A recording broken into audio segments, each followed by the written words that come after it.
Chapter 6. A Service of Love. When one loves one's art, no service seems too hard. That is our premise. This story shall draw a conclusion from it, and show at the same time that the premise is incorrect. That will be a new thing in logic, and a feat in storytelling somewhat older than the Great Wall of China. Joe Larrabee came out of the post-oak flats of the Middle West, pulsing with a genius for pictorial art. At 6 he drew a picture of the town pump, with a prominent citizen passing it hastily. This effort was framed and hung in the drugstore window, by the side of the ear of corn with an uneven number of rows. At 20 he left for New York, with a flowing necktie, and a capital tied up somewhat closer. Delia Carruthers did things in 6 octaves so promisingly in a pine tree village in the South that her relatives chipped in enough in her chip hat for her to go north and finish. They could not see her, but that is our story. Joe and Delia met in an atelier where a number of art and music students had gathered to discuss chiaroscuro, Wagner, music, Rembrandt's works, pictures, Waldenteuffel, wallpaper, Chopin, and Oolong. Joe and Delia became enamored one of the other, or each of the other, as you please, and in a short time were married. For, see above, when one loves one's art, no service seems too hard. Mr. and Mrs. Larrabee began housekeeping in a flat. It was a lonesome flat, something like the A sharp way down at the left-hand end of the keyboard. And they were happy, for they had their art, and they had each other. And my advice to the rich young man would be, sell all thou hast, and give it to the poor. Janitor for the privilege of living in a flat with your art and your Delia. Flat dwellers shall endorse my dictum that theirs is the only true happiness. If a home is happy, it cannot fit too close. Let the dresser collapse and become a billiard table. Let the mantel turn into a rowing machine. The escritoire to a spare bedchamber, the washstand to an upright piano. Let the 4 walls come together, if they will, so you and your Delia are between. But if home be the other kind, let it be wide and long. Enter you at the Golden Gate, hang your hat on Hatteras, your cape on Cape Horn, and go out by the Labrador. Joe was painting in the class of the great magister. You know his fame. His fees are high, his lessons are light. His highlights have brought him renown. Delia was studying under Rosenstock. You know his repute as a disturber of the piano keys. They were mighty happy as long as their money lasted. So is every... but I will not be cynical. Their aims were very clear and defined. Joe was to become capable very soon of turning out pictures that old gentlemen with thin side whiskers and thick pocket-books would sandbag one another in his studio for the privilege of buying. Delia was to become familiar and then contemptuous with music, so that when she saw the orchestra seats and boxes unsold, she could have sore throat and lobster in a private dining-room and refuse to go on the stage. But the best, in my opinion, was the home life in the little flat, the ardent, voluble chats after the day's study, the cosy dinners and fresh light breakfasts, the interchange of ambitions interwoven each with the others, or else inconsiderable, the mutual help and inspiration, and overlook my artlessness, stuffed olives and cheese sandwiches at 11 p.m. But after a while art flagged. It sometimes does, even if some switchman doesn't flag it. Everything going out and nothing coming in, as the vulgarians say. Money was lacking to pay Mr. Magister and Herr Rosenstock their prices. When one loves one's art, no service seems too hard. So Delia said she must give music lessons to keep the chafing dish bubbling. For 2 or 3 days she went out canvassing for pupils. One evening she came home elated. "Joe, dear," she said gleefully, "I've a pupil. I know the loveliest people, General A.B. Pinkney's daughter, on 71st Street. Such a splendid house, Joe. You ought to see the front door. Byzantine, I think you would call it. And inside? Oh, Joe, I never saw anything like it before. My pupil is his daughter Clementina. I dearly love her already. She's a delicate thing, dresses always in white, and the sweetest, simplest manners, only 18 years old. I'm to give 3 lessons a week, and just think, Joe, $5 a lesson. I don't mind it a bit, for when I get 2 or 3 more pupils, I can resume my lessons with Herr Rosenstock. Now smooth out that wrinkle between your brows, dear. Let's have a nice supper. That's all right for you, Dealey, said Joe, attacking a can of peas with a carving knife and a hatchet. How about me? Do you think I'm going to let you hustle for wages while I philander in the regions of high art? Not by the bones of Benvenuto Cellini. I guess I can sell papers or lay cobblestones and bring in $1 or 2. Delia came and hung about his neck. Joe, dear, you're silly. You must keep on at your studies. It is not as if I had quit my music and gone to work at something else. While I teach, I learn. I'm always with my music. I can live as happily as millionaires on $15 a week. You mustn't think of leaving Mr. Magister. All right, said Joe, reaching for the blue scalloped vegetable dish, but I hate for you to be giving lessons. It isn't art. But you're a trump and a dear to do it. When one loves one's art, no service seems too hard, said Delia. Magister praised the sky in that sketch I made in the park, said Joe. Tinkle gave me permission to hang 2 of them in his window. I may sell one if the right kind of a moneyed idiot sees them. I'm sure you will, said Delia sweetly. And now let's be thankful for General Pinckney and this veal roast. During all the next week, the Larrabees had an early breakfast.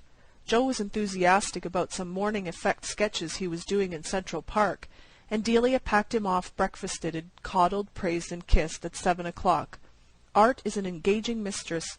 It was most times 7 o'clock when he returned in the evening. At the end of the week, Delia, sweetly proud but languid, triumphantly tossed 3 $5 bills on the 8x10 center table of the 8x10-foot flat parlor. Sometimes, she said a little wearily, Clementina tries me. I'm afraid she doesn't practice enough, and I have to tell her the same thing so often. Then she always dresses entirely in white, and that does get monotonous. But General Pinckney is the dearest old man. I wish you could know him, Joe. He comes in sometimes when I am with Clementina at the piano. He is a widower, you know, and stands there pulling his white goatee. And how are the semi-quavers and the demi-semi-quavers progressing, he always asks. I wish you could see the wainscoting in that drawing-room, Joe, and those Astrakhan rug poteras. And Clementina has such a funny little cough. I hope she's stronger than she looks. Oh, I really am getting attached to her. She is so gentle and high-bred. General Pinckney's brother was once minister to Bolivia. And then Joe, with the air of a Monte Cristo, drew forth a 10, a 5, a 2, and a 1, all legal Tendel notes, and laid them beside Delia's earnings. Sold that watercolor of the obelisk to a man from Peoria, he announced overwhelmingly. Don't joke with me, said Delia. Not from Peoria. All the way. I wish you could see him, Delie. Fat man with a woolen muffler and a quill toothpick. He saw the sketch in Tinkle's window and thought it was a windmill at first. He was game, though, and bought it anyhow. He ordered another, an oil sketch of the Lackawanna freight depot, to take back with him. Music lessons. Oh, I guess art is still in it. I'm so glad you've kept on, said Delia heartily. You're bound to win, dear. $33? We've never had so much to spend before. We'll have oysters tonight. And filet mignon with champignons, said Joe. Where is the olive fork? On the next Saturday evening, Joe reached home first. He spread his $18 on the parlor table and washed what seemed to be a great deal of dark paint from his hands. Half an hour later, Delia arrived, her right hand tied up in a shapeless bundle of wraps and bandages. How is this? Asked Joe after the usual greetings. Delia laughed, but not very joyously. Clementina, she explained, insisted upon a Welsh rabbit after her lesson. She is such a queer girl. Welsh rabbits at 5 in the afternoon. The General was there. You should have seen him run for the chafing dish, Joe, just as if there wasn't a servant in the house. I know Clementina isn't in good health. She's so nervous.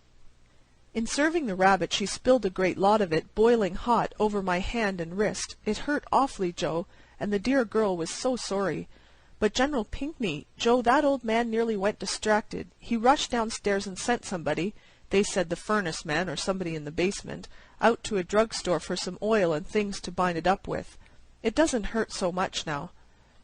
What's this? asked Joe, taking the hand tenderly and pulling at some white strands beneath the bandages.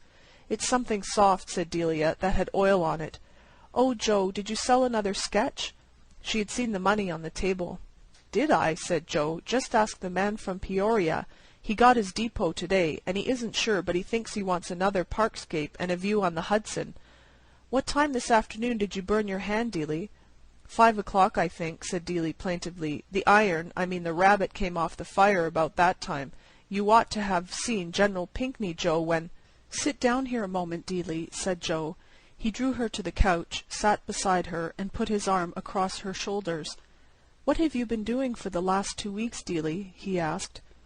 She braved it for a moment or two, with an eye full of love and stubbornness, and murmured a phrase or two vaguely of General Pinckney, but at length down went her head, and out came the truth and tears. "I couldn't get any pupils," she confessed, "and I couldn't bear to have you give up your lessons. I got a place ironing shirts in that big 24th Street laundry, and I think I did very well to make up both General Pinckney and Clementina, don't you, Joe? When a girl in the laundry set down a hot iron on my hand this afternoon, I was all the way home making up that story about the Welsh rabbit. You're not angry, are you, Joe? If I hadn't got the work, you mightn't have sold your sketches to that man from Peoria." "He wasn't from Peoria," said Joe slowly. "Well, it doesn't matter where he was from. How clever you are, Joe! And kiss me, Joe. What made you ever suspect that I wasn't giving music lessons to Clementina?" "I didn't," said Joe, "until tonight, and I wouldn't have then, only I sent up this cotton waste and oil from the engine room this afternoon for a girl upstairs who had her hand burned with a smoothing iron. I've been firing the engine in that laundry for the last 2 weeks." "Then you didn't—" "My purchaser from Peoria," said Joe, "and General Pinckney are both creations of the same art, but you wouldn't call it either painting or music." And then they both laughed, and Joe began, "When one loves one's art, no service seems—" But Delia stopped him with her hand on his lips. "No," she said, "just when one loves." End of A Service of Love.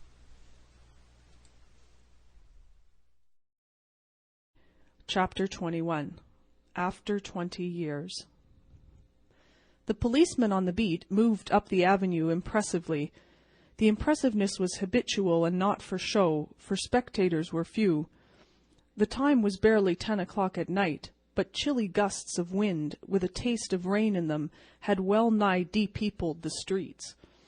Trying doors as he went, twirling his club with many intricate and artful movements, turning now and then to cast his watchful eye adown the Pacific thoroughfare, the officer, with his stalwart form and slight swagger, made a fine picture of a guardian of the peace.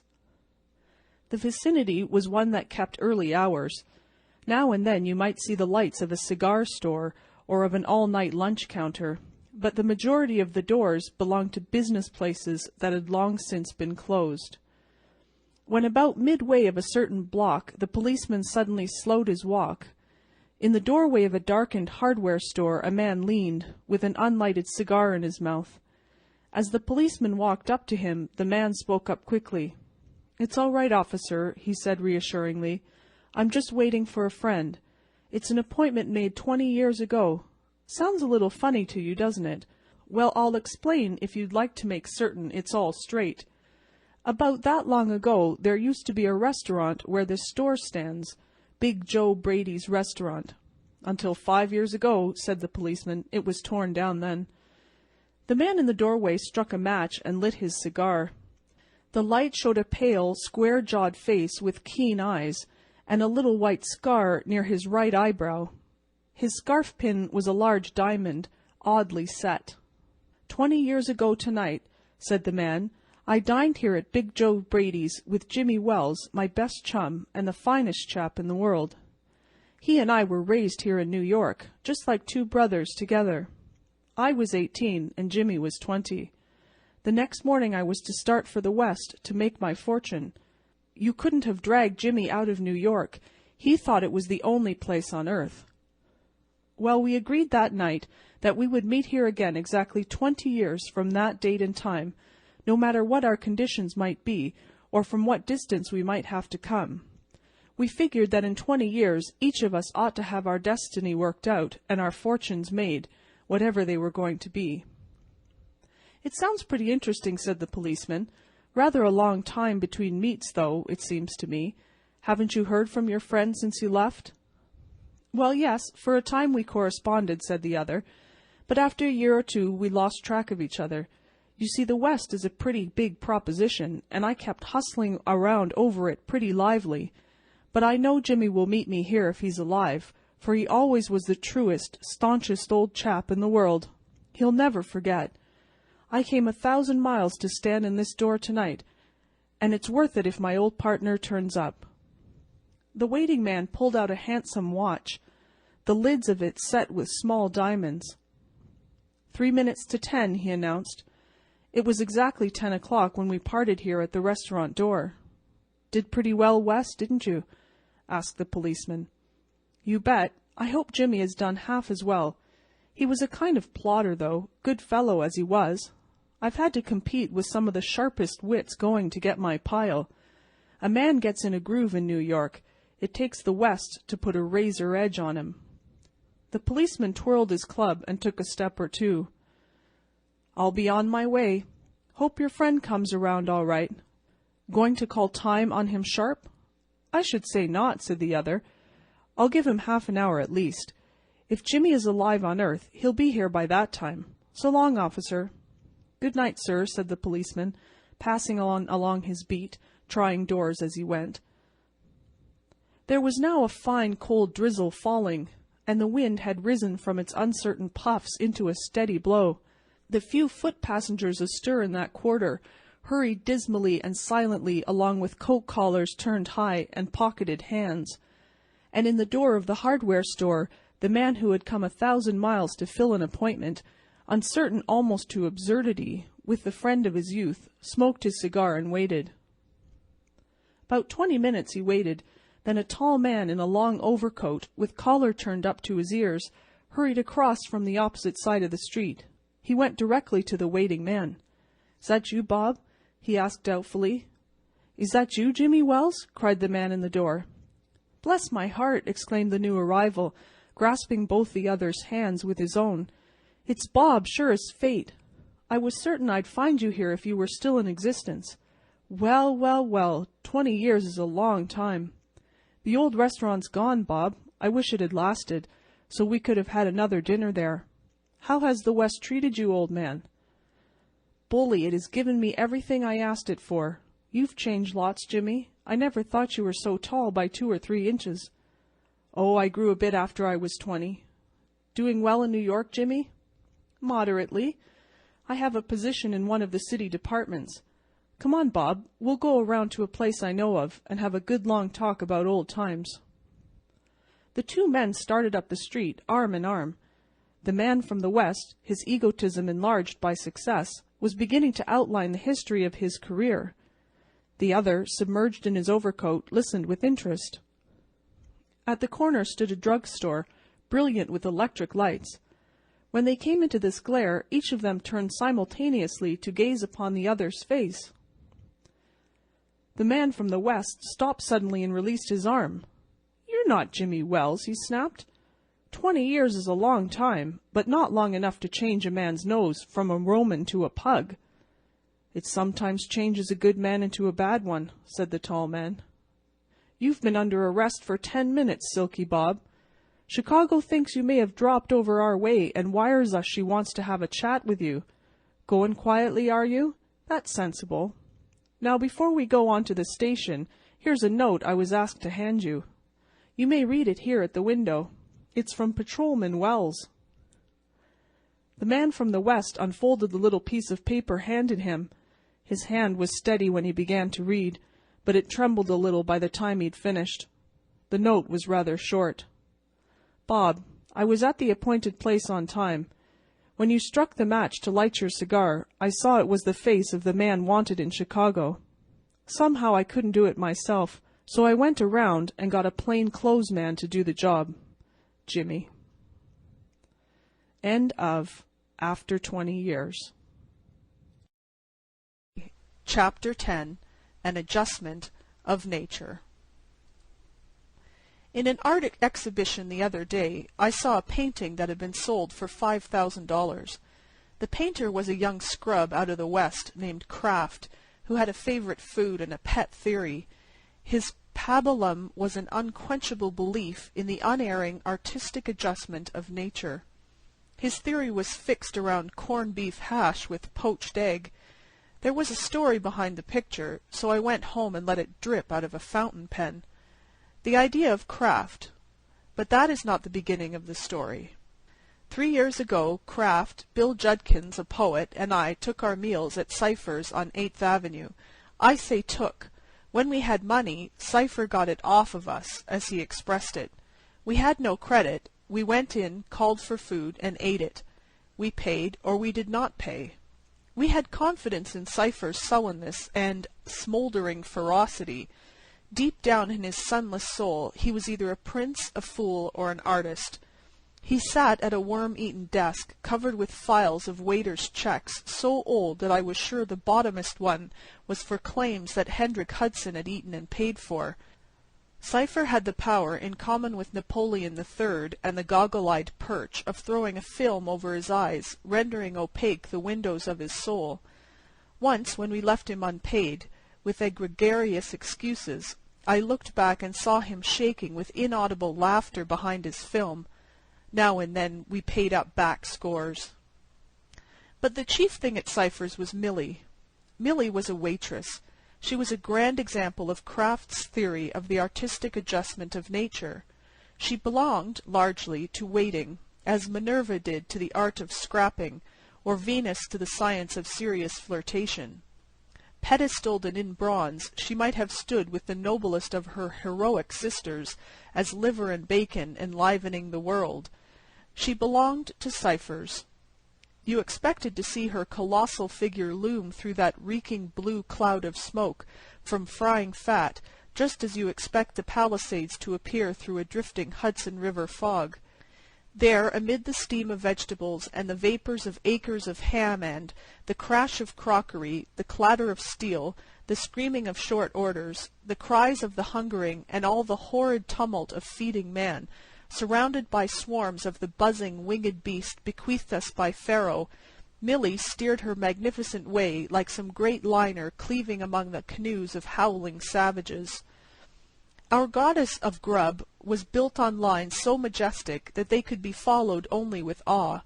Her sleeves were always rolled above her elbows. She could have taken us 3 musketeers in her 2 hands and dropped us out of the window. She had seen fewer years than any of us, but she was of such superb evehood and simplicity that she mothered us from the beginning. Cypher's store of eatables she poured out upon us with royal indifference to price and quantity, as from a cornucopia that knew no exhaustion. Her voice rang like a great silver bell. Her smile was many-toothed and frequent. She seemed like a yellow sunrise on mountain tops. I never saw her, but I thought of the Yosemite. And yet somehow I could never think of her as existing outside of Cypher's. There nature had placed her, and she had taken root and grown mightily. She seemed happy, and took her few poor dollars on Saturday nights with the flushed pleasure of a child that receives an unexpected donation. It was Kraft who first voiced the fear that each of us must have held latently. It came up apropos, of course, of certain questions of art at which we were hammering. One of us compared the harmony existing between a Haydn symphony and pistachio ice cream to the exquisite congruity between Milly and Cypher's. "There is a certain fate hanging over Milly," said Kraft, "and if it overtakes her, she is lost to Cypher's and to us." "She will grow fat?" asked Judkins fearsomely. "She will go to night school and become refined?" I ventured anxiously. "It is this," said Kraft, punctuating in a puddle of spilled coffee with a stiff forefinger. "Caesar had his Brutus. The cotton has its ballworm. The chorus girl has her Pittsburgher. The summer boarder has his poison ivy. The hero has his Carnegie medal. Art has its Morgan. The rose has its—" "Speak," I interrupted, much perturbed. "You do not think that Milly will begin to lace?"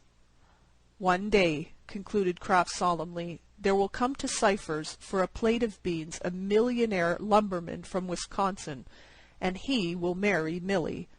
"Never!" exclaimed Judkins and I in horror. "A lumberman," repeated Kraft hoarsely. "And a millionaire lumberman," I sighed despairingly. "From Wisconsin," groaned Judkins. We agreed that the awful fate seemed to menace her. Few things were less improbable. Millie, like some vast virgin stretch of pine woods, was made to catch the lumberman's eye, and well we knew the habits of the Badgers, once fortune smiled upon them. Straight to New York they hie, and lay their goods at the feet of the girl who serves them beans in a beanery. Why, the alphabet itself connives. The Sunday newspaper's headliner's work is cut for him. "Winsome waitress wins wealthy Wisconsin woodsman." For a while we felt that Millie was on the verge of being lost to us. It was our love of the unerring, artistic adjustment of nature that inspired us. We could not give her over to a lumberman, doubly accursed by wealth and provincialism. We shuddered to think of Millie, with her voice modulated and her elbows covered, pouring tea in the marble teepee of a tree murderer. No, in Cypher's she belonged, in the bacon smoke, the cabbage perfume, the grand Wagnerian chorus of hauled ironstone china and rattling casters. Our fears must have been prophetic, for on that same evening the Wildwood discharged upon us Millie's preordained confiscator, our fee to adjustment and order. But Alaska, and not Wisconsin, bore the burden of the visitation. We were at our supper of beef stew and dried apples, when he trotted in, as if on the heels of a dog team, and made one of the mess at our table.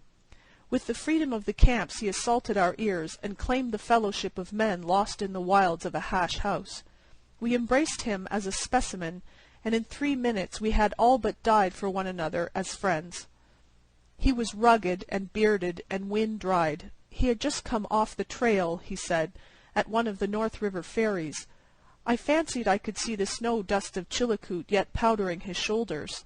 And there he strewed the table with the nuggets, stuffed ptarmigans, beadwork, and seal pelts of the returned Klondiker, and began to prate to us of his millions. Bank drafts for 2 millions was his summing up, and 1,000 a day piling up from my claims. Now I want some beef stew and canned peaches. I never got off the train since I mushed out of Seattle, and I'm hungry. The stuff the niggers feed you on Pullmans don't count. You gentlemen order what you want. And then Millie loomed up with 1,000 dishes on her bare arm, loomed up big and white and pink and awful as Mount St. Elias, with a smile like day breaking in a gulch.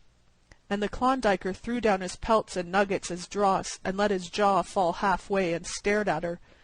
You could almost see the diamond tiaras on Millie's brow, and the hand-embroidered silk Paris gowns that he meant to buy for her. At last the ballworm had attacked the cotton. The poison ivy was reaching out its tendrils to entwine the summer border.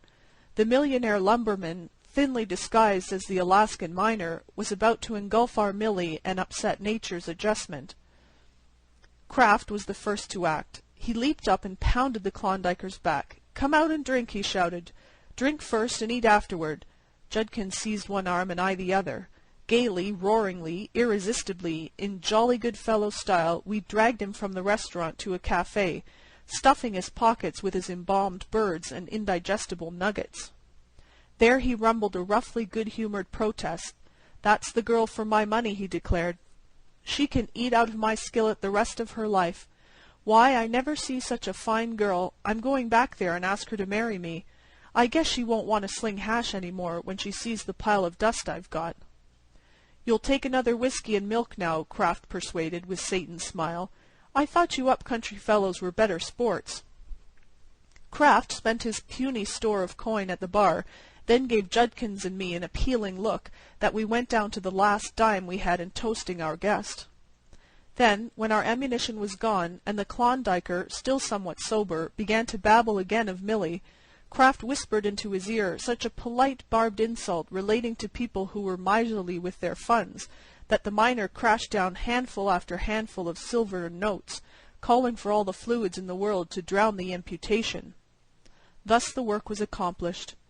With his own guns we drove him from the field, and then we had him carted to a distant small hotel and put to bed with his nuggets and baby sealskins stuffed around him. "He will never find ciphers again," said Kraft. "He will propose to the first white apron he sees in a dairy restaurant tomorrow, and Millie, I mean the natural adjustment, is saved."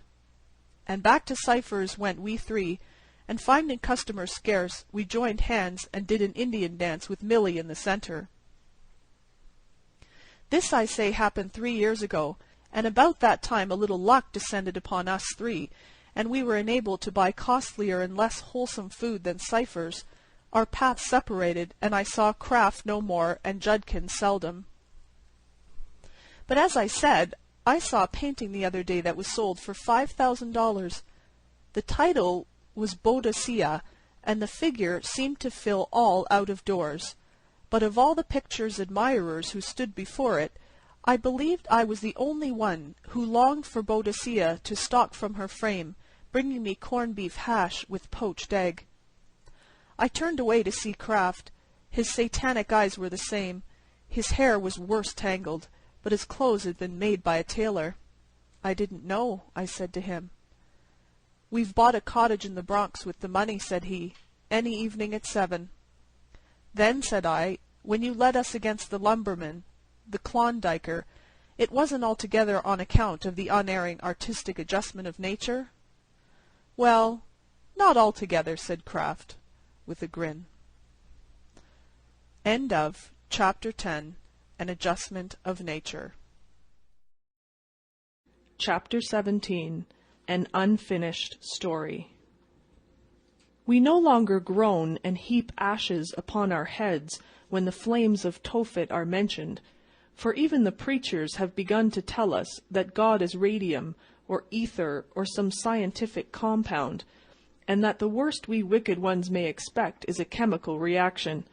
This is a pleasing hypothesis, but there lingers yet some of the old goodly terror of orthodoxy. There are but 2 subjects upon which one may discourse with a free imagination, and without the possibility of being controverted. You may talk of your dreams, and you may tell what you heard a parrot say. Both Morpheus and the bird are incompetent witnesses, and your listener dare not attack your recital. The baseless fabric of a vision, then, shall furnish my theme, chosen with apologies and regrets, instead of the more limited field of Pretty Polly's small talk. I had a dream that was so far removed from the higher criticism that it had to do with the ancient, respectable, and lamented bar of judgment theory. Gabriel had played his trump, and those of us who could not follow suit were arraigned for examination. I noticed at one side a gathering of professional bondsmen in solemn black and collars that buttoned behind, but it seemed there was some trouble about their real estate titles, and they did not appear to be getting any of us out. A fly cop, an angel policeman, flew over to me and took me by the left wing. Near at hand was a group of very prosperous-looking spirits arraigned for judgment. "Do you belong with that bunch?" the policeman asked. "Who are they?" was my answer. "Why," said he, "they are—" But this irrelevant stuff is taking up space that the story should occupy. Dulcie worked in a department store. She sold Hamburg edging or stuffed peppers or automobiles or other little trinkets such as they keep in department stores. Of what she earned, Dulcie received $6 per week. The remainder was credited to her and debted to somebody else's account in the ledger kept by G. Oh, Primal Energy, you say, Reverend Doctor. Well then, in the ledger of Primal Energy. During her first year in the store, Dulcie was paid $5 per week. It would be instructive to know how she lived on that amount. Don't care? Very well. Probably you are interested in larger amounts. $6 is a larger amount. I will tell you how she lived on $6 per week. One afternoon at 6, when Dulcie was sticking her hat pin within 1/8 of an inch of her medulla oblongata, she said to her chum Sadie, the girl that waits on you with her left side, "Say, Sadie, I made a date for dinner this evening with Piggy." "You never did," exclaimed Sadie admiringly. Well, ain't you the lucky one? Piggy's an awful swell. He always takes a girl to swell places. He took Blanche up to the Hoffman House one evening, where they have swell music, and you see a lot of swells. You'll have a swell time, Dulce." Dulcie hurried homeward. Her eyes were shining, and her cheeks showed the delicate pink of life's, real life's, approaching dawn. It was Friday, and she had 50 cents left of her last week's wages. The streets were filled with the rush-hour floods of people. The electric lights of Broadway were glowing, calling moths from miles, from leagues, from hundreds of leagues out of darkness around, to come in and attend the singeing school. Men in accurate clothes, with faces like those carved on cherry stones by the old salts in sailors' homes, turned and stared at Dulcie as she sped, unheeding, past them. Manhattan, the night-blooming cereus, was beginning to unfold its dead-white, heavy-odored petals. Dulcie stopped in at a store where goods were cheap, and bought an imitation lace collar with her 50 cents. That money was to have been spent otherwise. 15 cents for supper, 10 cents for breakfast, 10 cents for lunch. Another dime was to be added to her small store of savings, and 5 cents was to be squandered for licorice drops. The kind that made your cheek look like the toothache and last as long. The licorice was an extravagance, almost a carouse, but what is life without pleasures? Dulcie lived in a furnished room. There is this difference between a furnished room and a boarding house. In a furnished room, other people do not know it when you go hungry. Dulcie went up to her room, the third floor back in a west side brownstone front. She lit the gas. Scientists tell us that the diamond is the hardest substance known. Their mistake. Landladies know of a compound besides which the diamond is as putty. They pack it in the tips of gas burners, and one may stand on a chair and dig at it in vain until one's fingers are pink and bruised. A hairpin will not remove it. Therefore, let us call it immovable. So Dulcie lit the gas. In its 1/4 candle power glow, we will observe the room. Couch, bed, dresser, table, washstand, chair. Of this much the landlady was guilty. The rest was Dulcie's. On the dresser were her treasures: a gilt china vase presented to her by Sadie, a calendar issued by a pickle works, a book on the divination of dreams, some rice powder in a glass dish, and a cluster of artificial cherries tied with a pink ribbon. Against the wrinkly mirror stood pictures of General Kitchener, William Muldoon, the Duchess of Marlborough, and Benvenuto Cellini. Against one wall was a plaster of Paris plaque of an O'Callaghan in a Roman helmet. Near it was a violent oleograph of a lemon-colored child assaulting an inflammatory butterfly. This was Dulcie's final judgment in art, but it had never been upset. Her rest had never been disturbed by whispers of stolen copes. No critic had elevated his eyebrows at her infantile entomologist. Piggy was to call for her at 7. While she swiftly makes ready, let us discreetly face the other way and gossip. For the room, Dulcie paid $2 per week. On weekdays, her breakfast cost 10 cents. She made coffee and cooked an egg over the gaslight while she was dressing. On Sunday mornings, she feasted royally on veal chops and pineapple fritters at Billy's restaurant at a cost of 25 cents, and tipped the waitress 10 cents. New York presents so many temptations for one to run into extravagance. She had her lunches in the department store restaurant at a cost of 60 cents for the week. Dinners were $1.05. The evening papers, show me a New Yorker going without his daily paper, came to 6 cents, and 2 Sunday papers, one for the personal column and the other to read, were 10 cents. The total amounts to $4.76. Now, one has to buy clothes, and I give it up. I hear of wonderful bargains in fabrics, and of miracles performed with needle and thread, but I am in doubt. I hold my pen poised in vain when I would add to Dulcie's life some of those joys that belong to women by virtue of all the unwritten, sacred, natural, inactive ordinances of the equity of heaven. Twice she had been to Coney Island and had ridden the hobby horses. 'Tis a weary thing to count your pleasures by summers instead of by hours. Piggy needs but a word. When the girls named him, an undeserving stigma was cast upon the noble family of swine. The words of 3 letters lesson in the old blue spelling book begins with Piggy's biography. He was fat, he had the soul of a rat, and the habits of a bat, and the magnanimity of a cat. He wore expensive clothes and was a connoisseur in starvation. He could look at a shop girl and tell you to an hour how long it had been since she had eaten anything more nourishing than marshmallows and tea.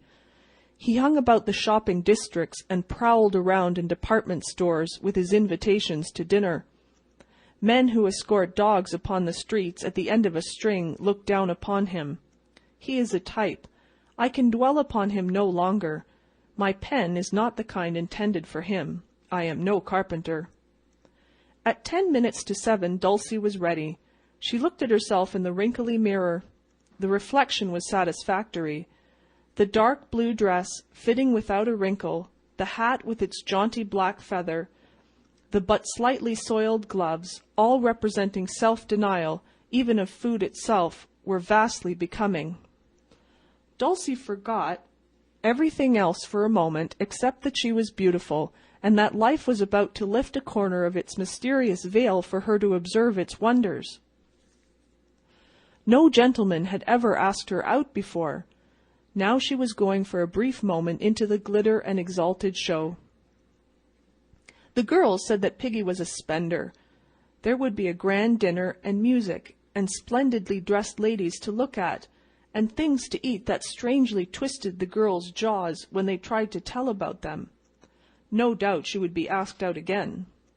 There was a blue pungy suit in a window that she knew, by saving 20 cents a week instead of 10, it would run into years, but there was a second-hand store in 7th Avenue where... Somebody knocked at the door. Dulcie opened it. The landlady stood there with a spurious smile, sniffing for cooking by stolen gas. "A gentleman's downstairs to see you," she said. "Name is Mr. Wiggins." By such epithet was Piggy known to unfortunate ones who had to take him seriously. Dulcie turned to the dresser to get her handkerchief, and then she stopped still, and bit her underlip hard. While looking in the mirror, she had seen fairyland and herself, a princess, just awakening from a long slumber. She had forgotten one that was watching her with sad, beautiful, stern eyes, the only one there was to approve or condemn what she did. Straight and slender and tall, with a look of sorrowful reproach on his handsome, melancholy face, General Kitchener fixed his wonderful eyes on her out of his gilt photograph frame on the dresser. Dulcie turned like an automatic doll to the landlady.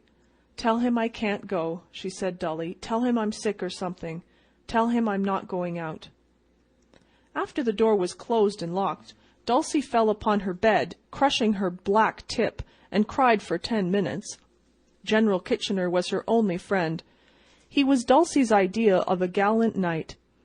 He looked as if he might have had a secret sorrow, and his wonderful moustache was a dream, and she was a little afraid of that stern yet tender look in his eyes.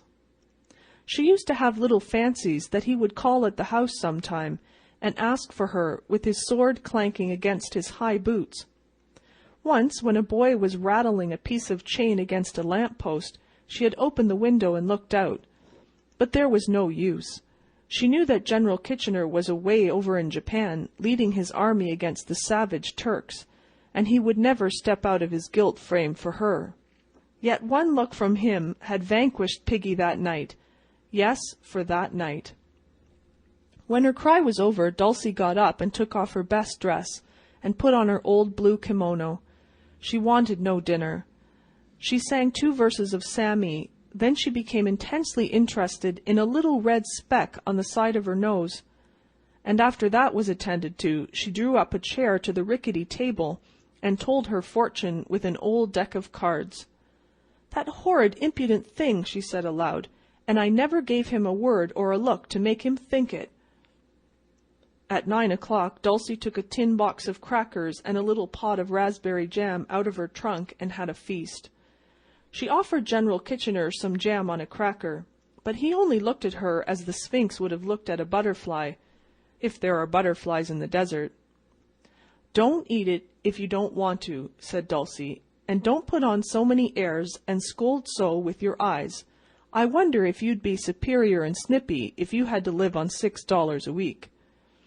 It was not a good sign for Dulcie to be rude to General Kitchener, and then she turned Benvenuto Cellini's face downward with a severe gesture, but that was not inexcusable, for she had always thought he was Henry VIII, and she did not approve of him.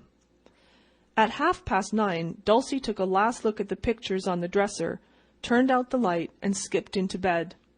It was an awful thing to go to bed with a good-night look at General Kitchener, William Muldoon, the Duchess of Marlborough, and Benvenuto Cellini. This story really doesn't get anywhere at all.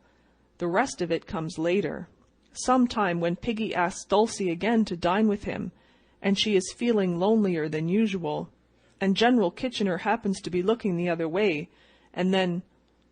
As I said before, I dreamed that I was standing near a crowd of prosperous-looking angels, and a policeman took me by the wing and asked if I belonged with them. "Who are they?" I asked. "Why," said he, "they are the men who hired working girls and paid 'em $5 or $6 a week to live on. Are you one of the bunch?" "Not on your immortality," said I. "I'm only the fellow that set fire to an orphan asylum and murdered a blind man for his pennies." End of An Unfinished Story. Chapter 4. Between Rounds. The May moon shone bright upon the private boarding-house of Mrs. Murphy. By reference to the almanac, a large amount of territory will be discovered upon which its rays also fell. Spring was in its heyday, with hay fever soon to follow. The parks were green with new leaves, and buyers for the western and southern trade. Flowers and summer resort agents were blowing. The air and answers to Lawson were growing milder. Hand organs, fountains, and pinochle were playing everywhere. The windows of Mrs. Murphy's boarding-house were open. A group of boarders were seated on the high stoop upon round, flat mats like German pancakes. In one of the second-floor front windows, Mrs. McCaskey awaited her husband. Supper was cooling on the table. Its heat went into Mrs. McCaskey. At 9, Mr. McCaskey came. He carried his coat on his arm and his pipe in his teeth, and he apologized for disturbing the boarders on the steps as he selected spots of stone between them on which to set his size 9, width Ds. As he opened the door of his room, he received a surprise. Instead of the usual stove lid or potato masher for him to dodge, came only words. Mr. McCaskey reckoned that the benign May moon had softened the breast of his spouse. "I heard ye," came the oral substitutes for kitchenware.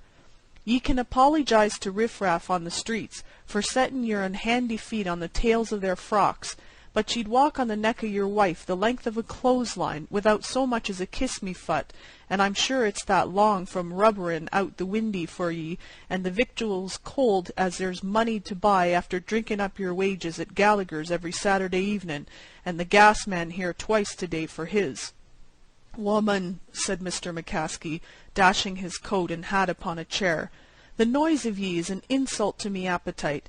When ye run down politeness, ye take the mortar from between the bricks of the foundations of society.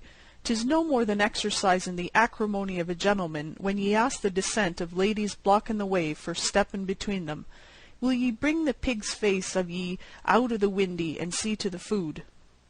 Mrs. McCaskey arose heavily and went to the stove. There was something in her manner that warned Mr. McCaskey.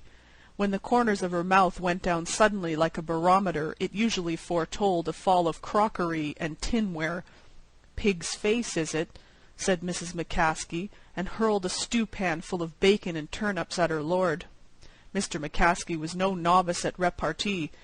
He knew what should follow the entree. On the table was a roast sirloin of pork, garnished with shamrocks. He retorted with this, and drew the appropriate return of a bread pudding in an earthen dish. A hunk of Swiss cheese, accurately thrown by her husband, stuck Mrs. McCaskey below one eye. When she replied with a well-aimed coffee-pot full of hot, black, semi-fragrant liquid, the battle, according to courses, should have ended. But Mr. McCaskey was no 50-cent table d'hôte. Let cheap bohemians consider coffee the end, if they would. Let them make that faux pas. He was foxier still. Finger bowls would not be on the compass of his experience. They were not to be had in their pension Murphy, but their equivalent was at hand. Triumphantly he set the granite-ware wash-basin at the head of his matrimonial adversary. Mrs. McCaskey dodged in time. She reached for a flat-iron, with which, as a sort of cordial, she hoped to bring the gastronomical duel to a close. But a loud wailing scream downstairs caused both her and Mr. McCaskey to pause in a sort of involuntary armistice. On the sidewalk at the corner of the house, Policeman Cleary was standing with one ear upturned, listening to the crash of household utensils. "'Tis John McCaskey and his missus at it again," meditated the policeman. "I wonder shall I go up and stop the row? I will not. Married folks they are, and few pleasures they have. 'Twill not last long. Sure, they'll have to borrow more dishes to keep it up with." Just then came the loud scream below stairs, betokening fear or dire extremity. "'Tis probably the cat," said Policeman Cleary, and walked hastily in the other direction. The boarders on the step were fluttered. Mr. Toomey, an insurance solicitor by birth and an investigator by profession, went inside to analyze the scream. He returned with the news that Mrs. Murphy's little boy Mike was lost. Following the messenger, out bounced Mrs. Murphy, 200 pounds in tears and hysterics, clutching the air and howling to the sky for the loss of 30 pounds of freckles and mischief. Bathos, truly, but Mr. Toomey sat down at the side of Miss Purdy, millinery, and their hands came together in sympathy. The two old maids, Mrs. Walsh, who complained every day about the noise in the halls, inquired immediately if anybody had looked behind the clock. Major Grigg, who sat by his fat wife on the top step, arose and buttoned his coat. "The little one lost?" he exclaimed. "I will scour the city." His wife never allowed him out after dark, but now she said, "Go, Ludwig," in a baritone voice. "Whoever can look upon that mother's grief without springing to her relief has a heart of stone." "Give me some 30 or 60 cents, my love," said the Major. "Lost children sometimes stray far. I may need car fares." Old man Denny, hall room, 4th floor back, who sat on the lowest step, trying to read a paper by the street lamp, turned over a page to follow up the article about the carpenter's strike. Mrs. Murphy shrieked to the moon, "Oh, Mike, for God's sake, where is me bit of a boy?" "When d'ye see him last?" asked old man Denny, with one eye on the report of the Building Trades League.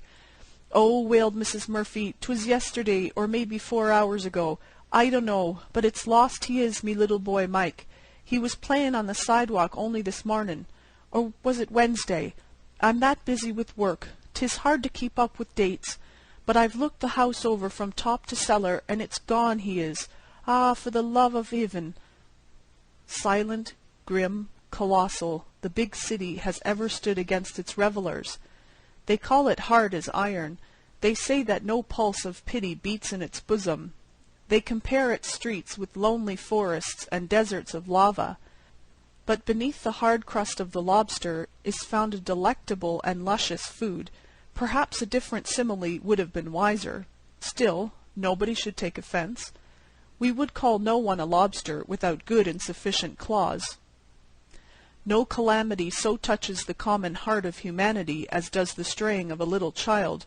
Their feet are so uncertain and feeble. The ways are so steep and strange. Major Griggs hurried down to the corner and up the avenue into Billy's place. "Give me a rye high," he said to the servitor. "Haven't seen a bow-legged, dirty-faced little devil of a 6-year-old lost kid around here anywhere, have you?" Mr. Toomey retained Miss Purdy's hand on the steps.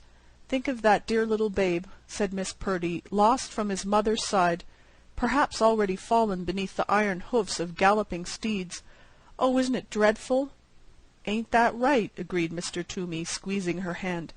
"Say I start out and help look for 'em." "Perhaps," said Miss Purdy, "you should. But oh, Mr. Toomey, you are so dashing, so reckless. Suppose in your enthusiasm some accident should befall you. Then what?" Old man Denny read on about the arbitration agreement, with one finger on the lines. In the second-floor front, Mr. and Mrs. McCaskey came to the window to recover their second wind. Mr. McCaskey was stooping turnips out of his vest with a crooked forefinger, and his lady was wiping an eye that the salt of the pork roast had not benefited. They heard the outcry below and thrust their heads out of the window. "'Tis little Mike is lost," said Mrs. McCaskey in a hushed voice.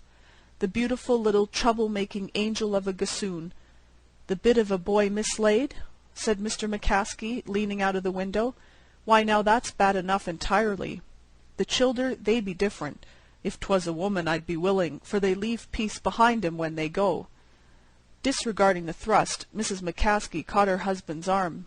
"John," she said sentimentally, "Mrs. Murphy's little bye is lost. 'Tis a great city for losing little boys. 6 years old he was. John, 'tis the same age our little bye would have been if we'd had one 6 years ago." "We never did," said Mr. McCaskey, lingering with the fact. "But if we had, John, think what sorrow would be in our hearts this night, with our little Phelan run away and stolen in the city nowheres at all." "Ye talk foolishness," said Mr. McCaskey. "'Tis Pat he would be named, after me old father in Cantrim."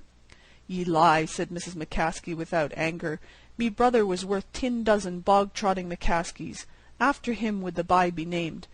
She leaned over the window-sill and looked down at the hurrying and bustle below. "John," said Mrs. McCaskey softly, "I'm sorry I was hasty wid ye." "'Twas hasty puddin', as ye say," said her husband, "and hurry up turnips, and get a move on ye coffee. 'Twas what ye could call a quick lunch all right, and tell no lie." Mrs. McCaskey slipped her arm inside her husband's, and took his rough hand in hers.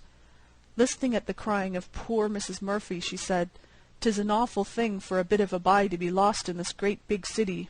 If 'twas our little Phelan, John, I'd be breaking me heart." Awkwardly, Mr. McCaskey withdrew his hand, but he laid it around the nearing shoulder of his wife.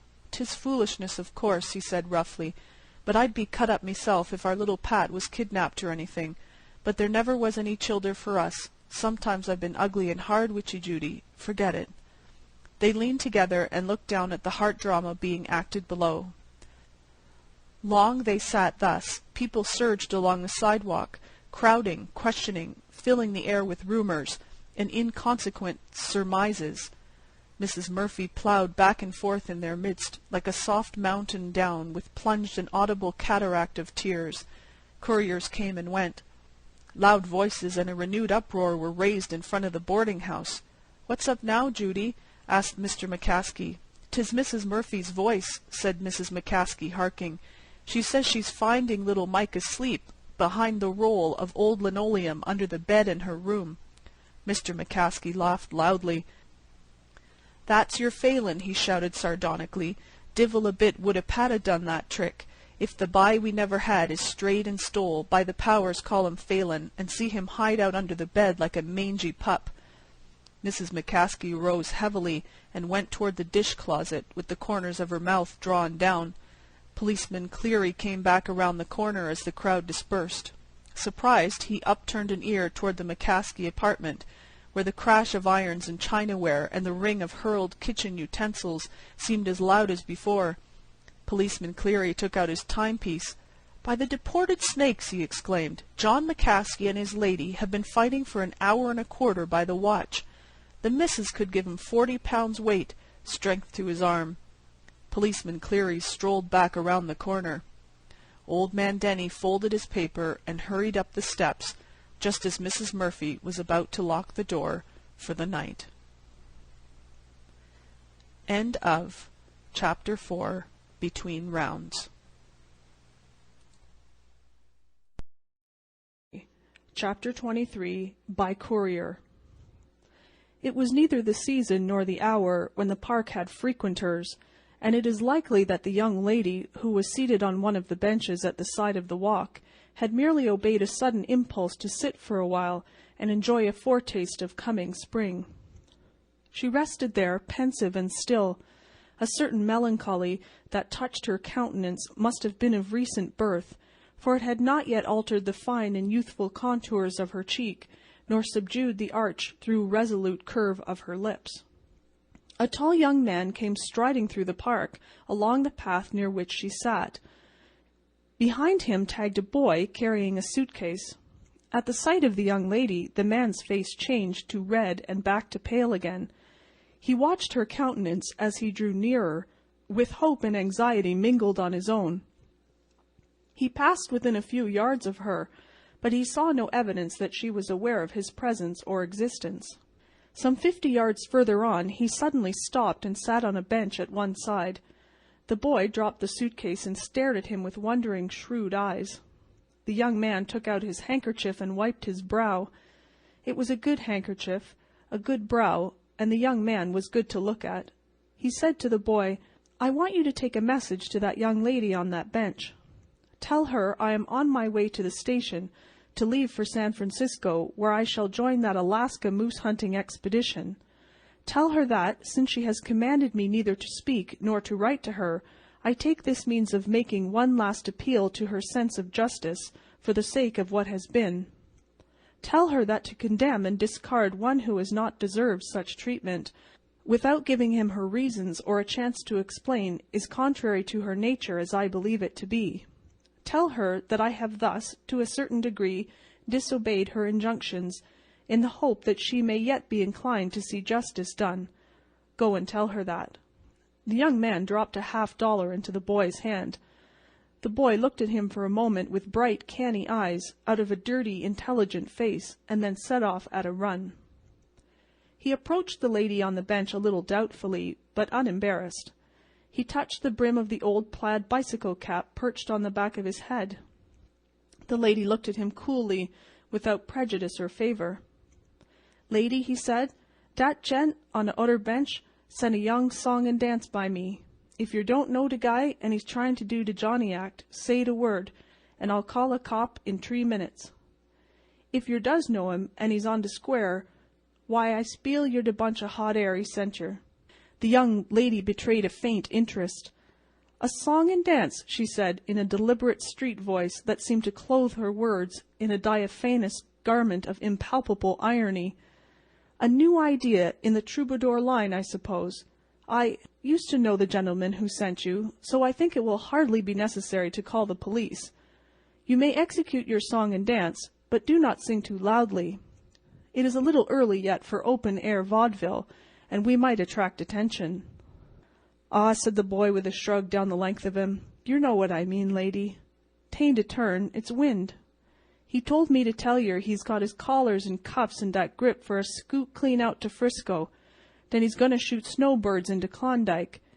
He says yer told him not to send round no more pink notes nor come hangin' over de garden gate, and he takes dis means of puttin' yer wise. He says you referred him out like a has-been, and never give him no chance to kick at de decision. He says yer swiped him and never said why." The slightly awakened interest in the young lady's eyes did not abate. Perhaps it was caused by either the originality or the audacity of the snowbird hunter in thus circumventing her express commands against the ordinary modes of communication. She fixed her eye on a statue standing disconsolate in the dishevelled park, and spoke into the transmitter. "Tell the gentleman that I need not repeat to him a description of my ideals. He knows what they have been and what they still are. So far as they touch on this case, absolute loyalty and truth are the ones paramount. Tell him that I have studied my own heart as well as one can, and I know its weakness as well as I do its needs. That is why I decline to hear his pleas, whatever they may be. I did not condemn him through hearsay or doubtful evidence, and that is why I made no charge. But, since he persists in hearing what he already well knows, you may convey the matter. Tell him that I entered the conservatory that evening from the rear to cut a rose for my mother. Tell him I saw him and Miss Ashburton beneath the pink oleander. The tableau was pretty, but the pose and juxtaposition were too eloquent and evident to require explanation. I left the conservatory, and at the same time the rose and my ideal. You may carry that song and dance to your impresario. I'm shy on one word, lady. Jux. Put me wise on dat, will ya? Juxtaposition, or you may call it propinquity, or if you like, being rather too near for one maintaining the position of an ideal. The gravel spun from beneath the boy's feet. He stood by the other bench. The man's eyes interrogated him hungrily. The boy's were shining with the impersonal zeal of the translator. The lady says that she's onto the fact the gals is dead easy when a feller comes spielin' ghost stories and trying to make up, and that's why she won't listen to no soft soap. She says she caught you dead to rights, huggin' a bunch of calico in the hothouse. She sidestepped in to pull some posies, and you was squeezin' at the other gal to beat the band. She says it looked cute, all right, but it made her sick. She says you'd better get busy and make a sneak for the train. The young man gave a low whistle, and his eyes flashed with a sudden thought. His hand flew to the inside pocket of his coat, and he drew out a handful of letters. Selecting one, he handed it to the boy, following it with a silver dollar from his vest pocket. Give that letter to the lady, he said, and ask her to read it. Tell her that it should explain the situation. Tell her that, if she had mingled a little trust with her conception of the ideal, much heartache might have been avoided. Tell her that the loyalty she prizes so much has never wavered. Tell her I am waiting for an answer. The messenger stood before the lady. The gent says he's had the ski bunk put on him without no cause. He says he's no bum guy, and lady, you read that letter, and I'll bet he's a white sport all right. The young lady unfolded the letter somewhat doubtfully and read it. Dear Dr. Arnold, I want to thank you for your most kind and opportune aid to my daughter last Friday evening, when she was overcome by an attack of her old heart trouble in the conservatory at Mrs. Waldron's reception. Had you not been near to catch her as she fell and to render proper attention, we might have lost her. I would be glad if you would call and undertake the treatment of her case. Gratefully yours, Robert Ashburton. The young lady refolded the letter and handed it to the boy. "The gent wants an answer?" said the messenger. "What's the word?" The lady's eyes suddenly flashed on him, bright, smiling, and wet. "Tell that guy on the other bench," she said with a happy, tremulous laugh, "that his girl wants him." End of Chapter 23 by Courier. Chapter 16 From the Cabbie's Seat. The cabbie has his point of view. It is more single-minded, perhaps, than that of a follower of any other calling. From the high swaying seat of his hansom he looks upon his fellow men as nomadic particles, of no account except when possessed of migratory desires. He is Jehu, and you are goods in transit. Be you president or vagabond, to cabby you are only a fare. He takes you up, cracks his whip, joggles your vertebrae, and sets you down. When time for payment arrives, if you exhibit a familiarity with legal rates, you come to know what contempt is. If you find that you have left your pocketbook behind, you are made to realize the mildness of Dante's imagination. It is not an extravagant theory that the cabbiness' singleness of purpose and concentrated view of life are the results of the hansom's peculiar construction. The cock of the roost sits aloft like Jupiter on an unshareable seat, holding your fate between two thongs of inconstant leather. Helpless, ridiculous, confined, bobbing like a toy mandarin, you sit like a rat in a trap. You, before whom butlers cringe on solid land, and must squeak upward through a slit in your peripatetic sarcophagus to make your feeble wishes known. Then, in a cab, you are not even an occupant, you are contents. You are a cargo at sea, and the cherub that sits up aloft has Davy Jones's street and number by heart. One night there were sounds of revelry in the big brick tenement house next door, but one to McGarry's family café. The sounds seemed to emanate from the apartments of the Walsh family. The sidewalk was obstructed by an assortment of interested neighbors, who opened a lane from time to time for a hurrying messenger bearing from McGarry's goods pertinent to festivity and diversion, The sidewalk contingent was engaged in comment and discussion from which it made no effort to eliminate the news that Nora Walsh was being married. In the fullness of time there was an eruption of the merrymakers to the sidewalk. The uninvited guests enveloped and permeated them, and upon the night air rose joyous cries, congratulations, laughter, and unclassified noises born of McGarry's oblations to the hymeneal scene. Close to the curb stood Jerry O'Donovan's cab. Nighthawk was Jerry called, but no more lustrous or cleaner handsome than his ever closed its door upon point lace and November violets. And Jerry's horse! I am within bounds when I tell you that he was stuffed with oats until one of those old ladies who leave their dishes unwashed at home and go about having expressmen arrested would have smiled, yes, smiled, to have seen him.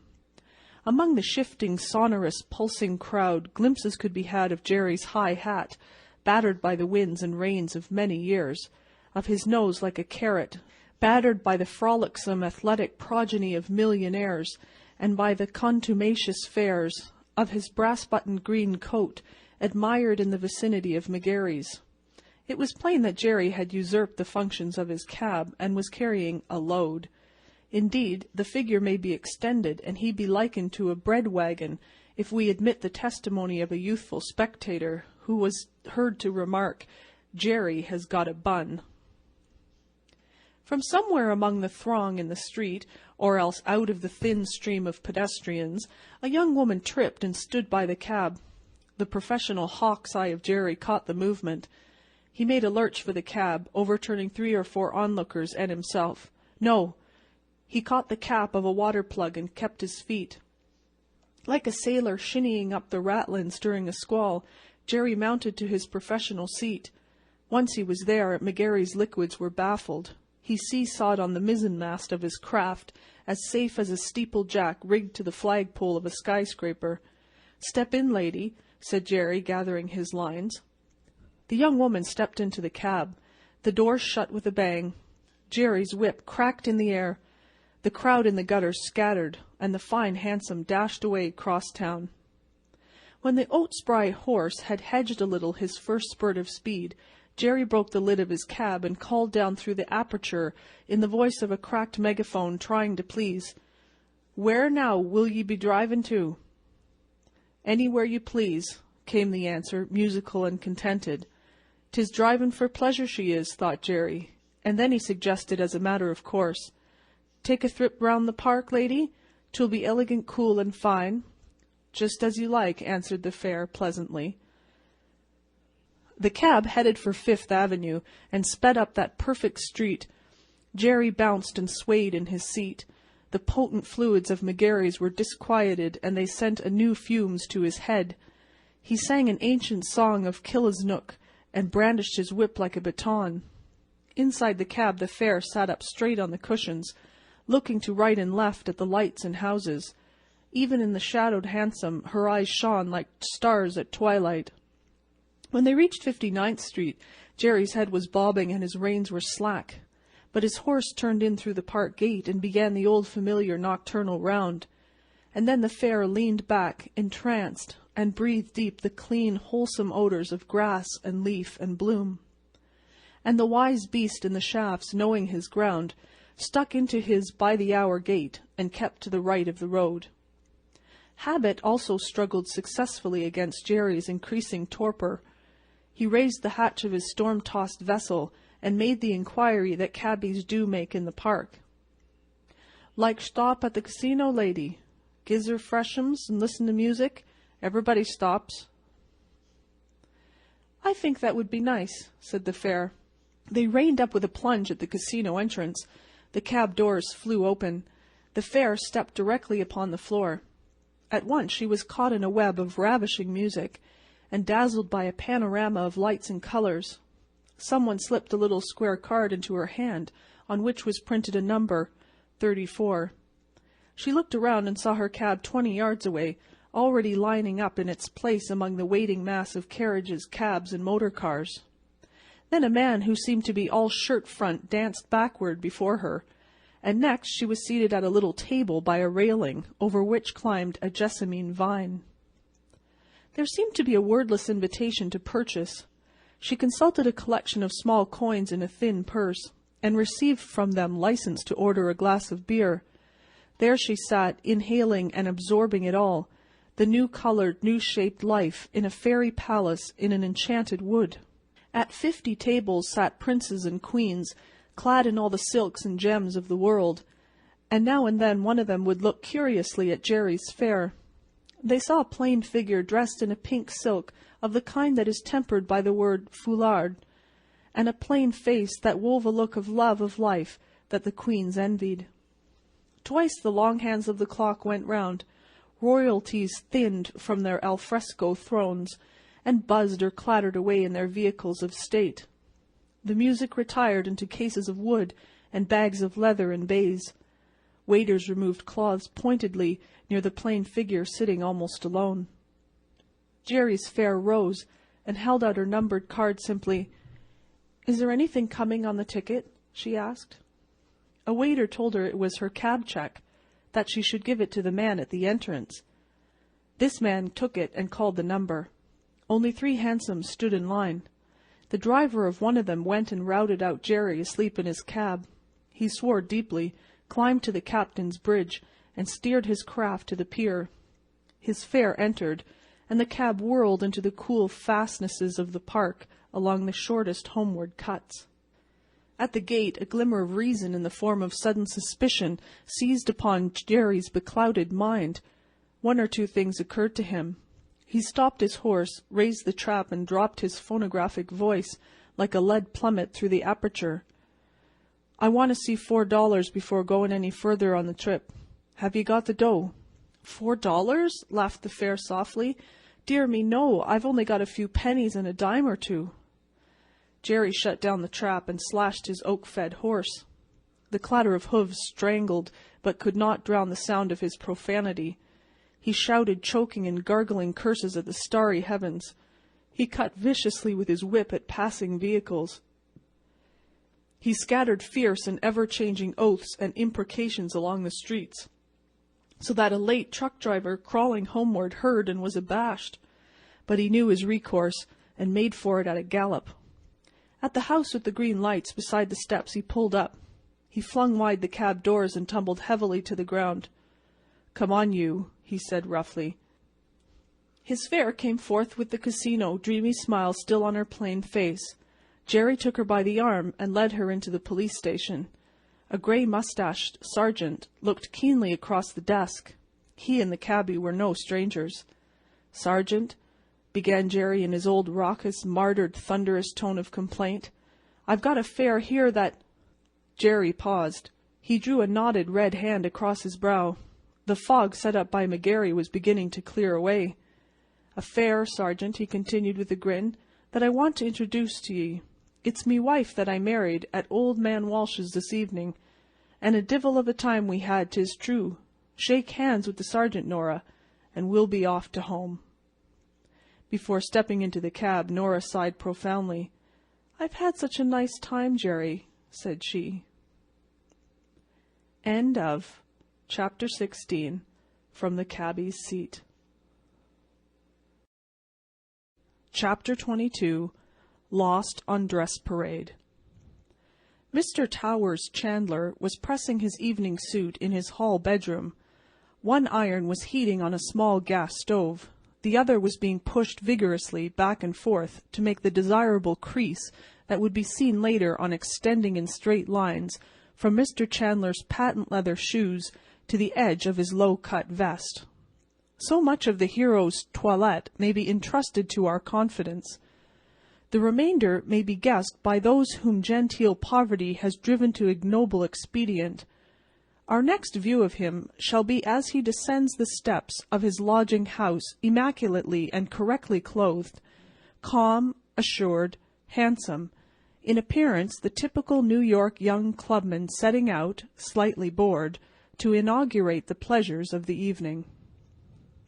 Chandler's honorarium was $18 per week. He was employed in the office of an architect. He was 22 years old. He considered architecture to be truly an art, and he honestly believed, though he would not have dared to admit it in New York, that the flat-iron building was inferior to design to the great cathedral in Milan. Out of each week's earnings, Chandler set aside $1. At the end of each 10 weeks, with the extra capital thus accumulated, he purchased one gentleman's evening from the bargain counter of stingy old Father Time. He arrayed himself in the regalia of millionaires and presidents. He took himself to the quarter where life is brightest and showiest, and there dined with taste and luxury. With $10 a man may, for a few hours, play the wealthy idler to perfection. The sum is ample for a well-considered meal, a bottle bearing a respectable label, commensurate tips, a smoke, cab fare, and the ordinary etceteras. This one delectable evening, culled from each dull 70, was to Chandler a source of renascent bliss. To the society bud comes but one debut. It stands alone, sweet in her memory, when her hair has whitened. But to Chandler each 10 weeks brought a joy as keen, as thrilling, as new as the first had been. To sit among bons vivants under palms in the swirl of concealed music, to look upon the habitués of such a paradise, and to be looked upon by them, what is a girl's first dance and short-sleeved tulle compared with this? Up Broadway Chandler moved with the vespertine dress parade. For this evening he was an exhibit as well as a gazer.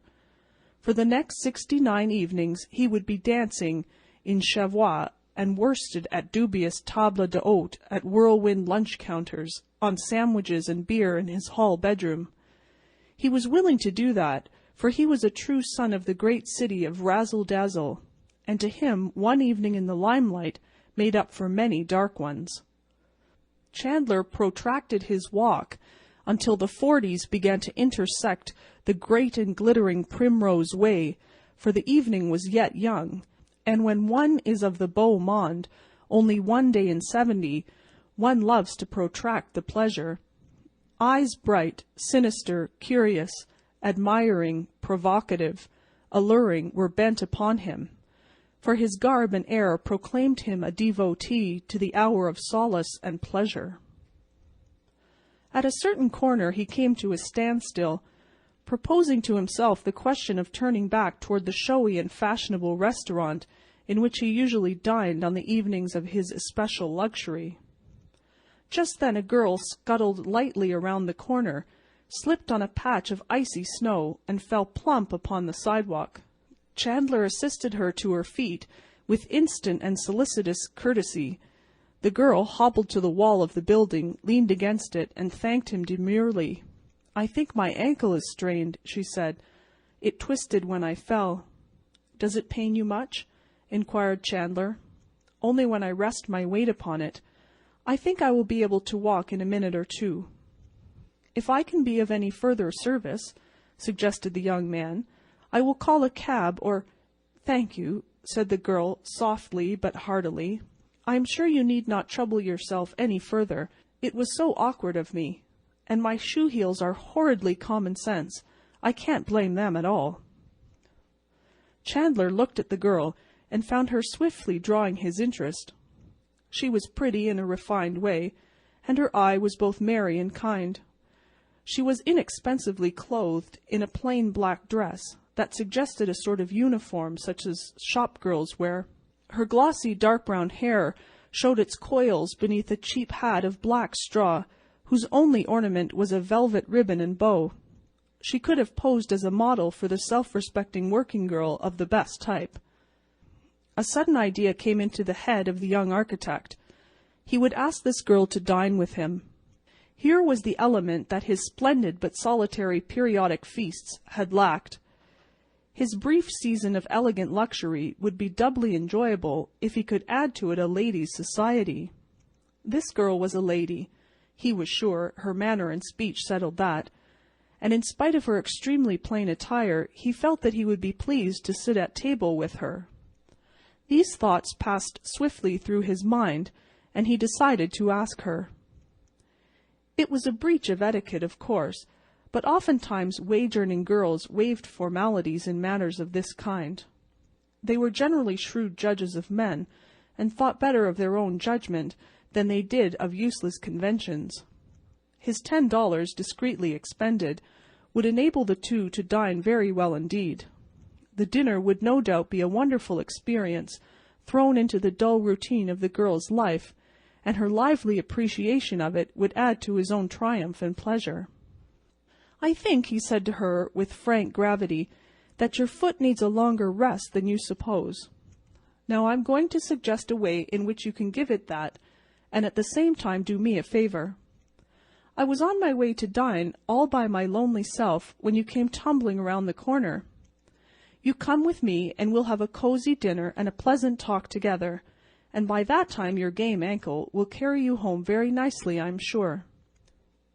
The girl looked quickly into Chandler's clear, pleasant countenance. Her eyes twinkled once very brightly, and then she smiled ingeniously. "But we don't know each other. It wouldn't be right, would it?" she said doubtfully. "There's nothing wrong about it," said the young man candidly. "I'll introduce myself. Permit me, Mr. Towers Chandler. After our dinner, which I will try to make as pleasant as possible, I will bid you good evening, or attend you safely to your door, whichever you prefer." "But dear me," said the girl, with a glance at Chandler's faultless attire, "in this old dress and hat?" "Never mind that," said Chandler cheerfully. "I'm sure you look more charming in them than anyone we shall see in the most elaborate dinner toilette." "My ankle does hurt yet," admitted the girl, attempting a limping step. "I think I will accept your invitation, Mr. Chandler. You may call me Miss Marion." "Come then, Miss Marion," said the young architect gaily, but with perfect courtesy. "You will not have far to walk. There is a very respectable and good restaurant in the next block. You will have to lean on my arm, so, and walk slowly. It is lonely dining all by oneself. I'm just a little bit glad that you slipped on the ice." When the two were established at a well-appointed table, with a promising waiter hovering in attendance, Chandler began to experience the real joy that his regular outing always brought to him. The restaurant was not so showy or pretentious as the one further down Broadway, which he always preferred, but it was nearly so. The tables were well filled with prosperous-looking diners. There was a good orchestra, playing softly enough to make conversation a possible pleasure, and the cuisine and service were beyond criticism. His companion, even in her cheap hat and dress, held herself with an air that added distinction to the natural beauty of her face and figure, and it is certain that she looked at Chandler, with his animated but self-possessed manner, and his kindling and frank blue eyes, with something not far from admiration in her own charming face. Then it was that the madness of Manhattan, the frenzy of fuss and feathers, the bacillus of brag, the provincial plague of pose, seized upon Towers Chandler. He was on Broadway, surrounded by pomp and style, and there were eyes to look at him.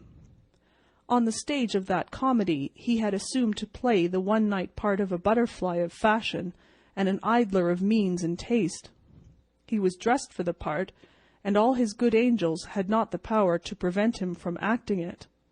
So he began to prate to Miss Marion of clubs, of teas, of golf and riding, and kennels, and cotillons, and tours abroad, and threw out hints of a yacht lying at Larchmont. He could see that she was vastly impressed by this vague talk, so he endorsed his pose by random insinuations concerning great wealth, and mentioned familiarly a few names that were handled reverently by the proletariat.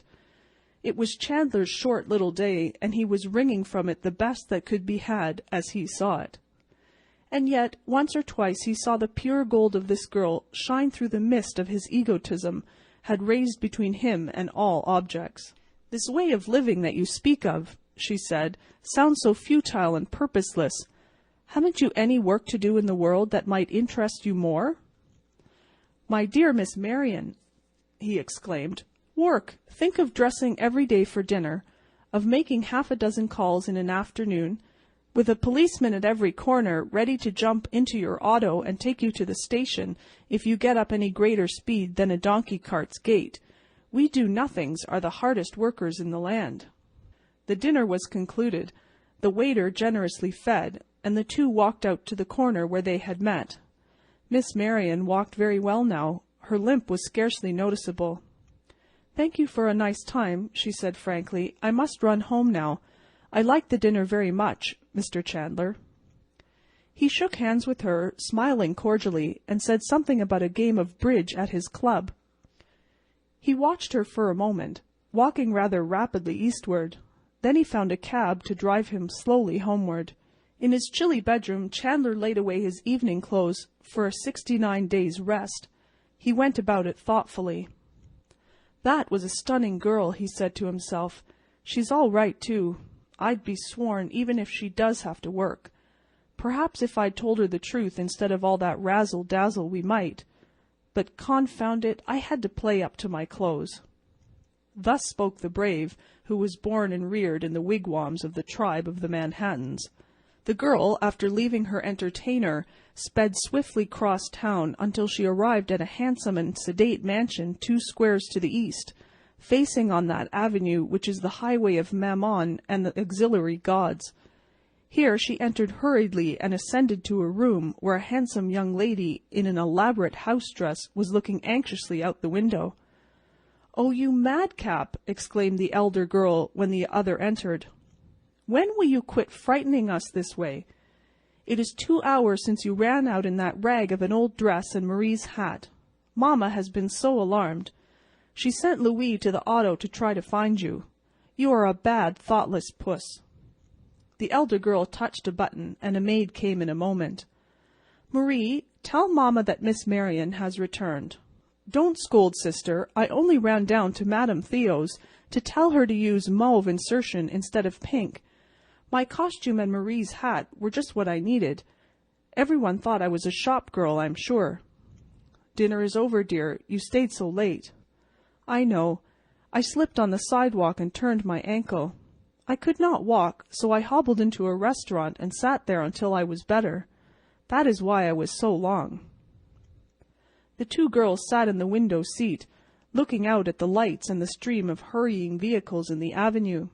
The younger one cuddled down with her head in her sister's lap. "We will have to marry some day," she said dreamily, "both of us. We have so much money that we will not be allowed to disappoint the public. Do you want me to tell you the kind of a man I could love, sis?" "Go on, you scatterbrain," smiled the other. "I could love a man with dark and kind blue eyes, who is gentle and respectful to poor girls, who is handsome and good and does not try to flirt. But I could love him only if he had an ambition, an object, some work to do in the world. I would not care how poor he was if I could help him build his way up. But, sister dear, the kind of man we always meet, the one who lives an idle life between society and his clubs, I could not love a man like that, even if his eyes were blue, and he were ever so kind to poor girls whom he met in the street." End of Lost in Dress Parade. Chapter 13. Mammon and the Archer. Old Anthony Rockwall, retired manufacturer and proprietor of Rockwall's Eureka Soap, looked out of the library window of his Fifth Avenue mansion and grinned. His neighbor to the left, the aristocratic clubman G. Van Shoylite Suffolk Jones, came out to his waiting motor car, wrinkling a contumelious nostril as usual at the Italian Renaissance sculpture of the Soap Palace's front elevation. "Stuck-up old statuette of nothing doing," commented the ex-soap king. "The Eden Musee'll get that old frozen Nestle road yet if he don't watch out. I'll have this house painted red, white, and blue next summer, and see if that'll make his Dutch nose turn up any higher." And then Anthony Rockwall, who never cared for bells, went to the door of his library and shouted, "Mike!" in the same voice that had once chipped off pieces of the welkin on the Kansas prairies. "Tell my son," said Anthony to the answering menial, "to come in here before he leaves the house." When young Rockwall entered the library, the old man laid aside his newspaper, looked at him with a kindly grimness on his big, smooth, ruddy countenance, rumpled his mop of white hair with one hand, and rattled the keys in his pocket with the other. "Richard," said Anthony Rockwall, "what do you pay for the soap that you use?" Richard, only 6 months home from college, was startled a little. He had not yet taken the measure of this sire of his, who was as full of unexpectednesses as a girl at her first party. $6 a dozen, I think, Dad." "And your clothes?" "I suppose about $60 as a rule." "You're a gentleman," said Anthony decidedly. "I've heard of these young bloods spending $24 a dozen for soap and going over the 100 mark for clothes. You've got as much money to waste as any of 'em, yet you stick to what's decent and moderate. Now I use the old Eureka, not only for sentiment, but it's the purest soap made. Whenever you pay more than 10 cents a cake for soap, you buy bad perfumes and labels. But 50 cents is doing very well for a young man in your generation, position, and condition. As I said, you're a gentleman. They say it takes 3 generations to make one. They're off. Money'll do it as slick as soap grease. It's made you one. By hokey, it's almost made one of me. I'm nearly as impolite and disagreeable and ill-mannered as these 2 old Knickerbocker gents on each side of me that can't sleep of nights because I bought in between 'em." "There are some things that money can't accomplish," remarked young Rockwall rather gloomily. "Now don't say that," said old Anthony, shocked. "I bet my money on money every time. I've been through the encyclopedia down to Y, looking for something you can't buy with it, and I expect to have to take up the appendix next week. I'm for money against the field. Tell me something money won't buy." "For one thing," answered Richard, rankling a little, "it won't buy one into the exclusive circles of society." "Oh ho, won't it?"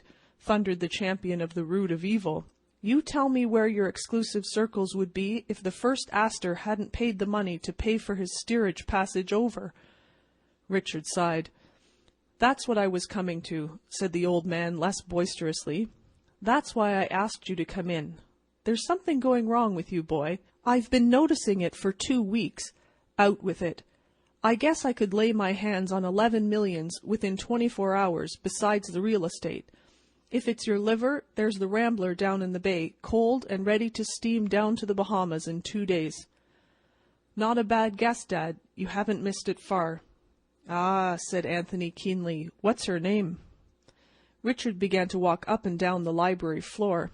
There was enough comradeship and sympathy in this crude old father of his to draw his confidence. "Why don't you ask her?" demanded old Anthony. "She'll jump at you. You've got the money and the looks, and you're a decent boy. Your hands are clean. You've got no Eureka soap on 'em. You've been to college, but she'll overlook that." "I haven't had a chance," said Richard. "Make one," said Anthony.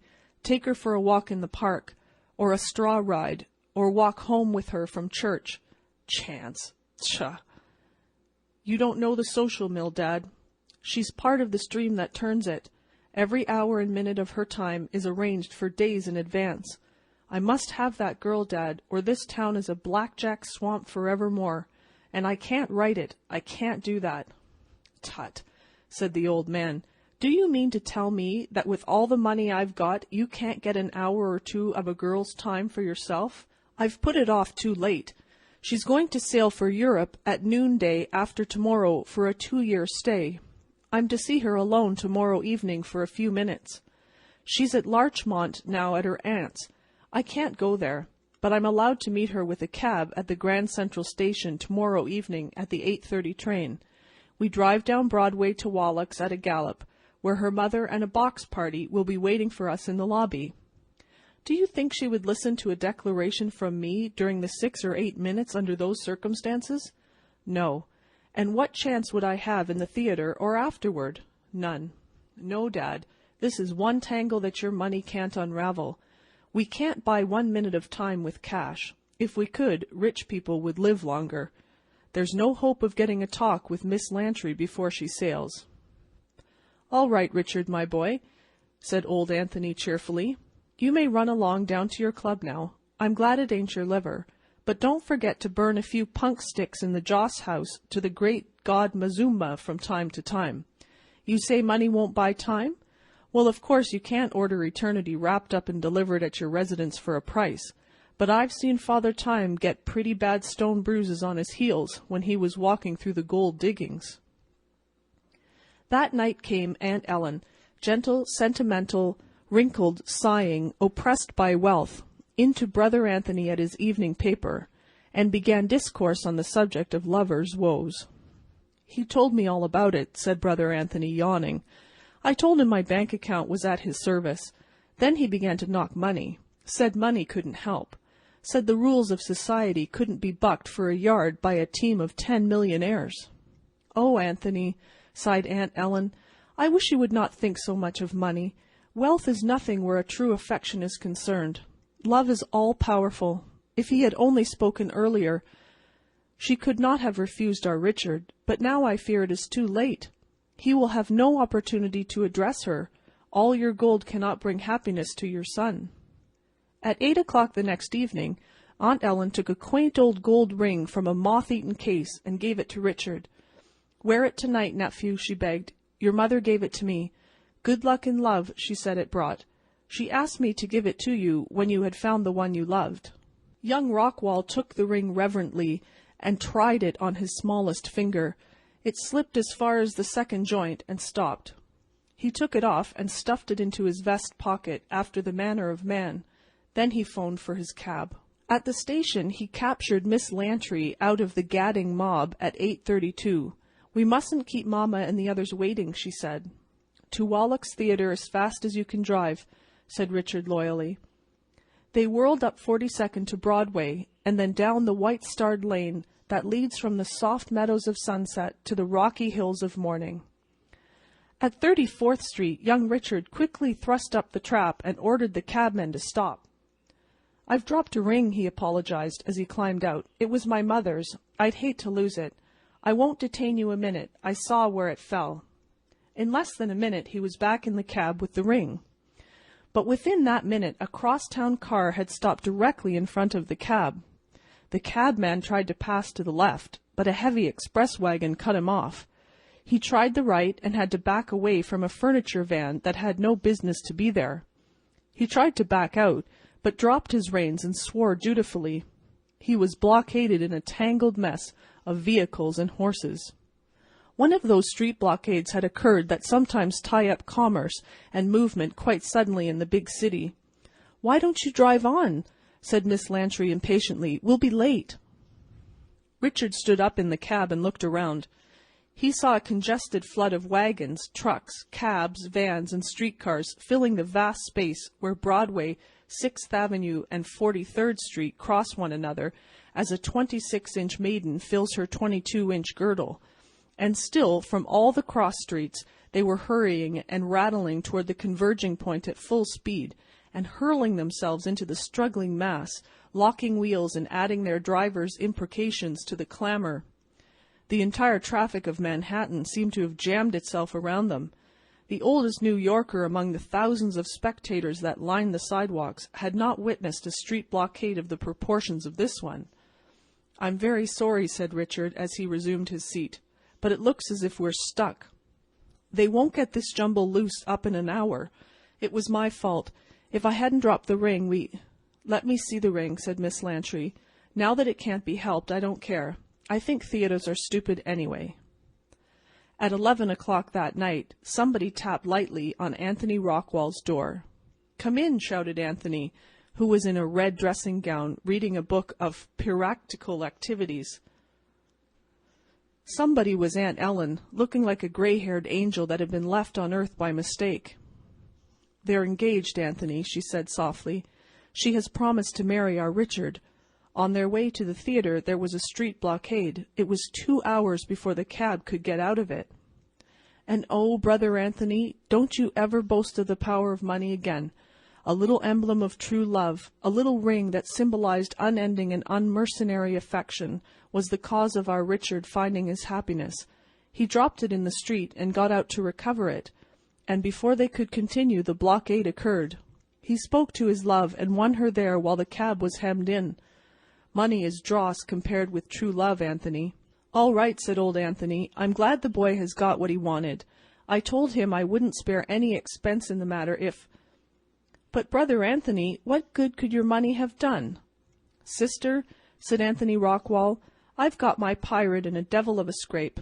His ship has just been scuttled, and he's too good a judge of the value of money to let drown. I wish you would let me go on with this chapter. The story should end here. I wish it would as heartily as you who read it wish it did, but we must go to the bottom of the well for truth. The next day a person with red hands and a blue polka-dot necktie, who called himself Kelly, called at Anthony Rockwall's house, and was at once received in the library.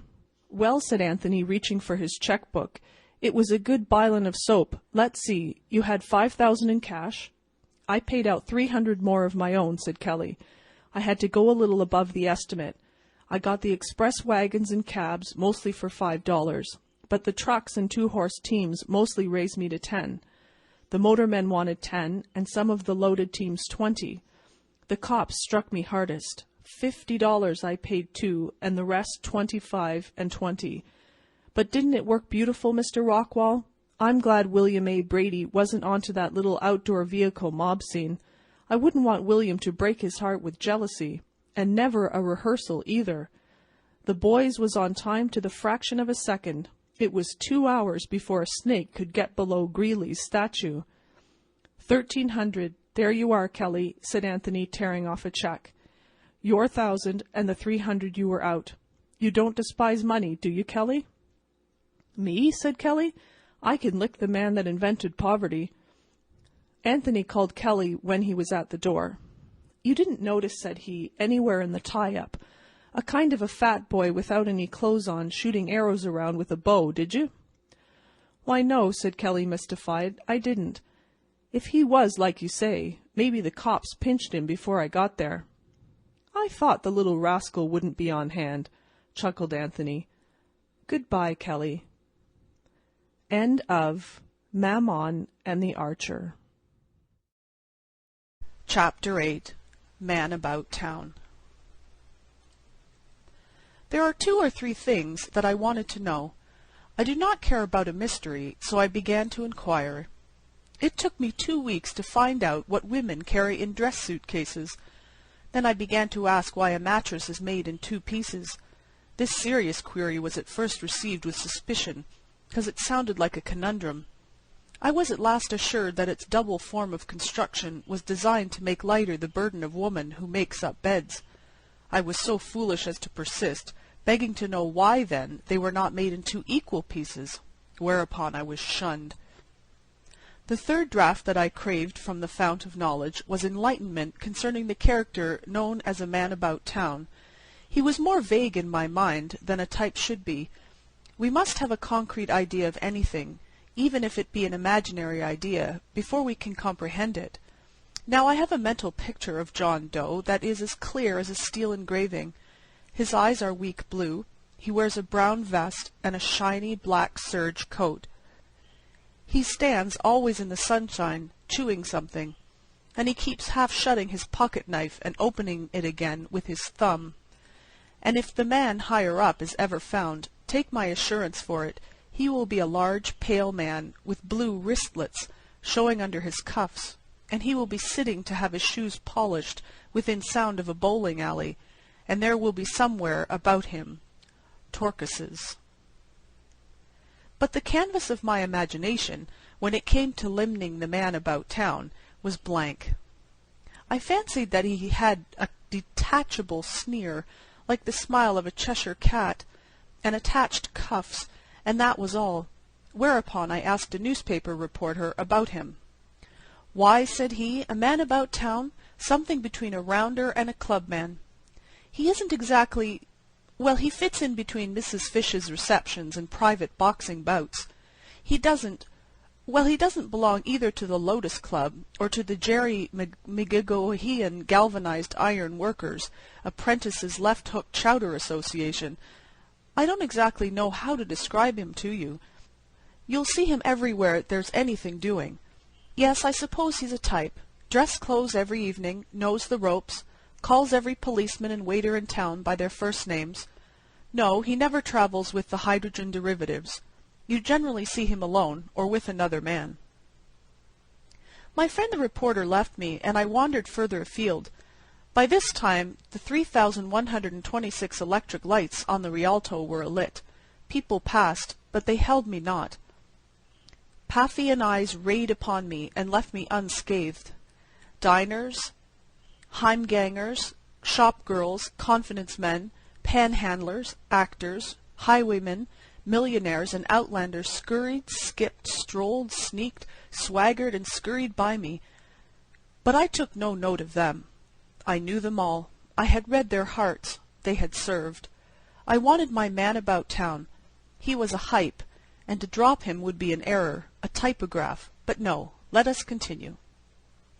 Let us continue with a moral digression. To see a family reading the Sunday paper gratifies. The sections have been separated.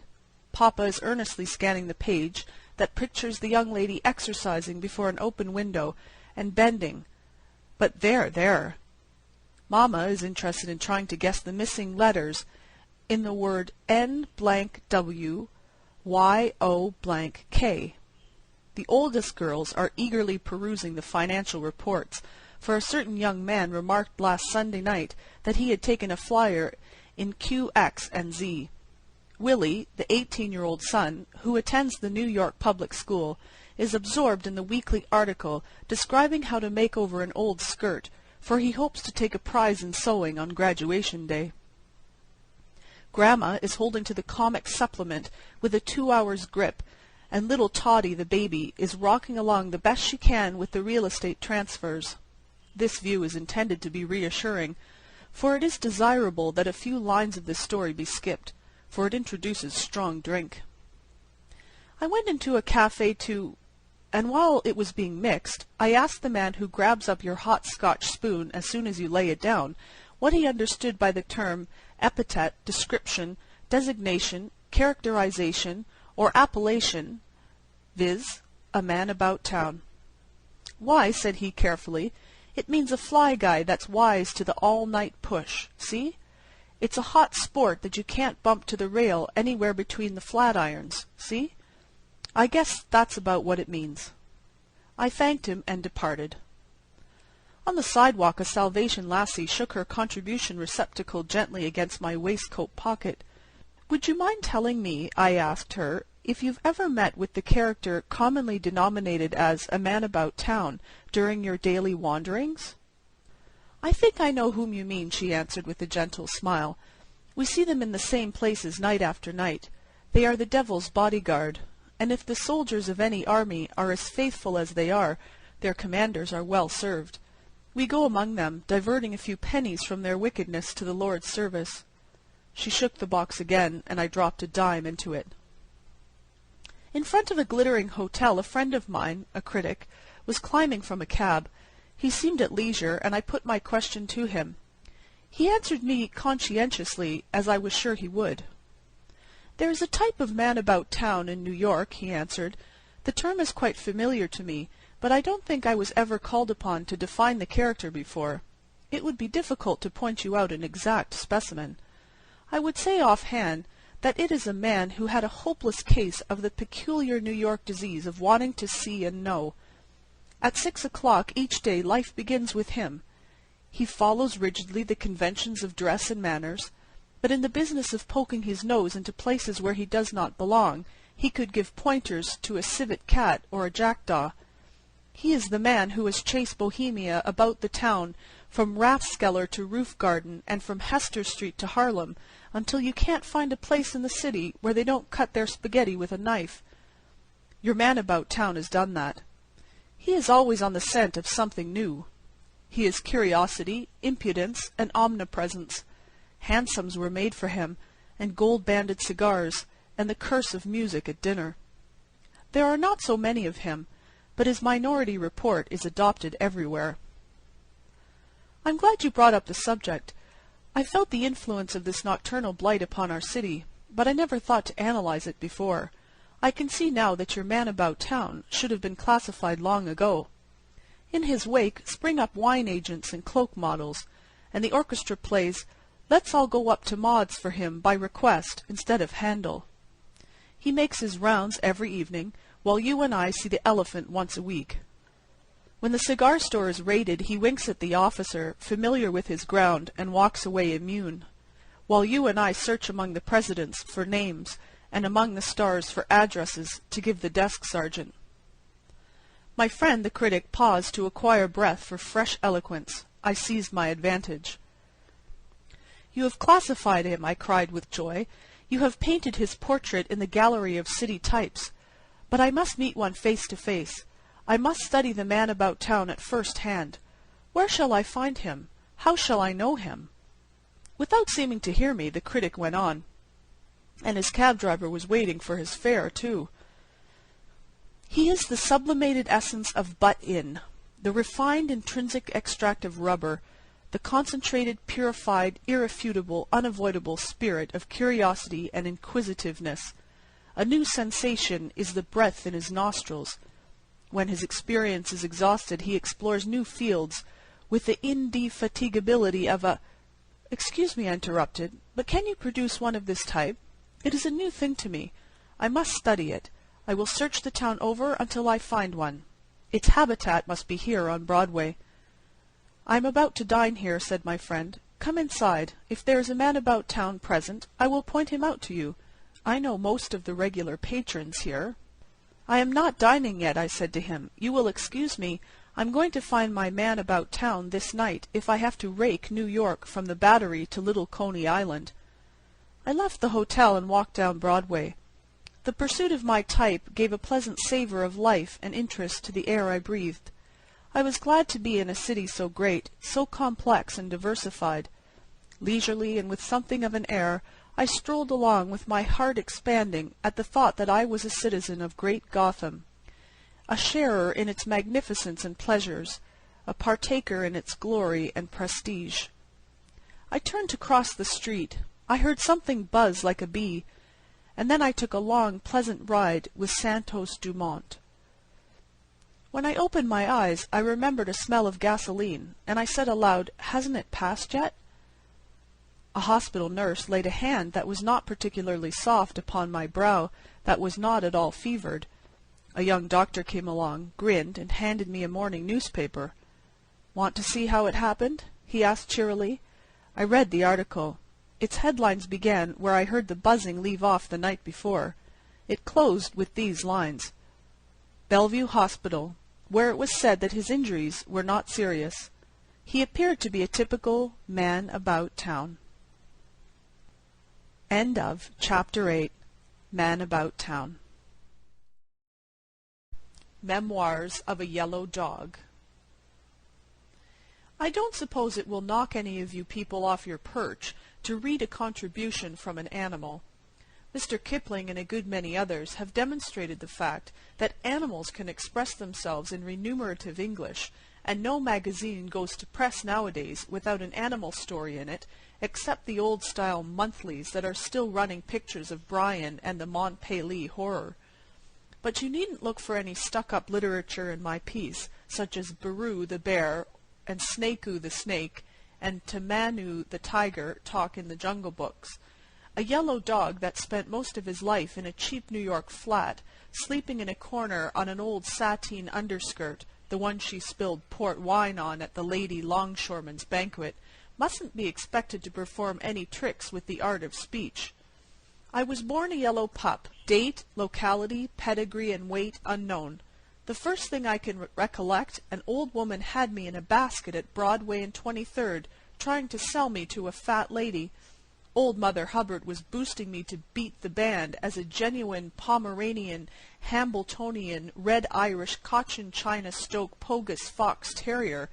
The fat lady chased a V around among the samples of gross-grain flannelette in her shopping bag till she cornered it and gave up. From that moment I was a pet, a mamma's own wootsy squidlums.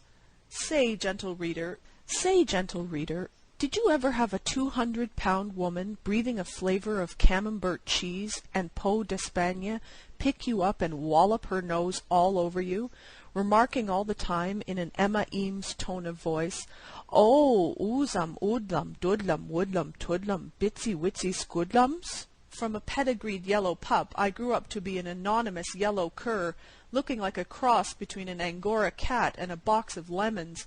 But my mistress never tumbled. She thought that the 2 primeval pups that Noah chased into the ark were but a collateral branch of my ancestors. It took 2 policemen to keep her from entering me at the Madison Square Garden for the Siberian Bloodhound Prize. I'll tell you about that flat. The house was the ordinary thing in New York, paved with Parian marble in the front entrance and cobblestones above the first floor. Our flat was 3, well, not flights, climbs up.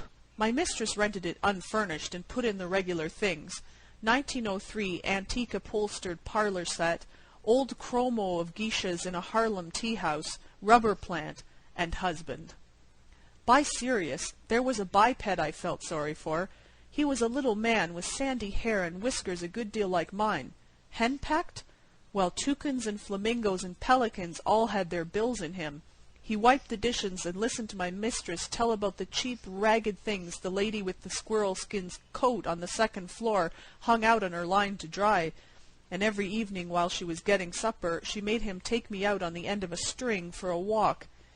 If men knew how women pass the time when they are alone, they'd never marry. Laura Jean Gibby, peanut brittle, a little almond cream on the neck muscles, dishes unwashed, half an hour's talk with the iceman, reading a package of old letters, a couple of pickles, and 2 bottles of malt extract, 1 hour peeking through a hole in the window shade into the flat across the air shaft. That's about all there is to it.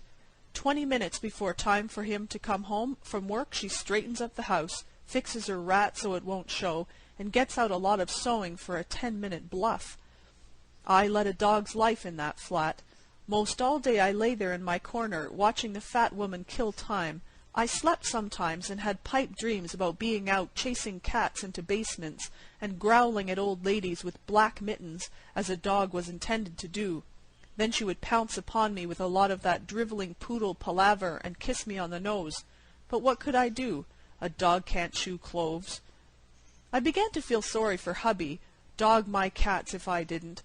We'd look so much alike that people noticed it when we went out, so we shook the streets that Morgan's cab drives down and took to climbing the piles of last December's snow on the streets where cheap people live.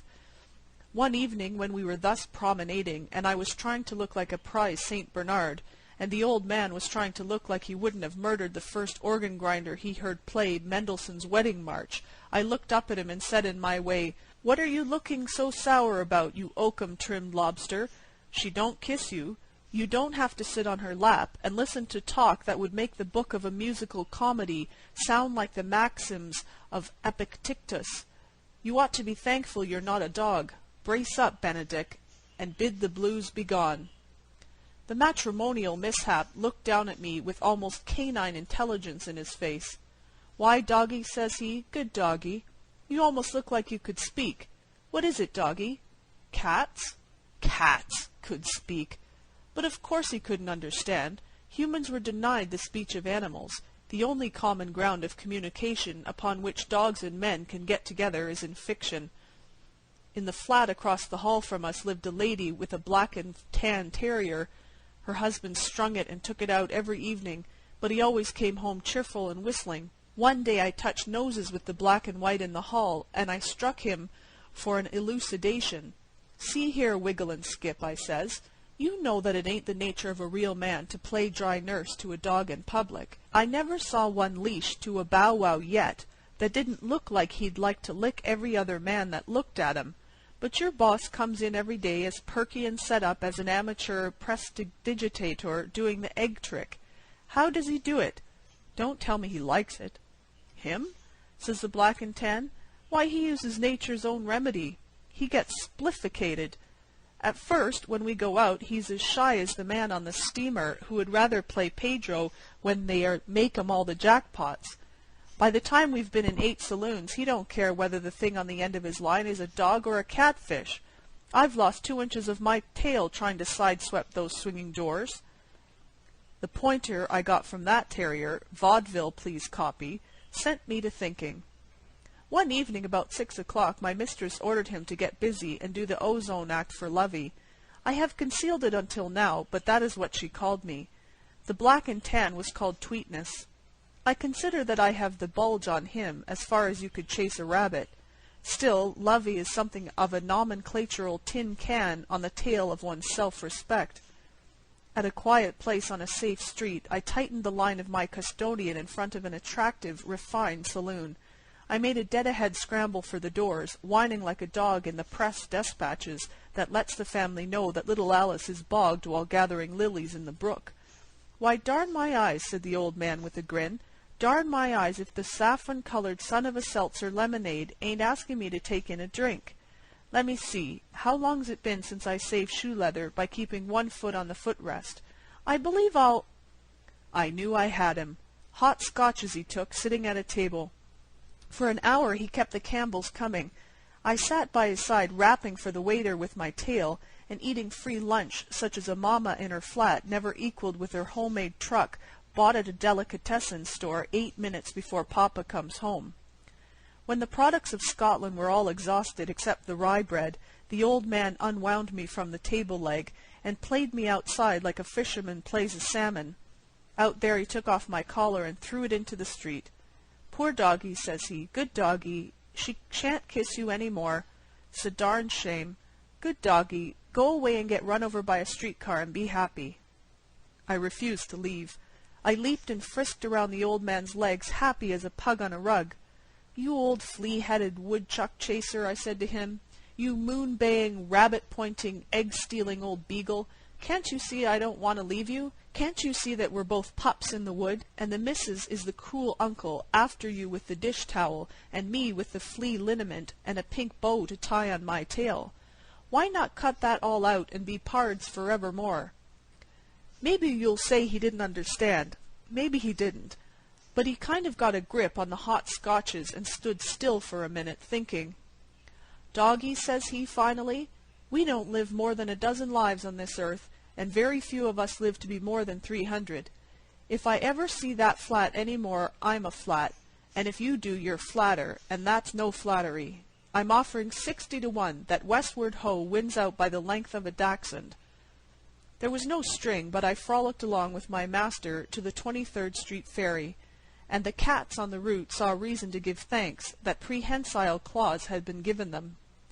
On the Jersey side my master said to a stranger who stood eating a currant bun, "Me and my doggie, we are bound for the Rocky Mountains."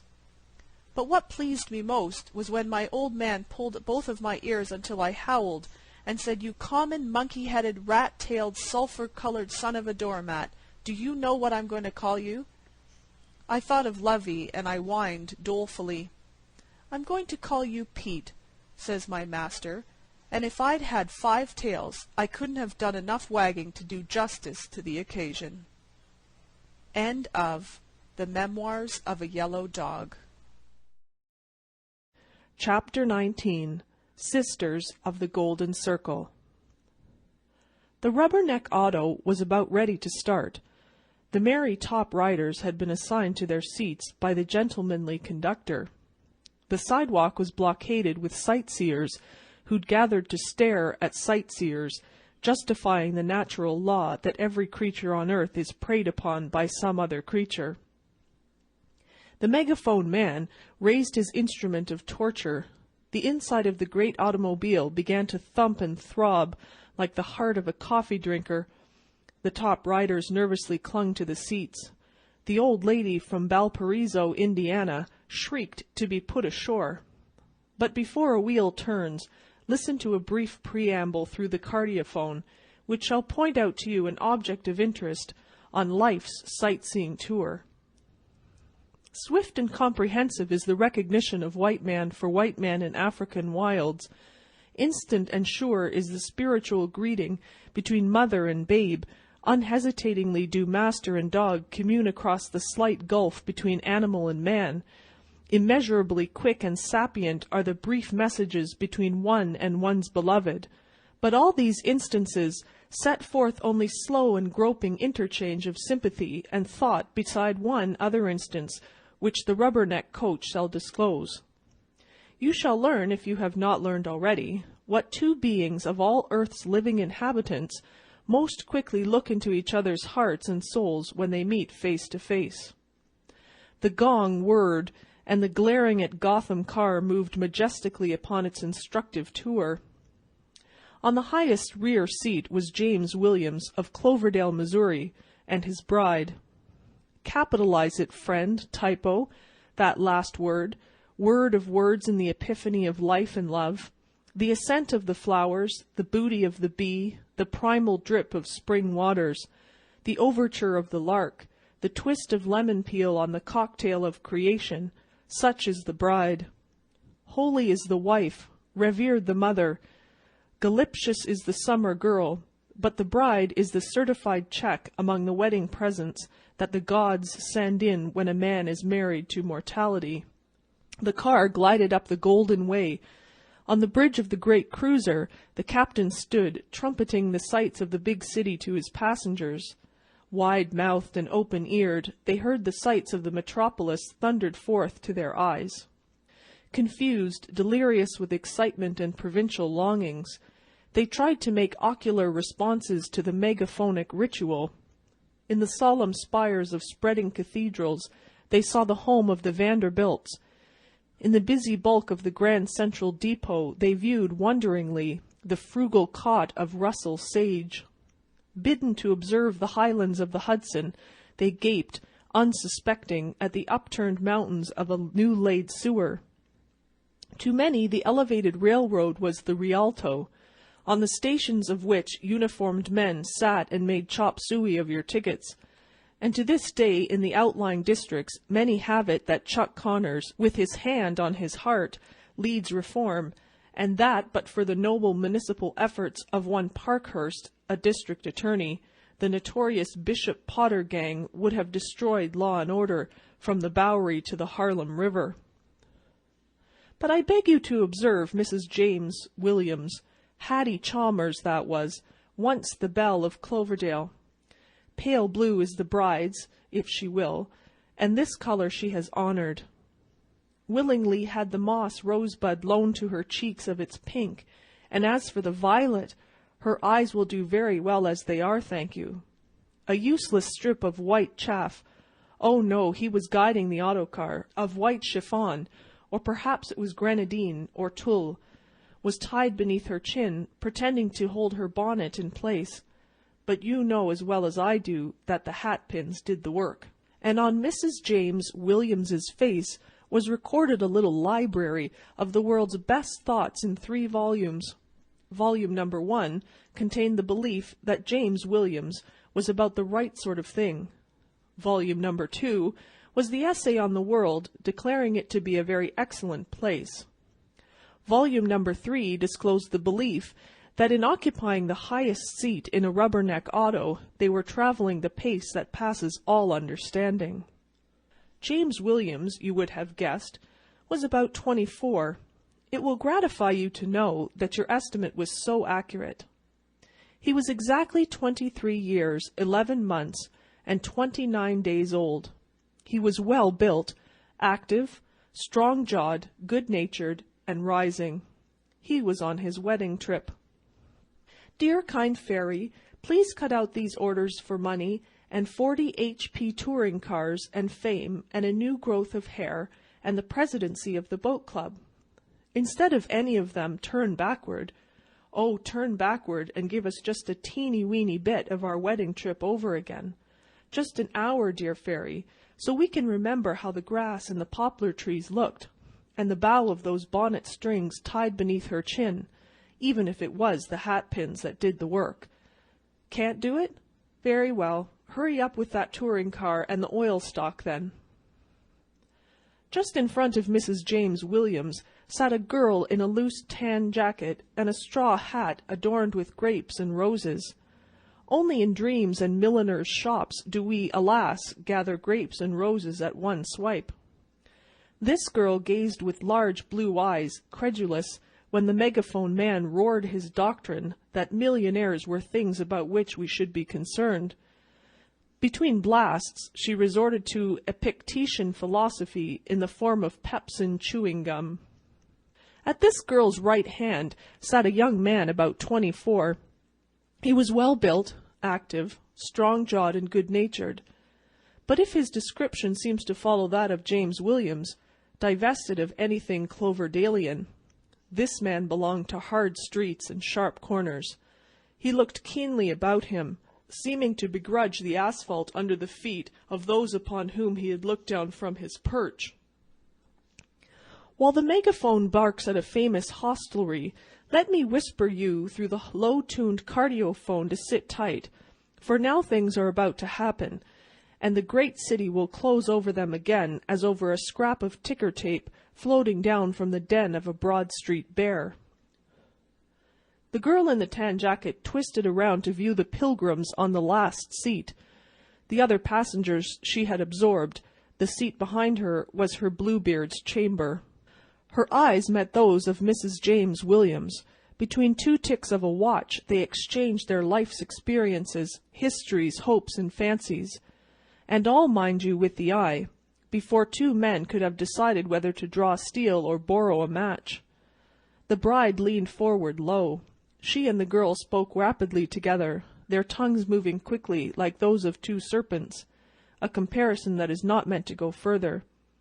2 smiles and a dozen nods closed the conference.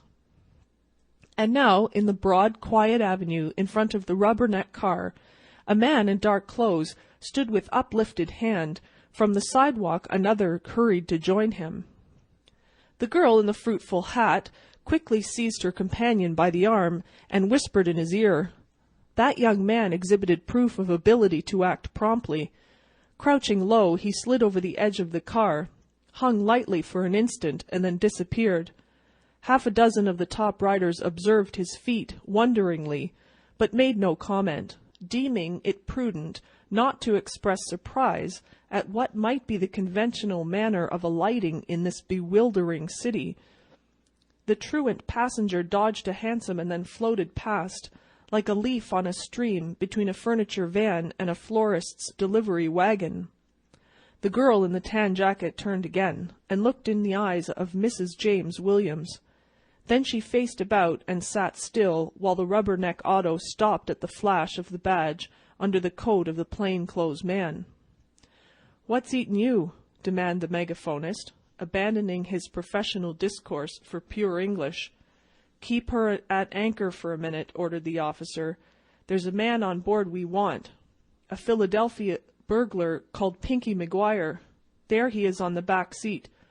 Look out for the side, Donovan." Donovan went to the hind wheel and looked up at James Williams. "Come down, old sport," he said pleasantly. "We've got you. Back to Sleepy Town for yours. It ain't a bad idea, hidin' on a rubberneck, though. I'll remember that." Softly through the megaphone came the advice of the conductor. "Better stop off, sir, and explain. The car must proceed on its tour." James Williams belonged among the level heads. With necessary slowness, he picked his way through the passengers down to the steps at the front of the car. His wife followed, but she first turned her eyes and saw the escaped tourist glide from behind the furniture van and slip behind a tree on the edge of the little park, not 50 feet away. Descended to the ground, James Williams faced his captors with a smile. He was thinking what a good story he would have to tell in Cloverdale about having been mistaken for a burglar. The rubberneck coach lingered out of respect for its patrons. What could be a more interesting sight than this? "My name is James Williams of Cloverdale, Missouri," he said kindly, so that they would not be too greatly mortified. "I have letters here that will show—" "You'll come with us, please," announced the plainclothesman. "Pinky McGuire's description fits you like flannel washed in hot suds. A detective saw you on the rubberneck up at Central Park and phoned down to take you in. Do your explaining at the station house." James Williams' wife, the bride of 2 weeks, looked him in the face with a strange, soft radiance in her eyes and a flush on her cheeks, looked him in the face and said, Go with him quietly, Pinky, and maybe it'll be in your favor." And then, as the glaring at Gotham car rolled away, she turned and threw a kiss. His wife threw a kiss at someone high up on the seats of the Rubberneck. "Your girl gives you good advice, McGuire," said Donovan. "Come on now." And then madness descended upon and occupied James Williams. He pushed his hat far upon the back of his head. "My wife seems to think I'm a burglar," he said recklessly. "I've never heard of her being crazy, therefore I must be. And if I'm crazy, they can't do anything to me for killing you two fools in my madness." Whereupon he resisted arrest so cheerfully and industriously that cops had to be whistled for, and afterwards the reserves, to disperse a few thousand delighted spectators. At the station house the desk sergeant asked for his name. "McDoodle the Pink, or Pinky the Brute, I forget which," was James Williams's answer. "But you can bet I'm a burglar, don't leave that out. And you might add that it took 5 of 'em to pluck the pink. I'd especially like to have that in the records."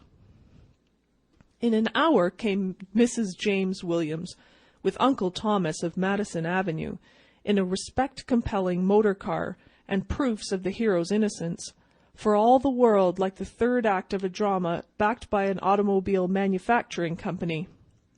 After the police had sternly reprimanded James Williams for imitating a copyrighted burglar, and given him an honorable discharge as the department was capable of, Mrs. Williams rearrested him and swept him into an angle of the station house. James Williams regarded her with one eye. He always said that Donovan closed the other while somebody was holding his good right hand. Never before had he given her a word of reproach or of reproof. "If you can explain," he began rather stiffly, "why you—" "Dear," she interrupted, "listen. It was an hour's pain and trial to you. I did it for her. I mean the girl who spoke to me on the coach. I was so happy, Jim, so happy with you that I didn't dare to refuse that happiness to another. Jim, they were married only this morning, those two, and I wanted him to get away. While they were struggling with you, I saw him slip from behind his tree and hurry across the park. That's all of it, dear. I had to do it." Thus does one sister of the plain gold band know another, who stands in the enchanted light that shines but once and briefly for each one. By rice and satin bows does mere man become aware of weddings. But bride knoweth bride at the glance of an eye, and between them swiftly passes comfort and meaning in a language that man and widows wot not of. End of Chapter 19. Sisters of the Golden Circle. Chapter 14. Springtime a la carte. It was a day in March. Never, never begin a story this way when you write one. No opening could possibly be worse. It is unimaginative, flat, dry, and likely to consist of mere wind. But in this instance it is allowable, for the following paragraph, which should have inaugurated the narrative, is too wildly extravagant and preposterous to be flaunted in the face of the reader without preparation. Sarah was crying over her bill of fare. Think of a New York girl shedding tears on the menu card. To account for this, you will be allowed to guess that the lobsters were all out, or that she had sworn ice cream off during Lent, or that she had ordered onions, or that she had just come from a Hackett matinee. And then, all these theories being wrong, you will please let the story proceed. The gentleman who announced that the world was an oyster, which he with his sword would open, made a larger hit than he deserved. It is not difficult to open an oyster with a sword. But did you ever notice anyone try to open the terrestrial bivalve with a typewriter? Like to wait for a dozen raw open that way? Sarah had managed to pry apart the shells with her unhandy weapon far enough to nibble a wee bit at the cold and clammy world within. She knew no more shorthand than if she had been a graduate in stenography just let slip upon the world by a business college. So, not being able to stenog, she could not enter that bright galaxy of office talent. She was a freelance typewriter and canvassed for odd jobs of copying. The most brilliant and crowning feat of Sarah's battle with the world was the deal she made with Schulenburg's home restaurant. The restaurant was next door to the old red brick in which she hall-roomed. One evening after dining at Schulenberg's 40-cent 5-course table d'hôte, served as fast as you throw the 5 baseballs at the colored gentleman's head, Sarah took away with her the bill of fare. It was written in an almost unreadable script, neither English nor German, and so arranged that if you were not careful you began with a toothpick and rice pudding and ended with soup and the day of the week. The next day Sarah showed Schulenberg a neat card on which the menu was beautifully typewritten, with the viands temptingly marshalled under their right and proper heads, from hors d'oeuvres to not responsible for overcoats and umbrellas. Schulenberg became a naturalized citizen on the spot. Before Sarah left him, she had him willingly committed to an agreement. She was to furnish typewritten bills of fare for the 21 tables in the restaurant, a new bill for each day's dinner, and new ones for breakfast and lunch, as often as changes occurred in the food or as neatness required. In return for this, Schulenberg was to send 3 meals per diem to Sarah's hall room by a waiter, an obsequious one if possible, and furnish her each afternoon with a pencil draft of what fate had in store for Schulenberg's customers on the morrow. Mutual satisfaction resulted from the agreement. Schulenberg's patrons now knew what the food they ate was called, even if its nature sometimes puzzled them. And Sarah had food during a cold, dull winter, which was the main thing with her. And then the almanac lied, and said that spring had come. Spring comes when it comes. The frozen snows of January still lay like adamant in the cross-town streets. The hand organs still played in the good old summer time, with their December vivacity and expression. Men began to make 30-day notes to buy Easter dresses. Janitors shut off steam. When these things happen, one may know that the city is still in the clutches of winter. One afternoon, Sarah shivered in her elegant hall bedroom. House-heated, scrupulously clean conveniences, seen to be appreciated. She had no work to do except Schulenberg's menu cards. Sarah sat in her squeaky willow rocker and looked out the window. The calendar on the wall kept crying to her, "Springtime is here, Sarah. Springtime is here, I tell you. Look at me, Sarah. My figures show it. You've got a neat figure yourself, Sarah, a nice springtime figure. Why do you look out the window so sadly?" Sarah's room was at the back of the house. Looking out the window, she could see the windowless rear brick wall of the box factory on the next street. But the wall was clearest crystal, and Sarah was looking down a grassy lane shaded with cherry trees and elms and bordered with raspberry bushes and Cherokee roses. Spring's real harbingers are too subtle for the eye and ear. Some must have the flowering crocus, the wood-staring dogwood, the voice of bluebird, even so gross a reminder as the farewell handshake of the retiring buckwheat and oyster before they can welcome the lady in green to their dull bosoms. But to old Earth's choicest kin there came straight, sweet messages from his newest bride, telling them they shall be no stepchildren unless they choose to be. On the previous summer, Sarah had gone into the country and loved a farmer. In writing your story, never hark back thus. It is bad art and cripples interest. Let it march, march. Sarah stayed 2 weeks at Sunnybrook Farm. There she learned to love old Farmer Franklin's son, Walter. Farmers have been loved and wedded and turned out to grass in less time. But young Walter Franklin was a modern agriculturist.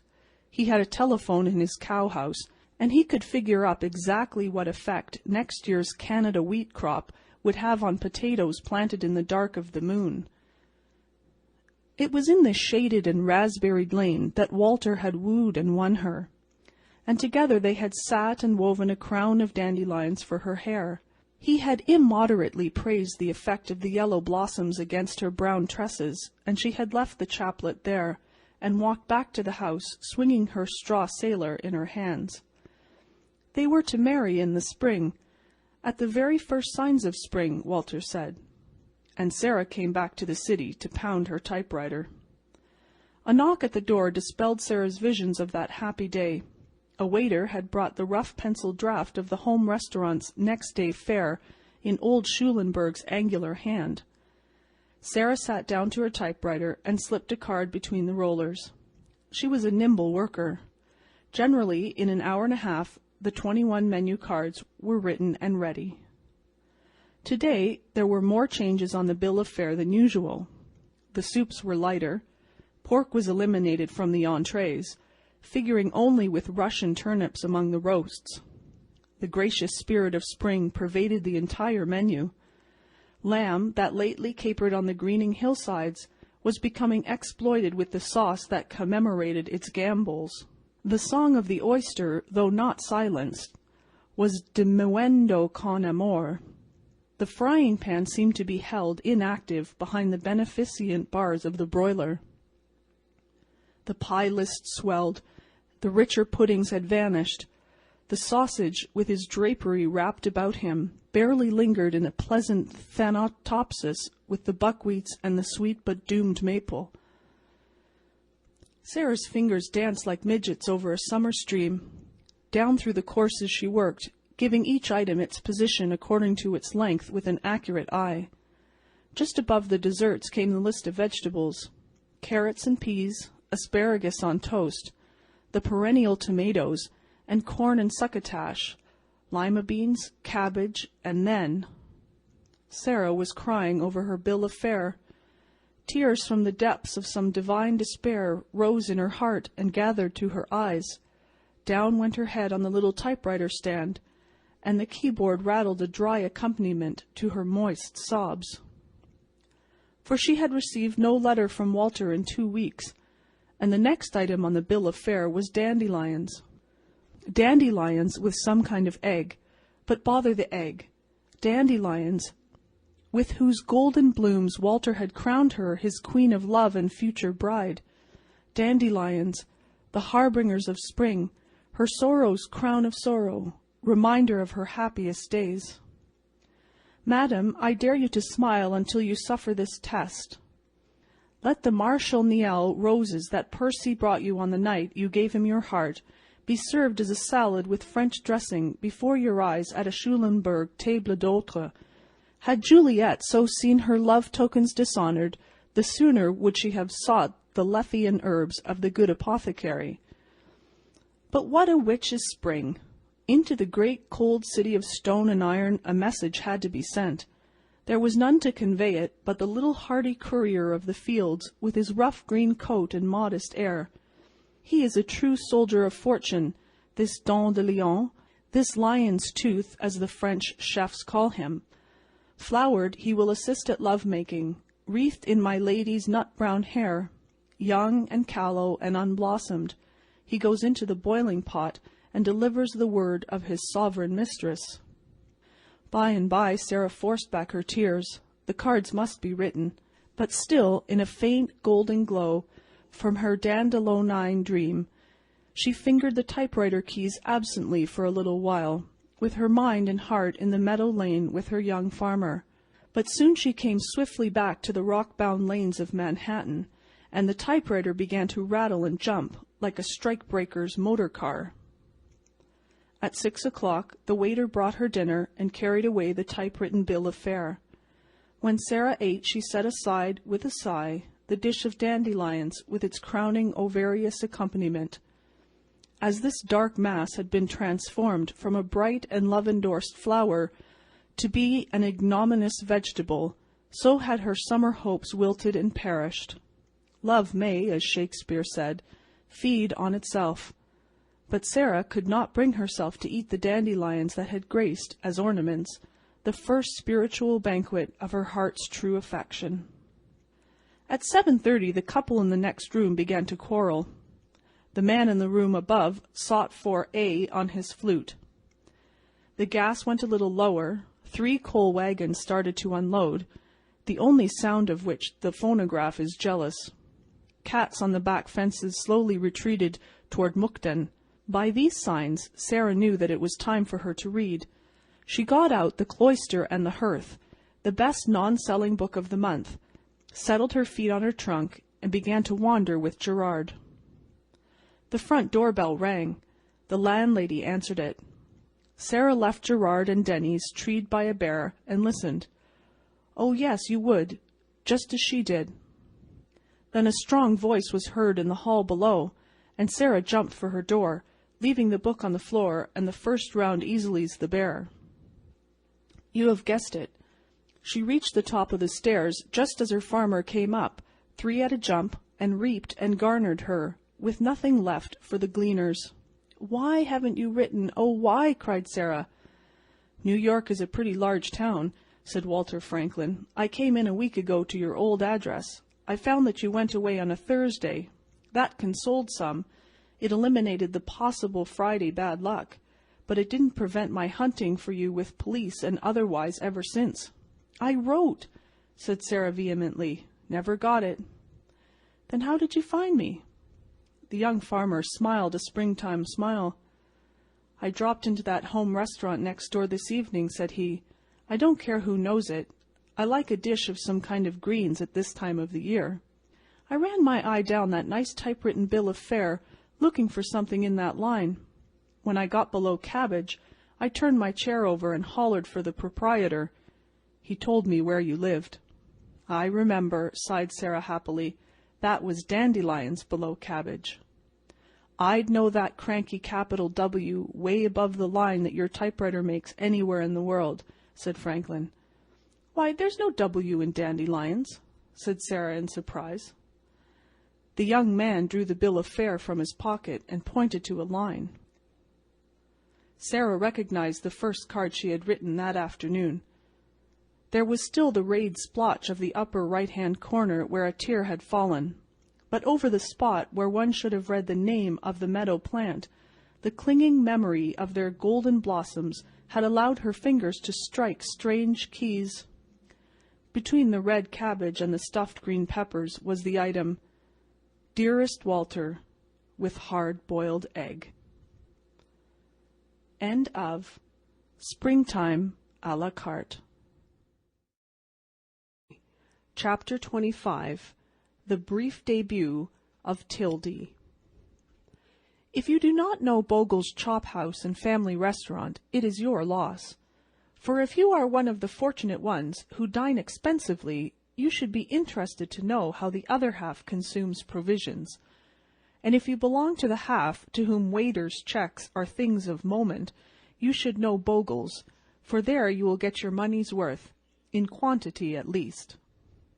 Bogle's is situated in that highway of bourgeoisie, that boulevard of Brown, Jones, and Robinson, 8th Avenue. There are 2 rows of tables in the room, 6 in each row. On each table is a castor stand, containing cruets of condiments and seasons. From the pepper cruet you may shake a cloud of something tasteless and melancholy, like volcanic dust.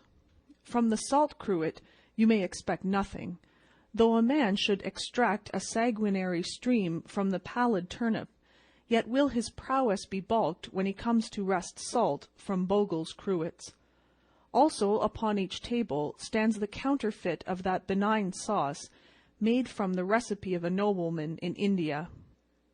At the cashier's desk sits Bogle, cold, sordid, slow, smouldering, and takes your money.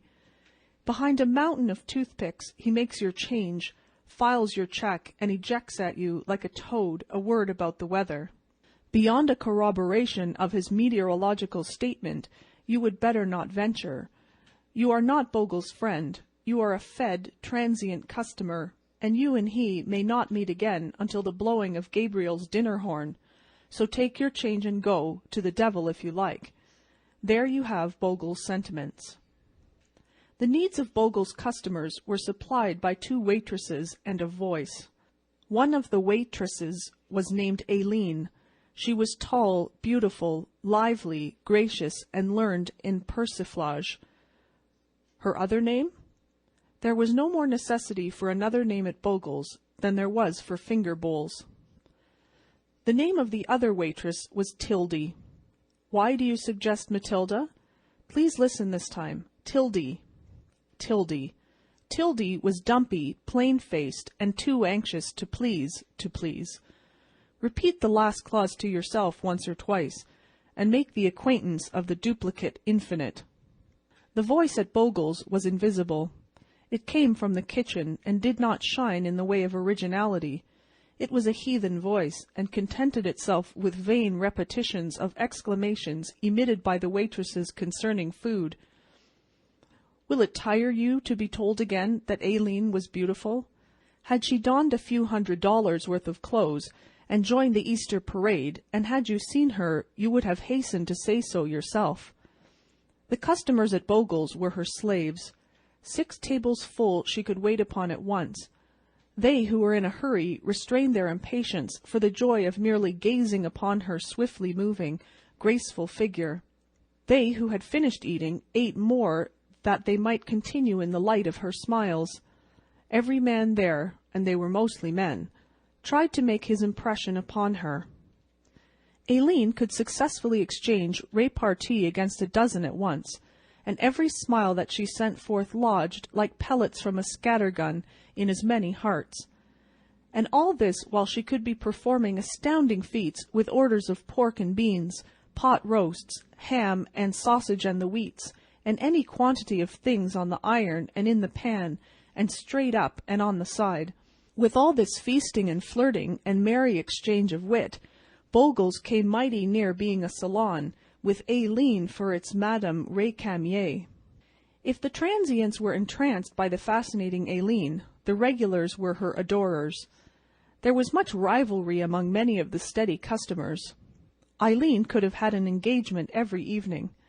At least twice a week someone took her to a theatre or to a dance. One stout gentleman whom she and Tildy had privately christened the Hog presented her with a turquoise ring. Another one, known as Freshy, who rode on the traction company's repair wagon, was going to give her a poodle as soon as his brother got the hauling contract in the 9th. And the man who always ate spare ribs and spinach, and said he was a stockbroker, asked her to go to Parsifal with him. "I don't know where this place is," said Aileen, while talking it over with Tildy, "but the wedding ring's got to be on before I put a stitch into a travelling dress. Ain't that right? Well, I guess. But Tildy—" In steaming, chattering, cabbage-scented Bogle's, there was almost a heart tragedy.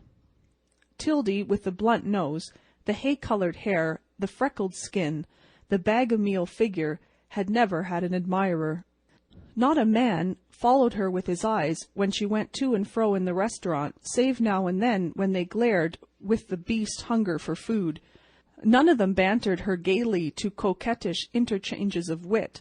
None of them loudly jollied her of mornings as they did Aileen, accusing her, when the eggs were slow in coming, of late hours in the company of envied swains. No one had ever given her a turquoise ring, or invited her upon a voyage to mysterious, distant Parsifal. Tildy was a good waitress, and the men tolerated her. They who sat at her table spoke to her briefly with quotations from the bill of fare, and then raised their voices in honeyed and otherwise flavoured accents, eloquently addressed to the fair Aileen. They writhed in their chairs to gaze around and over the impending form of Tildy, that Aileen's pulchritude might season and make ambrosia of their bacon and eggs. And Tildy was content to be the unwooed drudge if Aileen could receive the flattery and the homage. The blunt nose was loyal to the short Grecian. She was Aileen's friend, and she was glad to see her rule hearts and wean the attention of men from smoking pot pie and lemon meringue.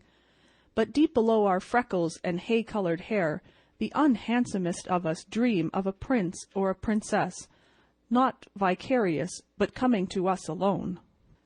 There was a morning when Aileen tripped into work with a slightly bruised eye, and Tildy's solicitude had almost enough to heal any optic. "Fresh guy," explained Aileen, "last night as I was going home at 23rd and 6th. Sashayed up, so he did, and made a break. I turned him down cold, and he made a sneak, but followed me down to 18th and tried his hot air again. Gee, but I slapped him with a good one side of the face. Then he give me that eye. Does it look real awful, Till? I should hate that Mr. Nicholson should see it when he comes in for his tea and toast at 10. Tildy listened to the adventure with breathless admiration. No man had ever tried to follow her. She was safe abroad at any hour of the 24. What bliss it must have been to have had a man follow one, and black one's eye for love. Among the customers at Bogle's was a young man named Cedars, who worked in a laundry office. Mr. Cedars was thin and had light hair, and appeared to have been recently rough-dried and starched. He was too diffident to aspire to Aileen's notice, so he usually sat at one of Tildy's tables, where he devoted himself to silence and boiled weak fish. One day, when Mr. Cedars came in to dinner, he had been drinking beer. There were only 2 or 3 customers in the restaurant. When Mr. Cedars had finished his weak fish, he got up, put his arm around Tildy's waist, kissed her loudly and impudently, walked out upon the street, snapped his fingers in the direction of the laundry, and hied himself to play pennies in the slot machines at the amusement arcade. For a few moments Tildy stood petrified. Then she was aware of Aileen shaking at her an arch forefinger and saying, "Why, Till, you naughty girl, ain't you getting to be awful, Miss Sly Boots? First thing I know, you'll be stealing some of my fellows. I must keep an eye on you, my lady." Another thing dawned upon Tildy's recovering wits. In a moment she had advanced from a hopeless, lowly admirer to be an Eve sister of the potent Aileen. She herself was now a man-charmer, a mark for Cupid, a Sabine who must be coy when the Romans were at their banquet boards. Men had performed for her a miraculous piece of one-day laundry work. He had taken the sackcloth of her uncomeliness and washed, dried, starched, and ironed it, and returned it to her sheer embroidered lawn, the robe of Venus herself. The freckles on Tildy's cheeks merged into a rosy flush. Now both Circe and Psyche peeped from her brightened eye. Not even Aileen herself had been publicly embraced and kissed in the restaurant. Tildy could not keep the delightful secret. When trade was slack, she went and stood at Bogle's desk. Her eyes were shining. She tried not to let her words sound proud and boastful. "A gentleman insulted me today," she said. "He hugged me around the waist and kissed me." "That's so," said Bogle, cracking open his business armor. "After this week, you get $1 a week more." At the next regular meal, when Tildy set food before customers with whom she had acquaintance, she said to each of them modestly, as one whose merit needed no bolstering, "A gentleman insulted me today in the restaurant. He put his arm around my waist and kissed me." The diners accepted the revelation in various ways, some incredulously, some with congratulations. Others turned upon her the stream of badinage that had hitherto been directed at Aileen alone, and Tildy's heart swelled in her bosom, for she saw at last the towers of romance rise above the horizon of the grey plain in which she had for so long travelled. For 2 days Mr. Cedars came not again. During that time Tildy established herself firmly as a woman to be wooed. She bought ribbons and arranged her hair like Aileen's, and tightened her waist 2 inches. She had a thrilling but delightful fear that Mr. Cedars would rush in suddenly and shoot her with a pistol. He must have loved her desperately, and impulsive lovers are always blindly jealous. Even Aileen had not been shot at with a pistol, and then Tildy rather hoped that he would not shoot at her, for she was always loyal to Aileen, and did not want to overshadow her friend. At 4 o'clock on the afternoon of the 3rd day, Mr. Cedars came in. There were no customers at the tables. At the back end of the restaurant, Tildy was refilling the mustard pots, and Aileen was quartering pies. Mr. Cedars walked back to where they stood. Tildy looked up and saw him, gasped, and pressed the mustard spoon against her heart. A red hair bow was in her hair. She wore Venus's 8th Avenue badge, the blue bead necklace with the swinging silver symbolic heart. Mr. Cedars was flushed and embarrassed. He plunged one hand into his hip pocket and the other into a fresh pumpkin pie.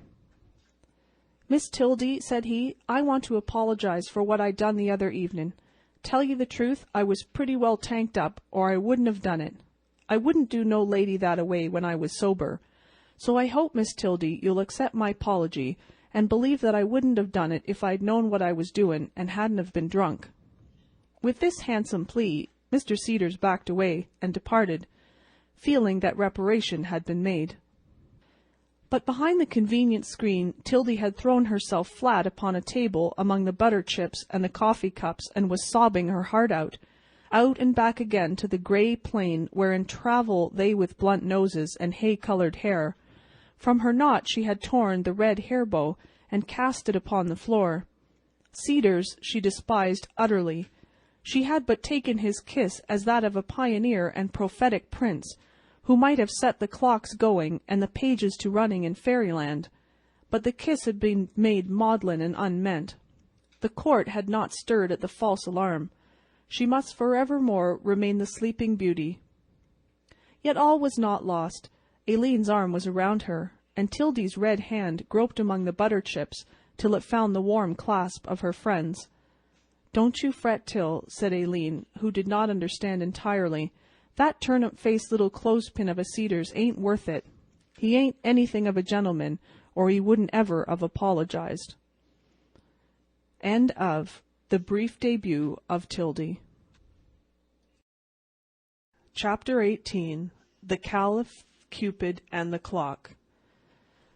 Prince Michael of the Electorate of Valleluna sat on his favourite bench in the park.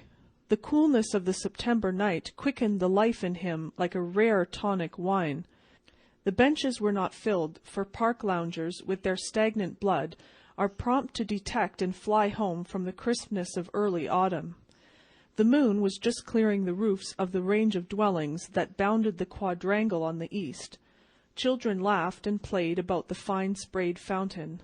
In the shadowed spots, fauns and hamadryads wooed, unconscious of the gaze of mortal eyes. A hand organ, Philomel by the grace of our stage carpenter, Fancy, fluted and droned in a side street. Around the enchanted boundaries of the little park, streetcars spat and mewed, and the stilted trains roared like tigers and lions prowling for a place to enter. And above the trees shone the great, round, shining face of an illuminated clock in the tower of an antique public building. Prince Michael's shoes were wrecked far beyond the skill of the carefulest cobbler. The ragman would have declined any negotiations concerning his clothes. The 2-week stubble on his face was grey and brown and red and greenish yellow, as if it had been made up from individual contributions from the chorus of a musical comedy. No man existed who had money enough to wear so bad a hat as his. Prince Michael sat on his favourite bench and smiled.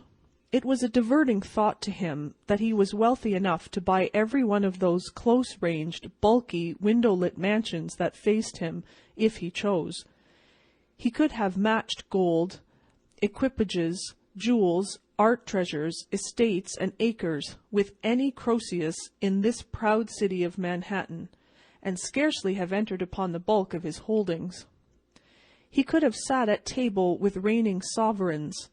The social world, the world of art, the fellowship of the elect, adulation, imitation, the homage of the fairest, honours from the highest, praise from the wisest, flattery, esteem, credit, pleasure, fame, all the honey of life was waiting in the comb in the hive of the world for Prince Michael of the Electorate of Valleluna, whenever he might choose to take it.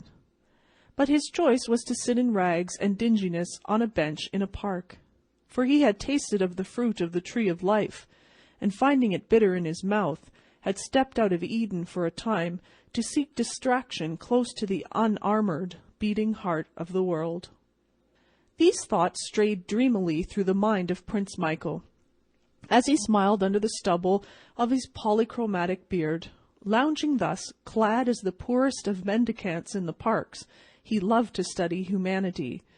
He found in altruism more pleasure than his riches, his station, and all the grosser sweets of life had given him. It was his chief solace and satisfaction to alleviate individual distress, to confer favours upon worthy ones who had need of succour, to dazzle unfortunates by unexpected and bewildering gifts of truly royal magnificence, bestowed, however, with wisdom and judiciousness. And as Prince Michael's eye rested upon the glowing face of the great clock in the tower, his smile, altruistic as it was, became slightly tinged with contempt. Big thoughts were the prince's, and it was always with a shake of his head that he considered the subjugation of the world to the arbitrary measures of time.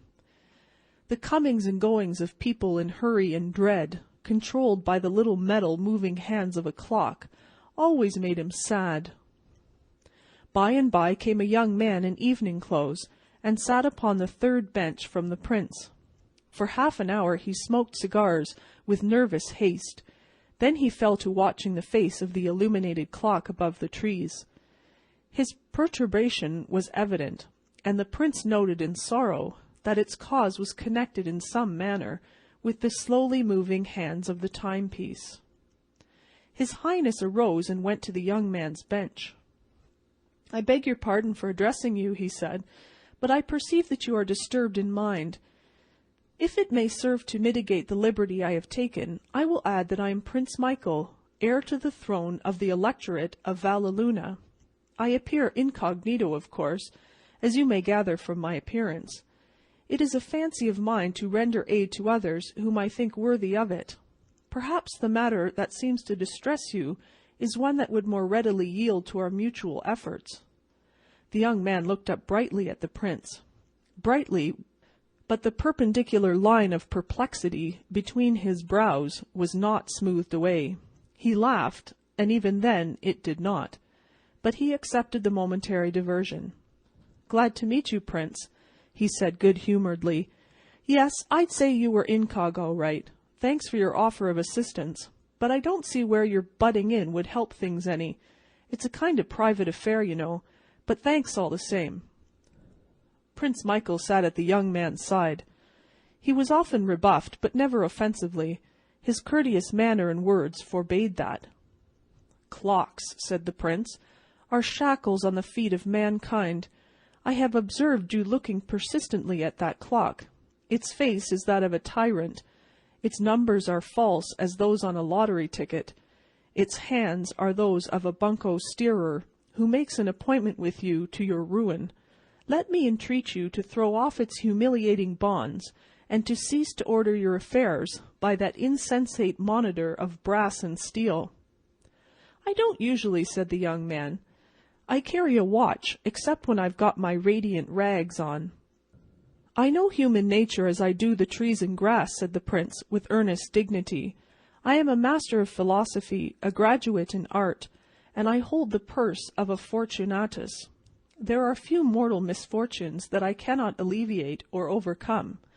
I have read your countenance, and found in it honesty and nobility, as well as distress.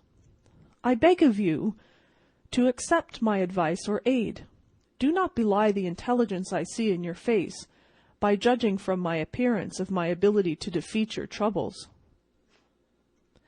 The young man glanced at the clock again, and frowned darkly. When his gaze strayed from the glowing horologe of time, it rested intently upon a 4-story red brick house in the row of dwellings opposite to where he sat. The shades were drawn, and the lights in many rooms shone dimly through them. 10 minutes to 9, exclaimed the young man, with an impatient gesture of despair.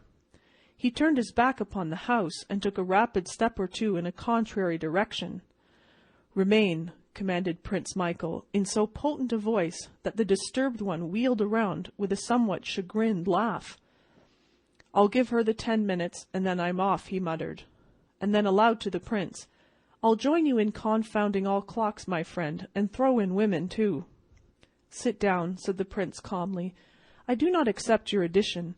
Women are the natural enemies of clocks, and therefore the allies of those who would seek liberation from these monsters that measure our follies and limit our pleasures.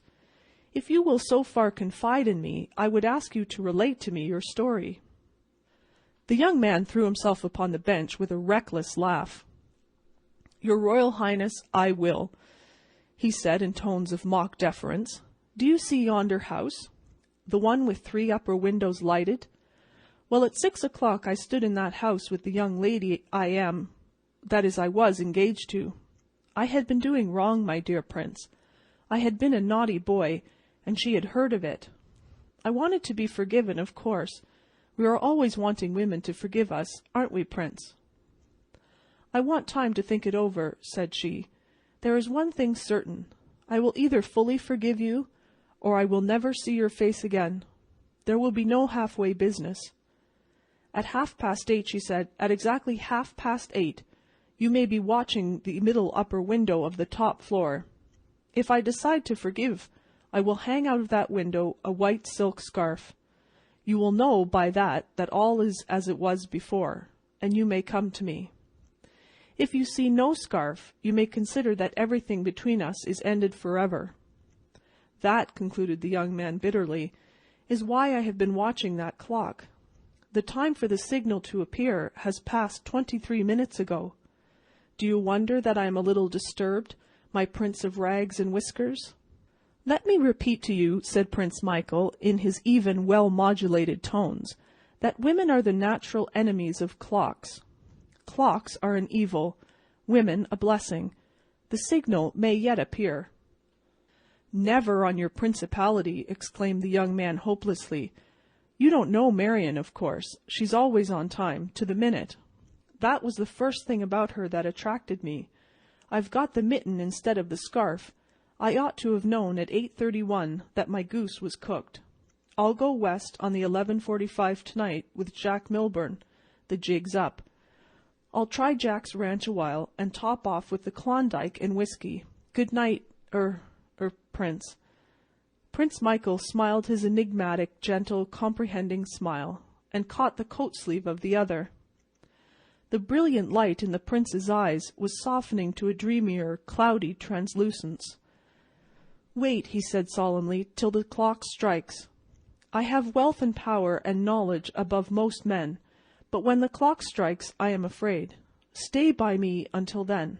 This woman shall be yours. You have the word of the hereditary prince of Valleluna.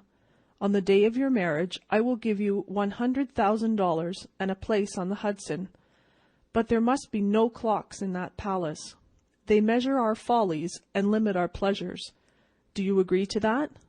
"Of course," said the young man cheerfully. "They're a nuisance anyway, always ticking and striking and getting you late for dinner." He glanced again at the clock in the tower.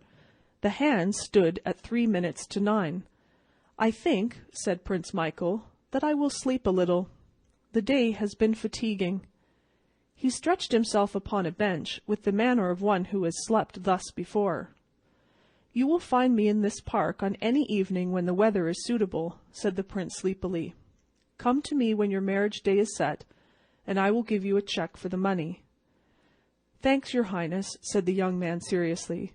"It doesn't look as if I would need that palace on the Hudson, but I appreciate your offer just the same." Prince Michael sank into deep slumber.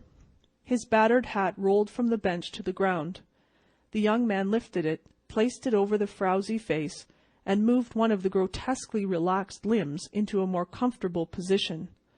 "Poor devil," he said, as he drew the tattered clothes closer about the prince's breast.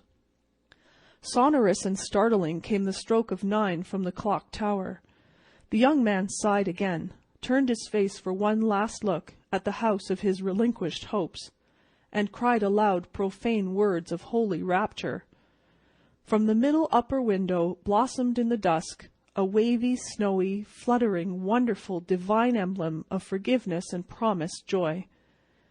By came a citizen, rotund, comfortable, home-hurrying, unknowing in the delights of waving silken scarves on the borders of dimly lit parks. "Will you oblige me with the time, sir?" asked the young man. And the citizen, shrewdly conjecturing his watch to be safe, dragged it out and announced, 29½ minutes past 8, sir. And then, from habit, he glanced at the clock in the tower, and made further oration. "By George, that clock's half an hour fast. First time in 10 years I've known it to be off. This watch of mine never varies a—" But the citizen was talking to vacancy.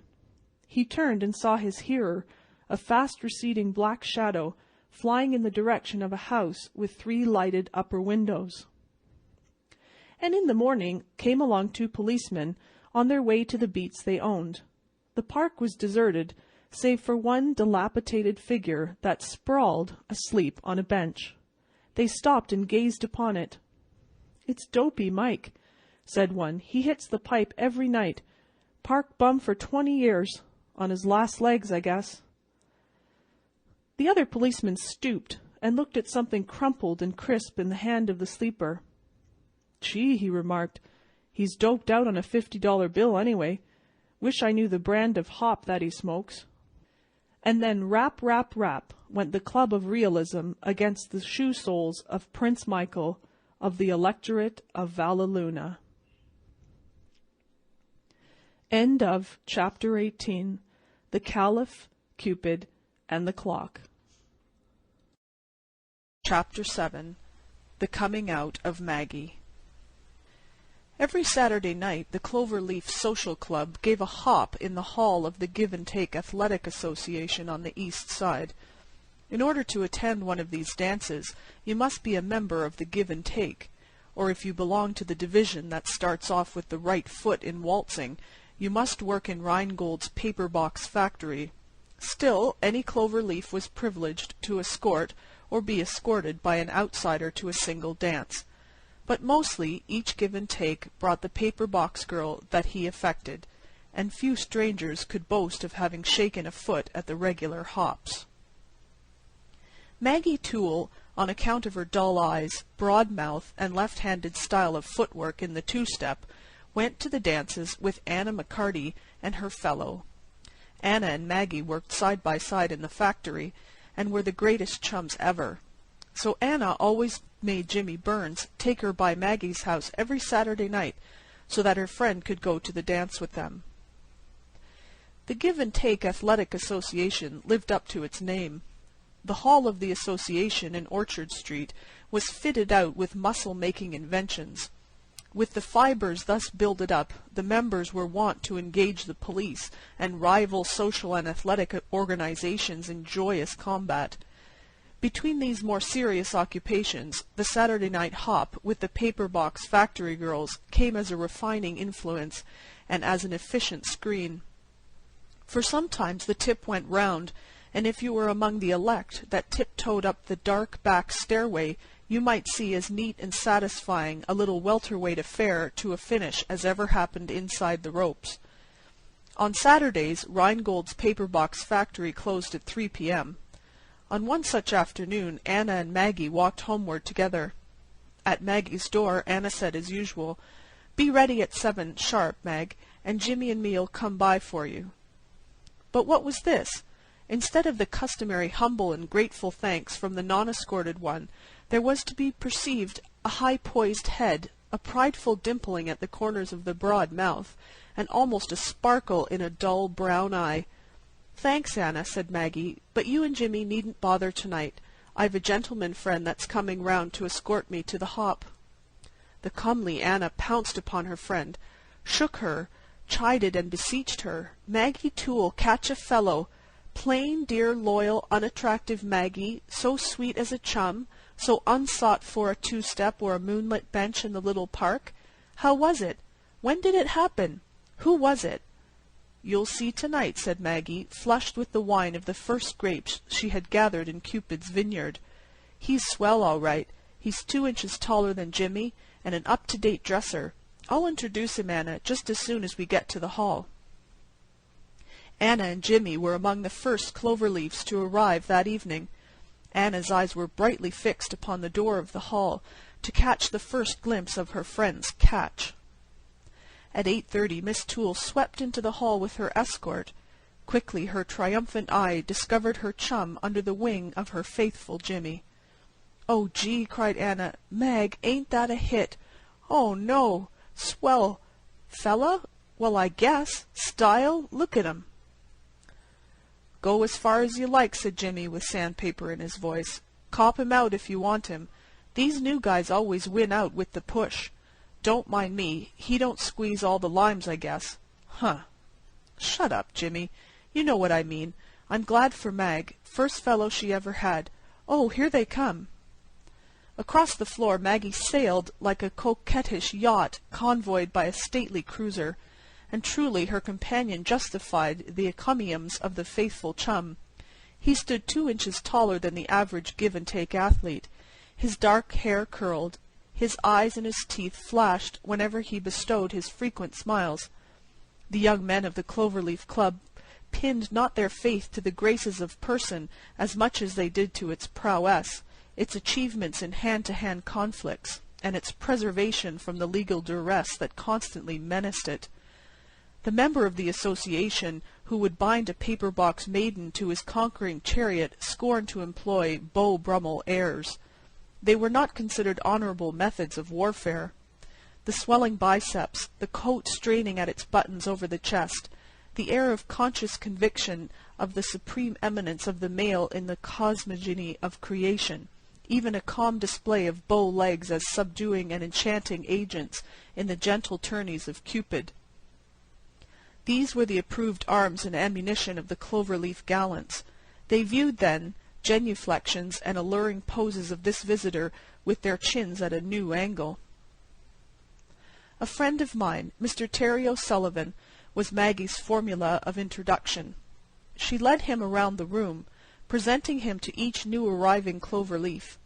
Almost was she pretty now, with the unique luminosity in her eyes that comes to a girl with her first suitor and a kitten with its first mouse. "Maggie O'Toole's got a fellow at last," was the word that went round among the paper-box girls. "Pipe Mag's floor-walker." Thus the give-and-takes expressed their indifferent contempt.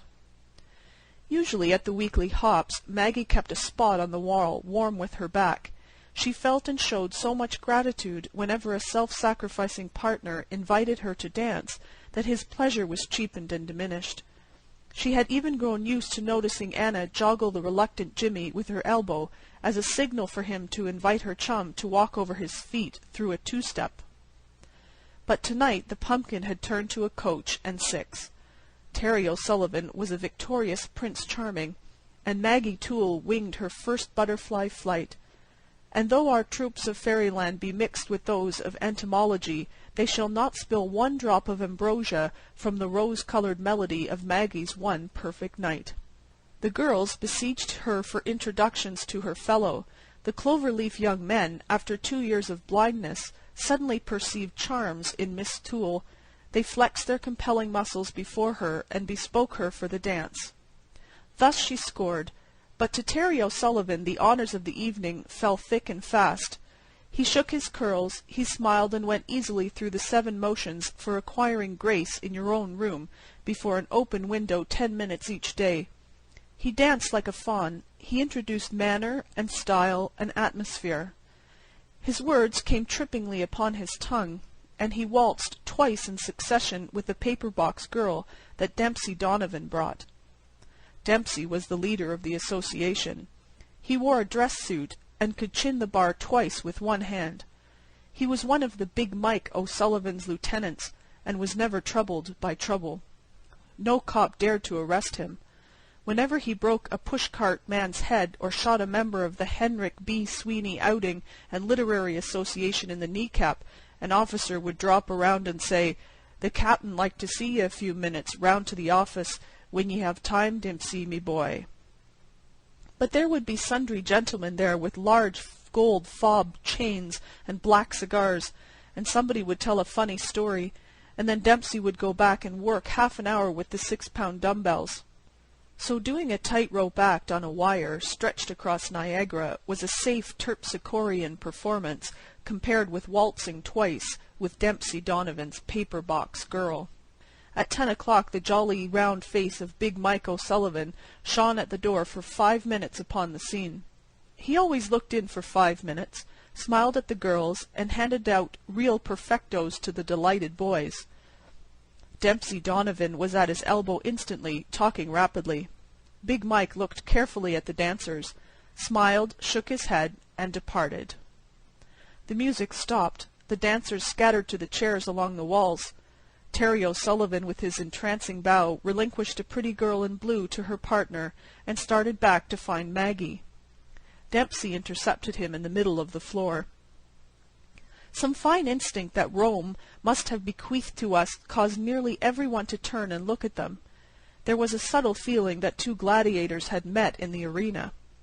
2 or 3 give-and-takes with tight coat sleeves drew nearer. "One moment, Mr. O'Sullivan," said Dempsey. "I hope you're enjoying yourself. Where did you say you live?" The two gladiators were well matched. Dempsey had perhaps 10 pounds of weight to give away. The O'Sullivan had breadth with quickness. Dempsey had a glacial eye, a dominating slit of a mouth, an indestructible jaw, a complexion like a belle's, and the coolness of a champion. The visitor showed more fire in his contempt, and less control over his conspicuous sneer. They were enemies by the law, written when the rocks were molten. They were each too splendid, too mighty, too incomparable to divide preeminence. One only must survive. "I live on Grand," said O'Sullivan insolently. "No trouble to find me at home. Where do you live?" Dempsey ignored the question. "You say your name's O'Sullivan," he went on. "Well, Big Mike says he never saw you before." "Lots of things he never saw," said the favourite of the hop. "As a rule," went on Dempsey, huskily sweet, "O'Sullivans in this district know one another. You escorted one of our lady members here, and we want a chance to make good. If you've got a family tree, let's see a few historical O'Sullivans' buds come out on it. Or do you want us to dig it out of you by the roots?" "Suppose you mind your own business," suggested O'Sullivan blandly. Dempsey's eyes brightened. He held up an inspired forefinger, as though a brilliant idea had struck him. "I've got it now," he said cordially. "It was just a little mistake. You ain't no O'Sullivan. You are a ring-tailed monkey. Excuse us for not recognizing you at first." O'Sullivan's eye flashed. He made a quick movement, but Andy Geoghegan was there and caught his arm. Dempsey nodded at Andy and William McMahon, the secretary of the club, and walked rapidly toward a door at the rear of the hall. Two other members of the Give and Take Association swiftly joined the little group. Terry O'Sullivan was now in the hands of the Board of Rules and Social Referees.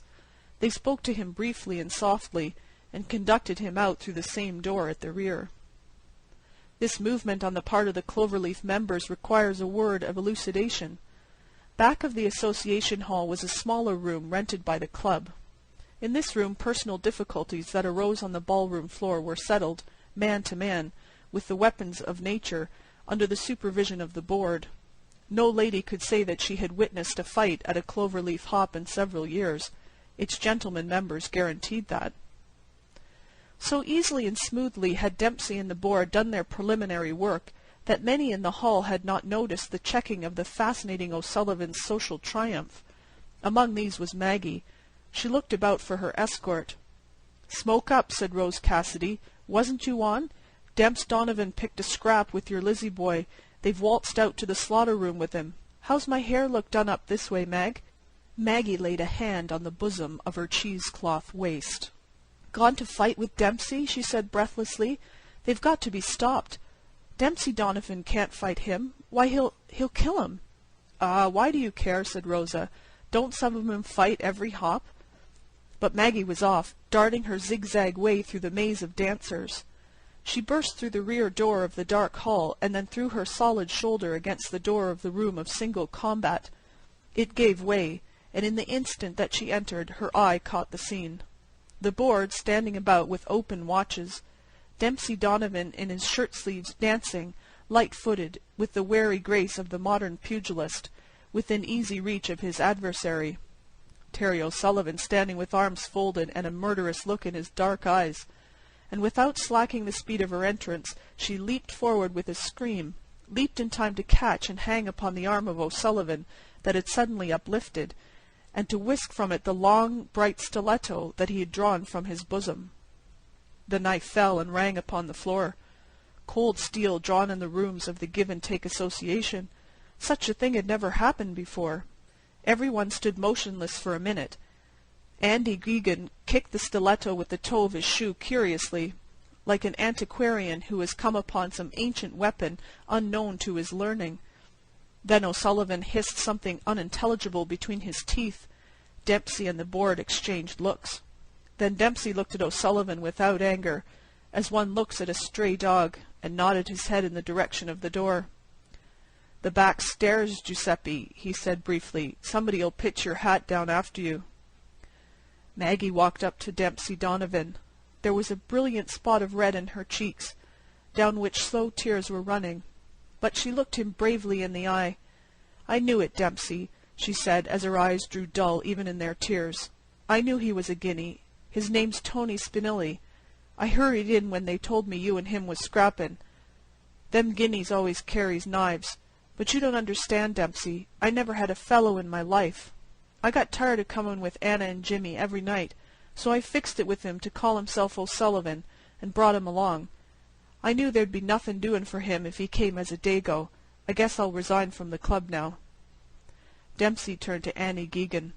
"Chuck that cheese slicer out of the window," he said, "and tell him inside that Mr. O'Sullivan has had a telephone message to go down to Tammany Hall." He then turned back to Maggie. "Say, Mag," he said, "I'll see you home. How about next Saturday night? Will you come to the hop with me if I call around for you?" It was remarkable how quickly Maggie's eyes could change from dull to a shining brown. "With you, Dempsey?" she stammered. "Say, will a duck swim?" End of The Coming Out of Maggie.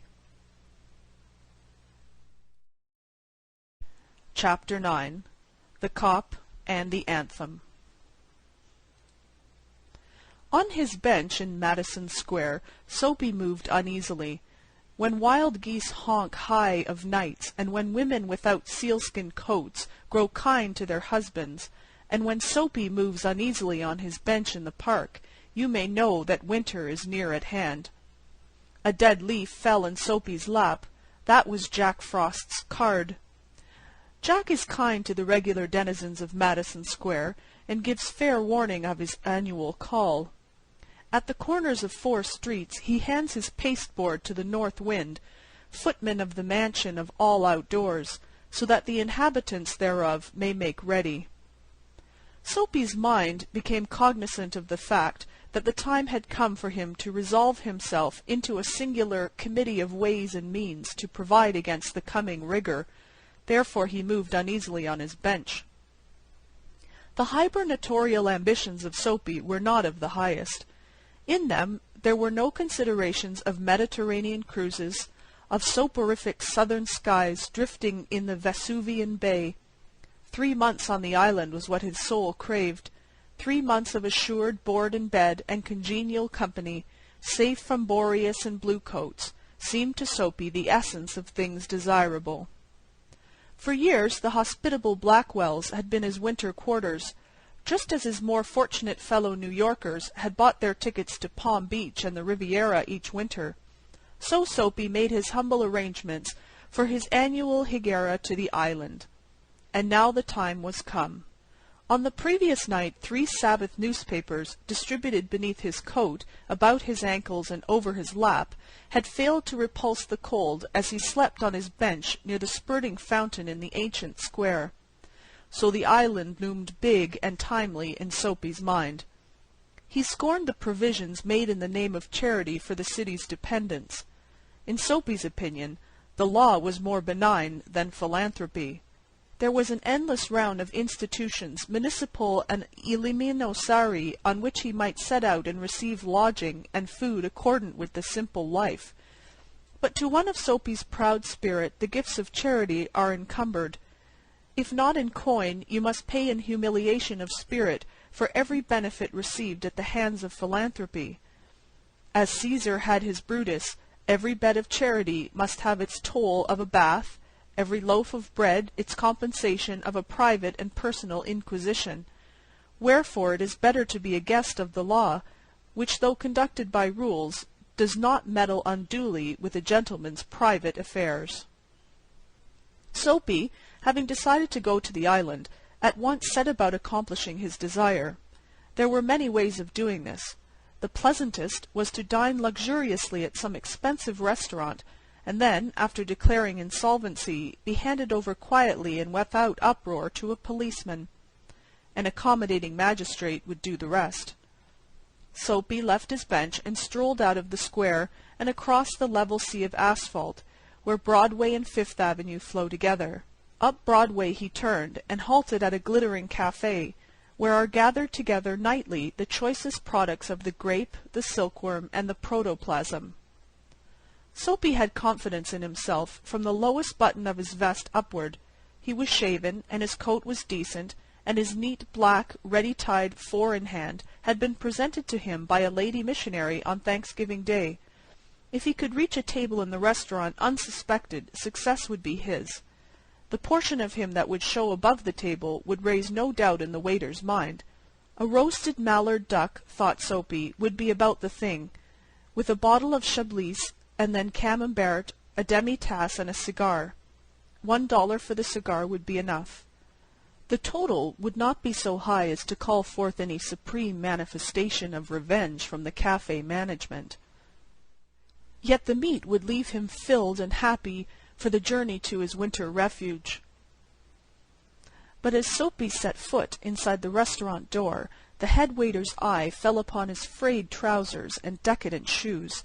Strong and ready hands turned him about and conveyed him in silence and haste to the sidewalk and averted the ignoble fate of the menaced mallard.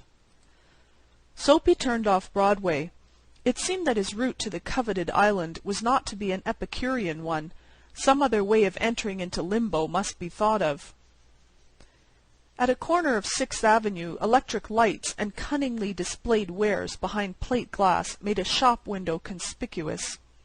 Soapy took a cobblestone and dashed it through the glass. People came running round the corner, a policeman in the lead. Soapy stood still, with his hands in his pockets, and smiled at the sight of brass buttons. "Where's the man that done that?" inquired the officer excitedly. "Don't you figure out that I might have had something to do with it?" said Soapy, not without sarcasm, but friendly, as one greets good fortune. The policeman's mind refused to accept Soapy even as a clue. Men who smash windows do not remain to parley with the law's minions. They take to their heels, and policeman saw a man halfway down the block running to catch a car. With drawn club he joined in the pursuit. Soapy, with disgust in his heart, loafed along, twice unsuccessful. On the opposite side of the street was a restaurant of no great pretensions. It catered to large appetites and modest purses. Its crockery and atmosphere were thick, its soup and napery thin. Into this place Soapy took his accusive shoes and telltale trousers without challenge. At a table he sat and consumed beefsteak, flapjacks, doughnuts, and pie, and then to the waiter he betrayed the fact that the minutest coin and himself were strangers. "Now get busy and call a cop," said Soapy. "Don't keep a gentleman waiting." "No cop for youse," said the waiter, with a voice like butter cakes and an eye like the cherry in a Manhattan cocktail. "Hey, Con." Neatly upon his left ear, on the callous pavement, 2 waiters pitched Soapy. He arose joint by joint, as a carpenter's rule opens, and beat the dust from his clothes. Arrest seemed but a rosy dream. The island seemed very far away. A policeman who stood before a drugstore 2 doors away laughed and walked down the street. 5 blocks Soapy travelled before his courage permitted him to woo capture again. This time the opportunity presented what he fatuously termed to himself a cinch. A young woman of a modest and pleasing guise was standing before a show window, gazing with sprightly interest at its display of shaving mugs and inkstands, and 2 yards from the window a large policeman of severe demeanour leaned against a water plug. It was Soapy's design to assume the role of the despicable and execrated masher. The refined and elegant appearance of his victim, and the contiguity of the conscientious cop encouraged him to believe that he would soon feel the pleasant official clutch upon his arm that would ensure his winter quarters on the right tight little isle. Soapy straightened the lady missionary's ready-made tie, dragged his shrinking cuffs into the open, set his hat at a killing cant, and sidled toward the young woman. He made eyes at her, was taken with sudden coughs and hems, smiled, smirked, and went brazenly through the impudent and contemptible litany of the masher. With half an eye Soapy saw that the policeman was watching him fixedly. The young woman moved away a few steps, and again bestowed her absorbed attention upon the shaving mugs. Soapy followed, boldly stepping to her side, raised his hat, and said, "Ah, there, Bedelia, don't you want to come and play in my yard?" The The policeman was still looking. The persecuted young woman had but to beckon a finger, and Soapy would be practically en route for his insular haven. Already he imagined he could feel the cosy warmth of the station house. The young woman faced him, and stretching out a hand, caught Soapy's coat sleeve. "Sure, Mike," she said joyfully, "if you'll blow me to a pail of suds. I'd have spoke to you sooner, but the cop was watching." With the young woman playing the clingy ivy to his oak, Soapy walked past the policeman, overcome with gloom. He seemed doomed to liberty. At the next corner he shook off his companion and ran. He halted in the district where by night are found the lightest streets, hearts, vows, and librettos. Women in furs and men in greatcoats moved gaily in the wintry air. A sudden fear seized Soapy that some dreadful enchantment had rendered him immune to arrest. The thought brought a little of panic upon it, and when he came upon another policeman lounging grandly in front of a transplendent theatre, he caught at the immediate straw of disorderly conduct. On the sidewalk, Soapy began to yell drunken gibberish at the top of his harsh voice. He danced, howled, raved, and otherwise disturbed the welkin. The policeman twirled his club, turned his back to Soapy, and remarked to a citizen, "'Tis one of them Yale lads celebratin' the goose egg they give to the Hartford College. Noisy, but no harm. We've instructions to lave them be." Disconsolate, Soapy ceased his unavailing racket. Would never a policeman lay hands on him? In his fancy the island seemed an unattainable Arcadia. He buttoned his thin coat against the chilling wind. In a cigar store he saw a well-dressed man lighting a cigar at a swinging light. His silk umbrella he had set by the door on entering. Soapy stepped inside, secured the umbrella, and sauntered off with it slowly. The man at the cigar light followed hastily. "My umbrella," he said sternly. "Oh, is it?" sneered Soapy, adding insult to petite larceny. "Well, why don't you call a policeman? I took it. Your umbrella. Why don't you call a cop? There stands one on the corner." The umbrella owner slowed his steps. Soapy did likewise, with the presentiment that luck would again run against him. The policeman looked at the two curiously. "Of course," said the umbrella man. "That is, well, you know how these mistakes occur. If it's your umbrella, I hope you'll excuse me. I picked it up this morning in a restaurant. If you recognize it as yours, why, I hope you'll—" "Of course it's mine," said Soapy viciously. The ex-umbrella man retreated. The policeman hurried to assist a tall blonde in an opera cloak across the street in front of a streetcar that was approaching 2 blocks away. Soapy walked eastward through a street damaged by improvements. He hurled the umbrella wrathfully into an excavation. He muttered against the men who wear helmets and carry clubs. Because he wanted to fall into their clutches, they seemed to regard him as a king who could do no wrong. At length Soapy reached one of the avenues to the east, where the glitter and turmoil was but faint. He set his face down this toward Madison Square, for the homing instinct survives even when the home is a park bench. But on an unusually quiet corner, Soapy came to a standstill. Here was an old church, quaint and rambling and gabled. Through one violet-stained window a soft light glowed, where no doubt the organist loitered over the keys, making sure of his mastery of the coming Sabbath anthem. For there drifted out to Soapy's ears sweet music that caught and held him transfixed against the convolutions of the iron fence. The moon was above, lustrous and serene. Vehicles and pedestrians were few. Sparrows twittered sleepily in the eaves. For a little while the scene might have been a country churchyard. And the anthem that the organist played cemented Soapy to the iron fence, for he had known it well in the days when his life contained such things as mothers and roses and ambitions and friends and immaculate thoughts and collars. The conjunction of Soapy's receptive state of mind and the influences about the old church wrought a sudden and wonderful change in his soul. He viewed with swift horror the pit into which he had tumbled, the degraded days, unworthy desires, dead hopes, wrecked faculties, and base motives that made up his existence. And also in a moment his heart responded thrillingly to this novel mood. An instantaneous and strong impulse moved him to battle with his desperate fate. He would pull himself out of the mire. He would make a man of himself again. He would conquer the evil that had taken possession of him. There was time. He was comparatively young yet. He would resurrect his old eager ambitions and pursue them without faltering. Those solemn but sweet organ notes had set up a revolution in him.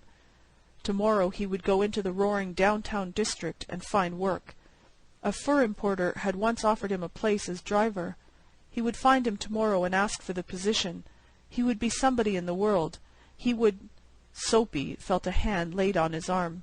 He looked quickly around into the broad face of a policeman. "What are you doing here?" asked the officer. "Nothing," said Soapy. "Then come along," said the policeman. 3 months on the island, said the magistrate in the police court the next morning. End of Chapter 9. The Cop and the Anthem. Chapter 3. The Cosmopolite in a Cafe. At midnight the cafe was crowded. By some chance the little table at which I sat had escaped the eye of incomers, and 2 vacant chairs at it extended their arms with venal hospitality to the influx of patrons. And then a cosmopolite sat in one of them, and I was glad, for I held a theory that since Adam no true citizen of the world has existed. We hear of them, and we see foreign labels on much luggage, but we find travellers instead of cosmopolites. I invoke your consideration of the scene: the marble-top tables, the range of leather-upholstered wall seats, the gay company, the ladies, dressed in demi-state toilettes, speaking in an exquisite visible chorus of taste, economy, opulence, or art, the sedulous and largesse-loving garçons, the music wisely catering to all with its raids upon the composers, the melange of talk and laughter, and, if you will, the Würzburger in the tall glass cones that bend to your lips as a ripe cherry sways on its branch to the beak of a robber jay. I was told by a sculptor from Mauch Chunk that the scene was truly Parisienne. My cosmopolite was named E. Rushmore Coghlan, and he will be heard from next summer at Coney Island. He is to establish a new attraction there, he informed me, offering kingly diversion. Then his conversation rang along parallels of latitude and longitude. He took the great round world in his hand, so to speak, familiarly, contemptuously, and it seemed no longer than the seed of a maraschino cherry in a table d'hôte grapefruit. He spoke disrespectfully of the equator. He skipped from continent to continent. He derided the zones. He mopped up the high seas with his napkin. With a wave of his hand he would speak of a certain bazaar in Hyderabad. Whiff! He would have you on skis in Lapland. Zip! Now you rode the breakers with the Kanakas at Kealakekiki. Presto! He dragged you through an Arkansas post-oak swamp, let you drive for a moment on the alkali plains of his Idaho ranch, then whirled you into the society of Viennese archdukes. Anon he would be telling you of a cold he acquired in a Chicago lake breeze, and how old Escamilla cured it in Buenos Aires with a hot infusion of the chuchula weed.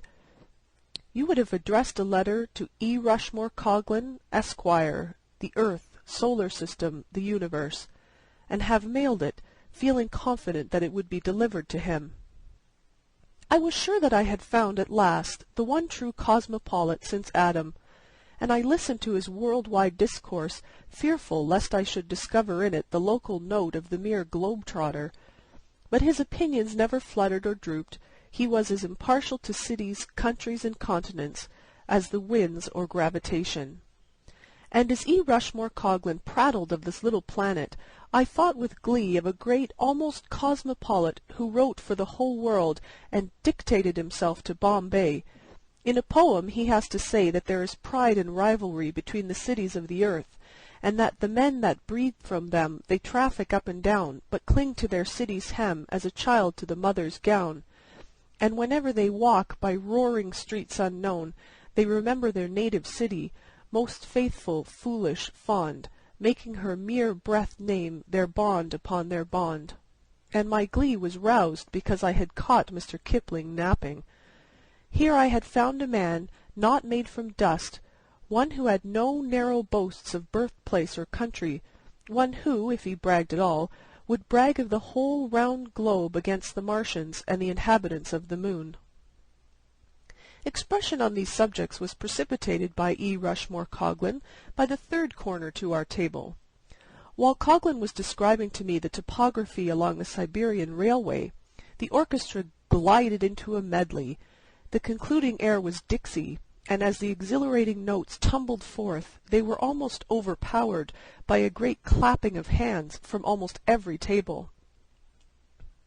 It is worth a paragraph to say that this remarkable scene can be witnessed every evening in numerous cafes in the city of New York. Tons of brew have been consumed over theories to account for it. Some have conjectured hastily that all Southerners in town hie themselves to cafes at nightfall. This applause of the rebel air in a northern city does puzzle a little, but it is not insolvable. The war with Spain, many years' generous mint and watermelon crops, a few long-shot winners at the New Orleans racetrack, and the brilliant banquets given by the Indiana and Kansas citizens who compose the North Carolina Society have made the South rather a fad in Manhattan. Your manicure will lisp softly that your left forefinger reminds her so much of a gentleman in Richmond, VA. Oh, certainly, but many a lady has to work now. The war, you know. When Dixie was being played, a dark-haired young man sprang up from somewhere with a Mosby gorilla yell and waved frantically his soft-brimmed hat. Then he strayed through the smoke, dropped into the vacant chair at our table, and pulled out cigarettes. The evening was at the period when reserve is thawed. One of us mentioned 3 Würzburgers to the waiter. The dark-haired young man acknowledged his inclusion in the order by a smile and a nod. I hastened to ask him a question because I wanted to try out a theory I had. "Would you mind telling me," I began, "whether you are from—" The fist of E. Rushmore Coghlan banged the table, and I was jarred into silence. "Excuse me," said he, "that's a question I never liked to hear asked. What does it matter where a man is from? Is it fair to judge a man by his post-office address? Why, I've seen Kentuckians who hated whiskey, Virginians who weren't descended from Pocahontas, Indianians who hadn't written a novel, Mexicans who didn't wear velvet trousers with silver dollars sewed along the seams, funny Englishmen, spendthrift Yankees, cold-blooded Southerners, narrow-minded Westerners, and New Yorkers who were too busy to stop for an hour on the street to watch a one-armed grocer's clerk do up cranberries in paper bags. Let a man be a man, and don't handicap him with the label of any section." "Pardon me," I said, "but my curiosity was not altogether an idle one. I know the South, and when the band plays Dixie, I like to observe. I have formed the belief that the man who applauds the air with special violence and ostensible sectional loyalty is invariably a native of either Sescos, New Jersey, or the district between Murray Hill Lyceum and the Harlem River, this city. I was about to put my opinions to the test by inquiring of this gentleman when you interrupted with your own, larger theory, I must confess. And now the dark-haired man spoke to me, and it became evident that his mind also moved along its own set of grooves. "I should like to be a periwinkle," said he mysteriously, "on the top of a valley, and sing too-rallaroo, rallaroo." This was clearly too obscure, so I turned again to Coghlan. "I've been around the world 12 times," said he. "I know an Esquimau in Upernavik who sends to Cincinnati for his neckties. I saw a goat herder in Uruguay who won a prize in a Battle Creek breakfast food puzzle competition. I pay rent on a room in Cairo, Egypt, and another in Yokohama all the year round. I've got slippers waiting for me in a tea-house in Shanghai, and I don't have to tell 'em how to cook my eggs in Rio de Janeiro or Seattle. It's a mighty little old world. What's the use of bragging about being from the North, or the South, or the old manor house in the Dale, or Euclid Avenue, Cleveland, or Pikes Peak, or Fairfax County, Virginia, or Hooligan's Flats, or any place? It'll be a better world when we quit being fools about some mildewed town or 10 acres of swampland just because we happen to be born there." "You seem to be a genuine cosmopolite," I said admiringly, "but it also seems that you would decry patriotism." a relic of the Stone Age," declared Coghlan warmly. "We are all brothers, Chinamen, Englishmen, Zulus, Patagonians, and the people in the bend of the Kaw River. Some day all this petty pride in one city or state or section or country will be wiped out, and we'll all be citizens of the world as we ought to be." "But while you are wandering in foreign lands," I persisted, "do not your thoughts revert to some spot, some dear and—" "Nary a spot," interrupted E.R. Coghlan flippantly. "The terrestrial, globular, planetary hunk of matter, slightly flattened at the poles, and known as the earth, is my abode. I've met a good many object-bound citizens of this country abroad. I've seen men from Chicago sit in a gondola in Venice on a moonlit night and brag about their drainage canal. I've seen a Southerner, on being introduced to the King of England, hand that monarch, without batting his eyes, the information that his great-aunt on his mother's side was related by marriage to the Perkinses of Charleston. I knew a New Yorker who was kidnapped for ransom by some Afghanistan bandits. His people sent over the money, and he came back to Kabul with the agent." "Afghanistan?" the native said to him through an interpreter. "Well, not so slow, do you think?" "Oh, I don't know," says he, and he begins to tell them about a cab driver at 6th Avenue and Broadway. Those ideas don't suit me. I'm not tied down to anything that isn't 8,000 miles in diameter. Just put me down as E. Rushmore Coghlan, citizen of the terrestrial sphere." My cosmopolite made a large adieu and left me, for he thought he saw someone through the chatter and smoke whom he knew. So I was left with the would-be periwinkle, who was reduced to Wurzburger without further ability to voice his aspirations to perch, melodious, upon the summit of a valley. I sat reflecting upon my evident cosmopolite, and wondering how the poet had managed to miss him. He was my discovery, and I believed in him. How was it? The men that breed from them, they traffic up and down, but cling to their city's hem as a child to the mother's gown. Not so E. Rushmore Coghlan, with the whole world for his— My meditations were interrupted by a tremendous noise and conflict in another part of the café. I saw above the heads of the seated patrons E. Rushmore Coghlan and a stranger to me engaged in terrific battle. They fought between the tables like Titans, and glasses crashed, and men caught up their hats and were knocked down, and a brunette screamed, and a blonde began to sing teasing. My cosmopolite was sustaining the pride and reputation of the earth when the waiters closed in on both combatants with their famous flying wedge formation and bore them outside, still resisting. I called McCarthy, one of the French garçons, and asked him the cause of the conflict. "The man with the red tie, that was my cosmopolite," said he, "got hot on account of things said about the bum sidewalks and water supply of the place he come from by the other guy." "Why," said I, bewildered, "that man is a citizen of the world, a cosmopolite. He—" "Originally from Mattawamkeag, Maine," he said, continued McCarthy, "and he wouldn't stand for no knock in the place." End of A Cosmopolite in a Cafe.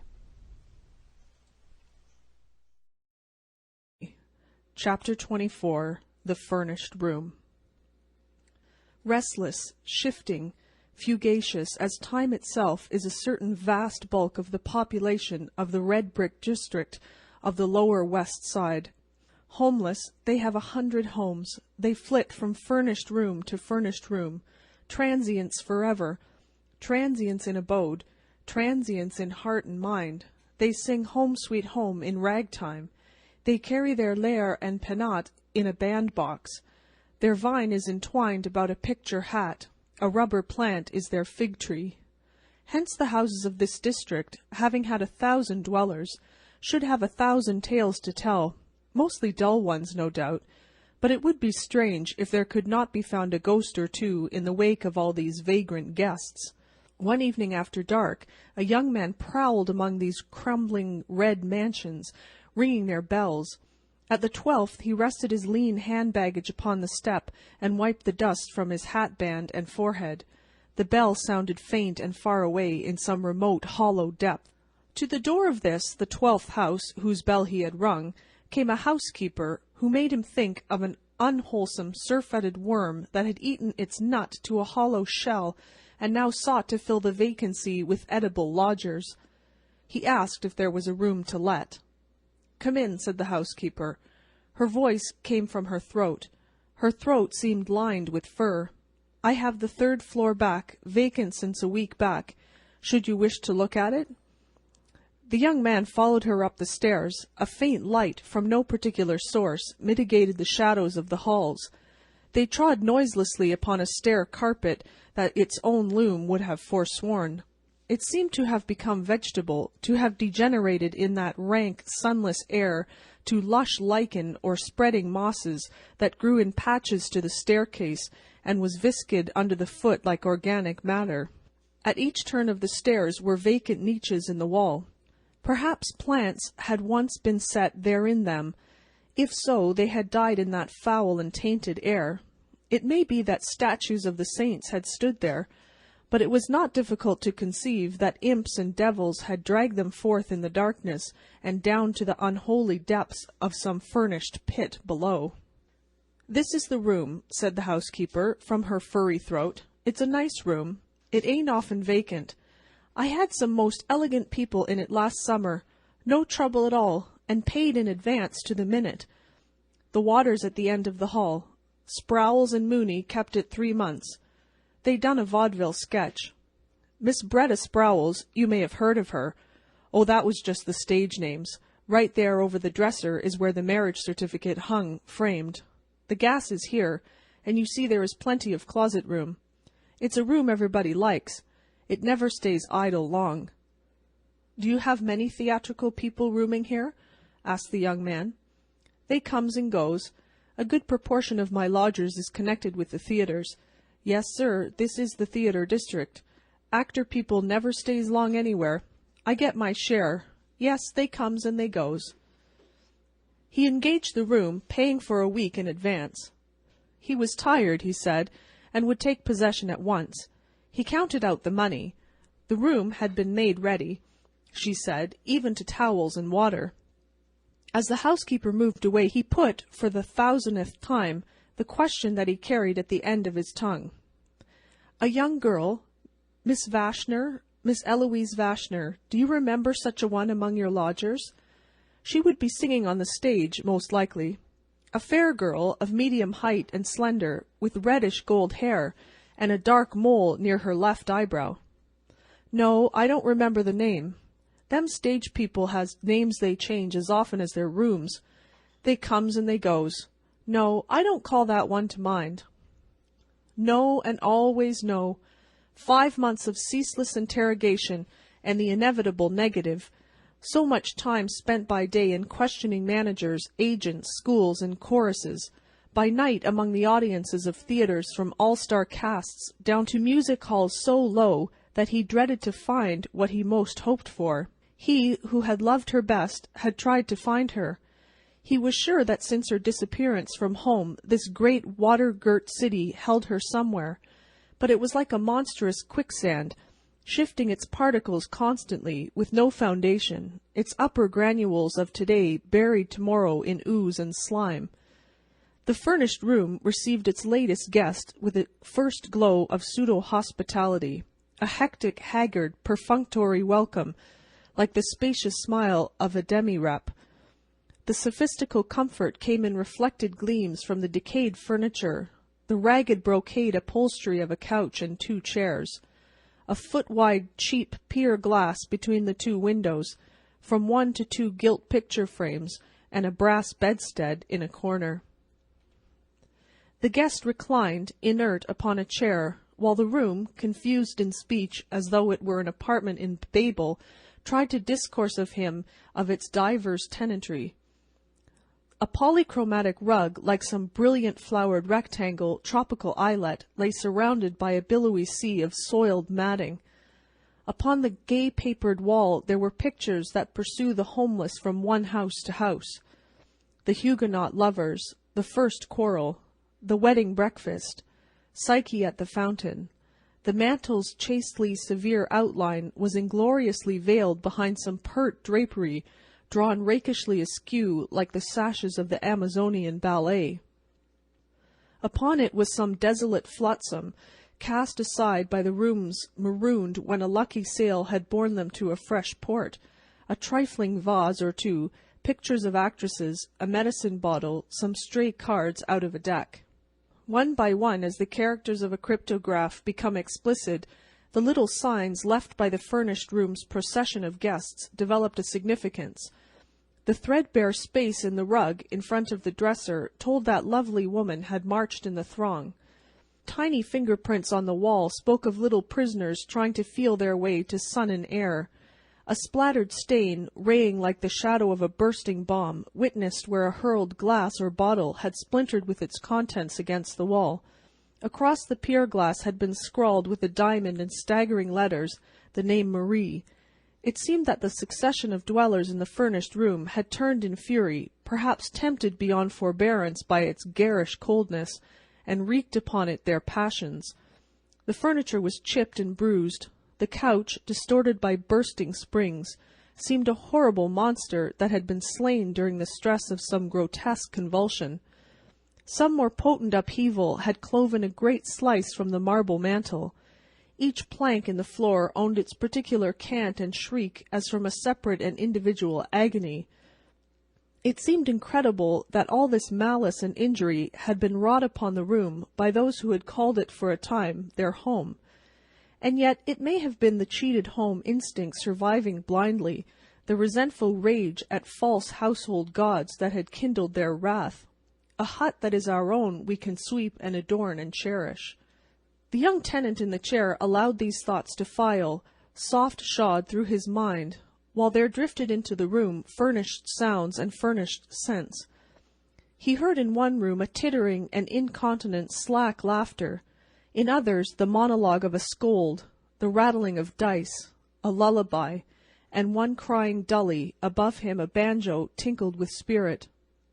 Doors banged somewhere. The elevated trains roared intermittently.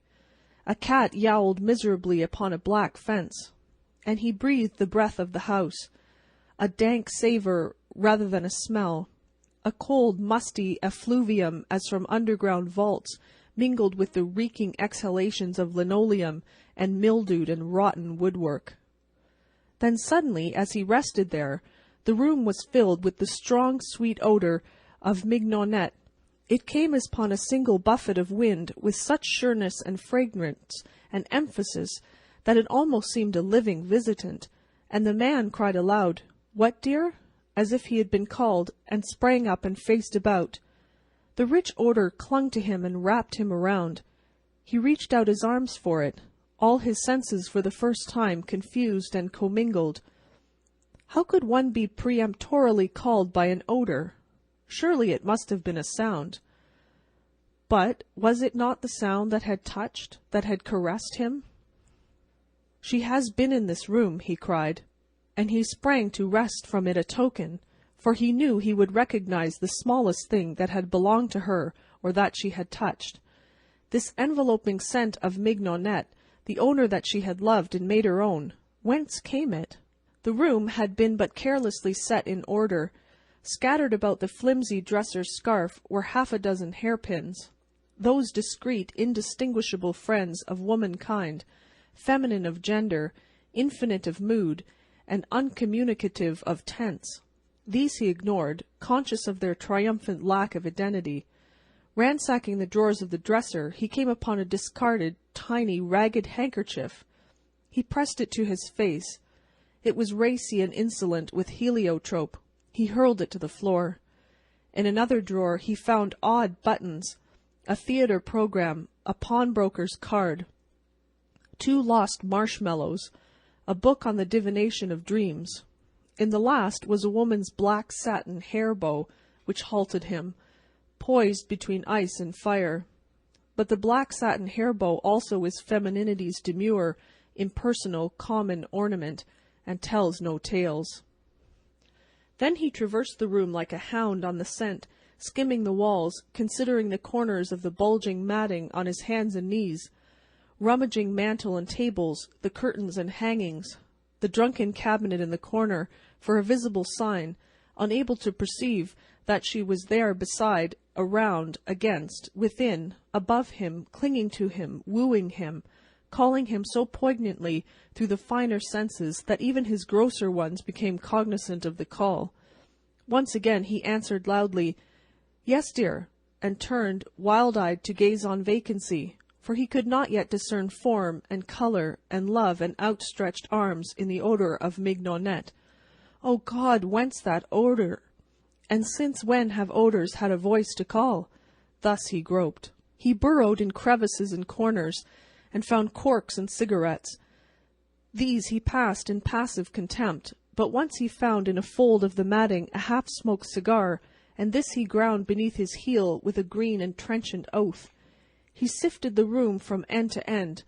He found dreary and ignoble small records of many a peripatetic tenant, but of her whom he sought, and who may have lodged there, and whose spirit seemed to hover there, he found no trace. Then he thought of the housekeeper. He ran from the haunted room downstairs, and to a door that showed a crack of light. She came out to his knock. He smothered his excitement as best he could. "Will you tell me, madam," he besought her, "who occupied the room I have before I came?" "Yes, sir, I can tell you again. 'Twas Sprowls and Mooney, as I said. Miss Bretta Sprowls it was in the theatres, but Miss Mooney she was. My house is well known for respectability. The marriage certificate hung, framed, on a nail over—" "What kind of a lady was Miss Sprowls? In looks, I mean." "Why, black-haired, sir, short and stout, with a comical face. They left a week ago Tuesday." "And before they occupied it?" "Why, there was a single gentleman connected with the draying business. He left owing me a week. Before him was Mrs. Crowder and her 2 children, that stayed 4 months. And back of them was old Mr. Doyle, whose sons paid for him. He kept the room 6 months. That goes back a year, sir, and further I do not remember." He thanked her and crept back to his room.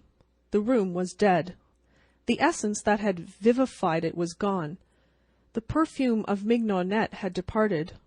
In its place was the old, stale odour of mouldy house furniture, an atmosphere in storage. The ebbing of his hope drained his faith. He sat staring at the yellow, singing gaslight. Soon he walked to the bed and began to tear the sheets into strips. With the blade of his knife he drove them tightly into every crevice around windows and door. When all was snug and taut, he turned out the light, turned the gas full on again, and laid himself gratefully upon the bed. It was Mrs. McCool's night to go with the can for beer, so she fetched it and sat with Mrs. Purdy in one of those subterranean retreats where housekeepers foregather and the worm dieth seldom. "I rented out my 3rd floor back this evening," said Mrs. Purdy, across a fine circle of foam. "A young man took it. He went up to bed 2 hours ago." "Now did you, Mrs. Purdy, ma'am?" said Mrs. McCool with intense admiration. "You do be a wonder for rentin' rooms of that kind. And did ye tell him then?" she concluded in a husky whisper laden with mystery. "Rooms," said Mrs. Purdy in her furriest tones, "are furnished for to rent. I did not tell him, Mrs. McCool." "'Tis right ye are, ma'am. 'Tis by renting rooms we kape alive. Ye have the rale sense o' business. There may be many people will reject the rentin' of a room if they be told a suicide has been after dyin' in the bed of it." "As you say, we has our living to be making," remarked Mrs. Purdy. "Yes, ma'am, 'tis true. 'Tis just 1 week ago this day that I helped ye lay out the 3rd floor back. A pretty slip of a colleen she was to be killin' herself with the gas. A swate little face she had, Mrs. Purdy, ma'am." "She'd have been called handsome, as you say," said Mrs. Purdy, assenting but critical, "but for that mole she had a growin' by her left eyebrow. Do you fill up your glass again, Mrs. Cool?" End of The Furnished Room. Chapter 2. The Gift of the Magi. $1.87. That was all, and 60 cents of it was in pennies. Pennies saved 1 and 2 at a time by bulldozing the grocer and the vegetable man and the butcher until one's cheeks burned with the silent imputation of parsimony that such close dealing implied. 3 times Della counted it. $1.87, and the next day would be Christmas. There was clearly nothing to do but flop down on the shabby little couch and howl, so Della did it, which instigates the moral reflection that life is made up of sobs, sniffles, and smiles, with sniffles predominating. While the mistress of the home is gradually subsiding from the first stage to the second, take a look at the home, a furnished flat at $8 per week. It did not exactly beggar description, but it certainly had that word on the lookout for the mendicancy squad. In the vestibule below was a letter box into which no letter would go, and an electric button from which no mortal finger could coax a ring. Also appertaining thereunto was a card bearing the name Mr. James Dillingham Young. The Dillingham had been flung to the breeze during a former period of prosperity, when its possessor was being paid $30 per week. Now, when the income was shrunk to $20, the letters of Dillingham looked blurred, as though they were thinking seriously of contracting to a modest and unassuming D. But whenever Mr. James Dillingham Young came home and reached his flat above, he was called Jim, and greatly hugged by Mrs. James Dillingham Young, already introduced to you as Della, which is all very good. Della finished her cry and attended to her cheeks with the powder rag. She stood by the window and looked out dully at a grey cat, walking a grey fence, in a grey backyard. Tomorrow would be Christmas Day, and she had only $1.87 with which to buy Jim a present. She had been saving every penny she could for months, with this result. $20 a week doesn't go far. Expenses had been greater than she had calculated. They always are.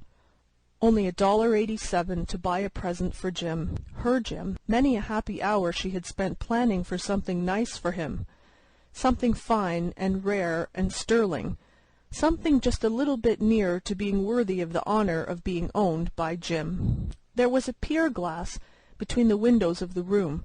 Perhaps you've seen a pier glass in an $8 flat. A very thin and very agile person may, by observing his reflection in a rapid sequence of longitudinal strips, obtain a fairly accurate conception of his looks. Della, being slender, had mastered the art. Suddenly she whirled from the window and stood before the glass. Her eyes were shining brilliantly, but her face had lost its color within 20 seconds. Rapidly she pulled down her hair and let it fall to its full length.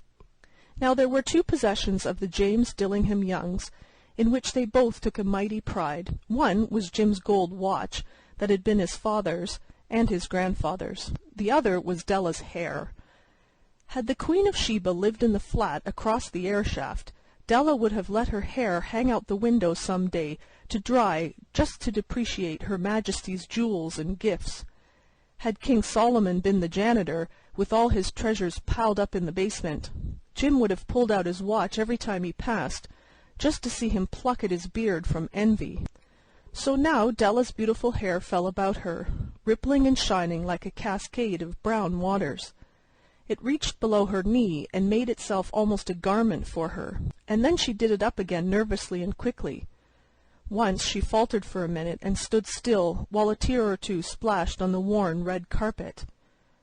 On went her old brown jacket, on went her old brown hat. With a whirl of skirts and with the brilliant sparkles still in her eyes, she fluttered out the door and down the stairs to the street. Where she stopped the sign read, Madame Sofroni, hair goods of all kinds. One flight up Della ran, and collected herself, panting. Madame, large, too white, chilly, hardly looked like Sofroni. "Will you buy my hair?" asked Della. "I buy hair," said Madame. "Take your hat off and let's have a sight at the looks of it." Down rippled the brown cascade. $20, said Madame, lifting the mass with a practised hand. "Give it to me quick," said Della. Oh, and the next 2 hours tripped by on rosy wings. Forget the hashed metaphor. She was ransacking the stores for Jim's present. She found it at last. It surely had been made for Jim and no one else. There was no other like it in any of the stores, and she had turned all of them inside out. It was a platinum fob chain, simple and chaste in design, properly proclaiming its value by substance alone, and not by meretricious ornamentation. as all good things should do. It was even worthy of the watch. As soon as she saw it, she knew that it must be Jim's. It was like him. Quietness and value. The description applied to both. $21 they took from her for it, and she hurried home with the 87 cents. With that chain on his watch, Jim might be properly anxious about the time in any company. Grand as the watch was, he sometimes looked at it on the sly on account of the old leather strap that he used in place of a chain. When Della reached home, her intoxication gave way a little to prudence and reason. She got out her curling irons and lighted the gas and went to work repairing the ravages made by generosity added to love, which is always a tremendous task, dear friends, a mammoth task. Within 40 minutes her head was covered with tiny, close-lying curls that made her look wonderfully like a truant schoolboy. She looked at her reflection in the mirror long, carefully, and critically. "If Jim doesn't kill me," she said to herself, "before he takes a second look at me, he'll say I look like a Coney Island chorus girl. But what could I do? Oh, what could I do with $1.87? At 7 o'clock the coffee was made, and the frying pan was on the back of the stove hot and ready to cook the chops. Jim was never late.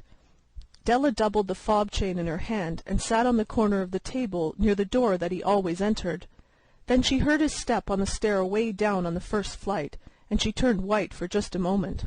She had a habit of saying little silent prayers about the simplest everyday things, and now she whispered, "Please God, make him think I'm still pretty." The door opened, and Jim stepped in and closed it. He looked thin and very serious. Poor fellow, he was only 22, and to be burdened with a family. He needed a new overcoat, and he was without gloves. Jim stopped inside the door, as immovable as a setter at the scent of quail. His eyes were fixed upon Della, and there was an expression in them that she could not read, and it terrified her. It was not anger, nor surprise, nor disapproval, nor horror, nor any of the sentiments that she had been prepared for. He simply stared at her fixedly, with that peculiar expression on his face. Della wriggled off the table and went for him. "Jim, darling," she cried, "don't look at me that way. I had my hair cut off and sold, because I couldn't have lived through Christmas without giving you a present. It'll grow out again. You won't mind, will you? I just had to do it. My hair grows awfully fast. Say Merry Christmas, Jim, and let's be happy. You don't know what a beautiful nice gift I've got for you." "You've cut off your hair?" asked Jim laboriously, as if he had not arrived at that patent fact, yet even after the hardest mental labor. "Cut it off and sold it," said Della. "Don't you like me just as well anyhow? I'm me without my hair, aren't I?" Jim looked about the room curiously. "You say your hair is gone?" he said, with an air almost of idiocy. "You needn't look for it," said Della. "It's sold. I tell you, sold and gone too. It's Christmas Eve, boy. Be good to me, for it went for you. Maybe the hairs of my head were numbered," she went on with sudden serious sweetness, "but nobody could ever count my love for you. Shall I put the chops on, Jim?" Out of his trance, Jim seemed quickly to wake. He enfolded his Della. For 10 seconds let us regard with discreet scrutiny some inconsequential object in the other direction. $8 a week, or $1 million a year, what's the difference? A mathematician or a wit would give you the wrong answer. The Magi brought valuable gifts, but that was not among them. This dark assertion will be illuminated later on. Jim drew a package from his overcoat and threw it upon the table. "Don't make any mistake, Dell," he said, "about me. I don't think there's anything in the way of a haircut, or a shave, or a shampoo that could make me like my girl any less. But if you'll unwrap that package, you may see why you had me going a while at first." White fingers and nimble tore at the string and paper, and then an ecstatic scream of joy, and then, alas, a quick feminine change to hysterical tears and wails, necessitating the immediate employment of all the comforting powers of the lord of the flat. For there lay the combs, the set of combs, side and back, that Della had worshipped long in a Broadway window. Beautiful combs, pure tortoise shell, with jeweled rims, just the shade to wear in the beautiful vanished hair. They were expensive combs, she knew, and her heart had simply craved and yearned over them without the least hope of possession. And now they were hers, but the tresses that should have adorned the coveted adornments were gone. But she hugged them to her bosom, and at length she was able to look up with dim eyes and a smile and say, "My hair grows so fast, Jim." And then Della leaped up like a little singed cat and cried, "Oh, oh!" Jim had not yet seen his beautiful present. She held it out to him eagerly upon her open palm. The precious metal seemed to flash with the reflection of her bright and ardent spirit. "Isn't it a dandy, Jim? I hunted all over town to find it. You'll have to look at the time 100 times a day now. Give me your watch. I want to see how it looks on it." Instead of obeying, Jim tumbled down on the couch and put his hands under the back of his head and smiled. "Dell," said he, "let's put our Christmas presents away and keep 'em a while. They're too nice to use just at present. I sold the watch to get the money to buy your combs, and now suppose you put the chops on." The Magi, as you know, were wise men, wonderfully wise men, who brought gifts to the babe in the manger. They invented the art of giving Christmas presents. Being wise, their gifts were no doubt wise ones, possibly bearing the privilege of exchange in case of duplication. And here I have lamely related to you the uneventful chronicle of two foolish children in a flat, who most unwisely sacrificed for each other the greatest treasures of their house. But in a last word to the wise of these days, let it be said that of all who give gifts, these two were the wisest.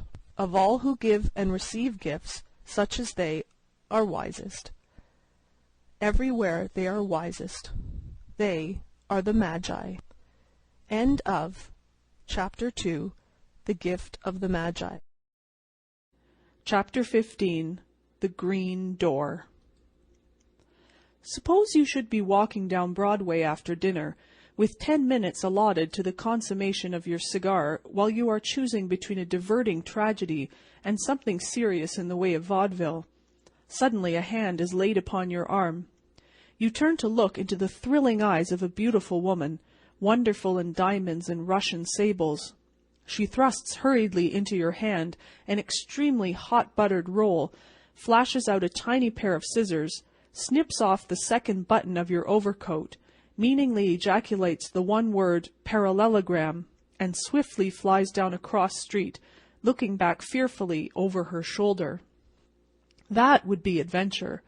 Would you accept it? Not you. You would flush with embarrassment. You would sheepishly drop the roll and continue down Broadway, fumbling feebly for the missing button. This you would do unless you are one of the blessed few in whom the pure spirit of adventure is not dead. True adventurers have never been plentiful. They who are set down in print as such have been mostly businessmen with newly invented methods. They have been out after the things they wanted: golden fleeces, holy grails, lady loves, treasure, crowns, and fame. The true adventurer goes forth aimless and uncalculating to meet and greet unknown fate. A fine example was the prodigal son, when he started back home. Half adventurers, brave and splendid figures, have been numerous. From the Crusades to the Palisades, they have enriched the arts of history and fiction and the trade of historical fiction. But each of them had a prize to win, a goal to kick, an axe to grind, a race to run, a new thrust in tierce to deliver, a name to carve, a crow to pick.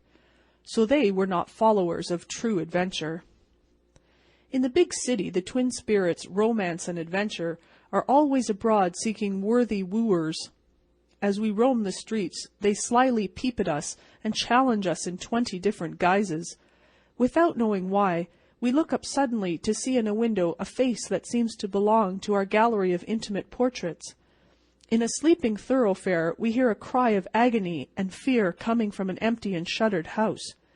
Instead of at our familiar curb, a cab driver deposits us before a strange door, which one, with a smile, opens for us and bids us enter. A slip of paper written upon flutters down to our feet from the high lattices of chance. We exchange glances of instantaneous hate, affection, and fear with hurrying strangers in the passing crowds. A sudden douse of rain, and an umbrella may be sheltering the daughter of the full moon and the first cousin of the sidereal system. At every corner handkerchiefs drop, fingers beckon, eyes besiege, and the lost, the lonely, the rapturous, the mysterious, the perilous, changing clues of adventure are slipped onto our fingers. But few of us are willing to hold and follow them. We are grown stiff with the ramrod of convention down our backs. We pass on, and some day we come, at the end of a very dull life, to reflect that our romance has been a pallid thing of a marriage or two, a satin rosette kept in a safe deposit drawer, and a lifelong feud with a steam radiator. Rudolf Steiner was a true adventurer. Few were the evenings on which he did not go forth from his hall bedchamber in search of the unexpected and the egregious. The most interesting thing in life seemed to him to be what might lie just around the next corner. Sometimes his willingness to tempt fate led him into strange paths. Twice he had spent the night in a station house. Again and again he'd found himself the dupe of ingenious and mercenary tricksters. His watch and money had been the price of one flattering allurement, but with undiminished ardour he picked up every glove cast before him into the merry lists of adventure. One evening Rudolf was strolling along a cross-town street in the older central part of the city. Two streams of people filled the sidewalks, the home hurrying, and that restless contingent that abandons home for a spacious welcome of the 1,000-candle-power table d'hôte. The young adventurer was of pleasing presence, and moved serenely and watchfully. By daylight he was a salesman in a piano store. He wore his tie drawn through a topaz ring instead of fastened with a stick pin, and once he had written to the editor of a magazine that Junie's Love Test by Miss Libby had been the book that had most influenced his life. During his walk a violent chattering of teeth in a glass case on the sidewalk seemed at first to draw his attention, with a qualm, to a restaurant before which it was set, but a second glance revealed the electric letters of a dentist's sign high above the next door. A giant negro, fantastically dressed in a red-embroidered coat, yellow trousers, and a military cap, discreetly distributed cards to those of the passing crowd who consented to take them. This mode of dentistic advertising was a common sight to Rudolf. Usually he passed the dispenser of the dentist's cards without reducing his store. But tonight the African slipped one into his hand so deftly that he retained it there, smiling a little at the successful feat. When he had travelled a few yards further he glanced at the card indifferently. Surprised, he turned it over and looked again with interest. One side of the card was blank. On the other was written in ink 3 words, "The Green Door." And then Rudolf saw, 3 steps in front of him, a man throw down the card the negro had given him as he passed. Rudolf picked it up. It was printed with the dentist's name and address and the usual schedule of plate work and bridge work and crowns, and spacious promises of painless operations. The adventurous piano salesman halted at the corner and considered. Then he crossed the street, walked down a block, recrossed, and joined the upward current of people again. Without seeming to notice the negro as he passed the second time, he carelessly took the card that was handed him. 10 steps away he inspected it. In the same handwriting that appeared on the first card, "The Green Door" was inscribed upon it. 3 or 4 cards were tossed to the pavement by pedestrians both following and leading him. These fell blank side up. Rudolf turned them over. Every one bore the printed legend of the dental parlors. Rarely did the arch sprite Adventure need to beckon twice to Rudolf Steiner, his true follower, but twice it had been done, and the quest was on. Rudolf walked slowly back to where the giant negro stood by the case of rattling teeth. This time as he passed he received no card. In spite of his gaudy and ridiculous garb, the Ethiopian displayed a natural barbaric dignity as he stood, offering the cards suavely to some, allowing others to pass unmolested. Every half-minute he chanted a harsh, unintelligible phrase akin to the jabber of car conductors and grand opera. And not only did he withhold a card this time, but it seemed to Rudolph that he received from the shining and massive black countenance a look of cold, almost contemptuous disdain. The look stung the adventurer. He read in it a silent accusation that he had been found wanting. Whatever the mysterious written words on the card might mean, the black had selected him twice from the throng for their recipient, and now seemed to have condemned him as deficient in the wit and spirit to engage the enigma. Standing aside from the rush, the young man made a rapid estimate of the building in which he conceived that his adventure must lie. 5 stories high it rose. A small restaurant occupied the basement. The first floor, now closed, seemed to house millinery or furs. The second floor, by the winking electric letters, was the dentist's. Above this, a polyglot babble of signs struggled to indicate the abodes of palmists, dressmakers, musicians, and doctors. Still higher up, draped curtains and milk bottles, white on the window-sills, proclaimed the regions of domesticity. After concluding his survey, Rudolph walked briskly up the high flight of stone steps into the house. Up 2 flights of the carpeted stairway he continued, and at its top paused. The hallway there was dimly lighted by 2 pale jets of gas, one far to his right, the other nearer to his left. He looked toward the nearer light and saw, within its wan halo, a green door. For one moment he hesitated. Then he seemed to see the contumelious sneer of the African juggler of cards, and then he walked straight to the green door and knocked against it. Moments like those that passed before his knock was answered measure the quick breath of true adventure. What might not be behind those green panels? Gamesters at play, cunning rogues baiting their traps with subtle skill, beauty in love with courage, and thus planning to be sought by it, danger, death, love, disappointment, ridicule. Any of these might respond to that temerarious rap. A faint rustle was heard inside, and the door slowly opened. A girl, not yet 20, stood there, white-faced and tottering. She loosed the knob and swayed weakly, groping with one hand. Rudolph caught her and laid her on a faded couch that stood against the wall. He closed the door and took a swift glance around the room by the light of a flickering gas jet. Neat but extreme poverty was the story that he read. The girl lay still, as if in a faint.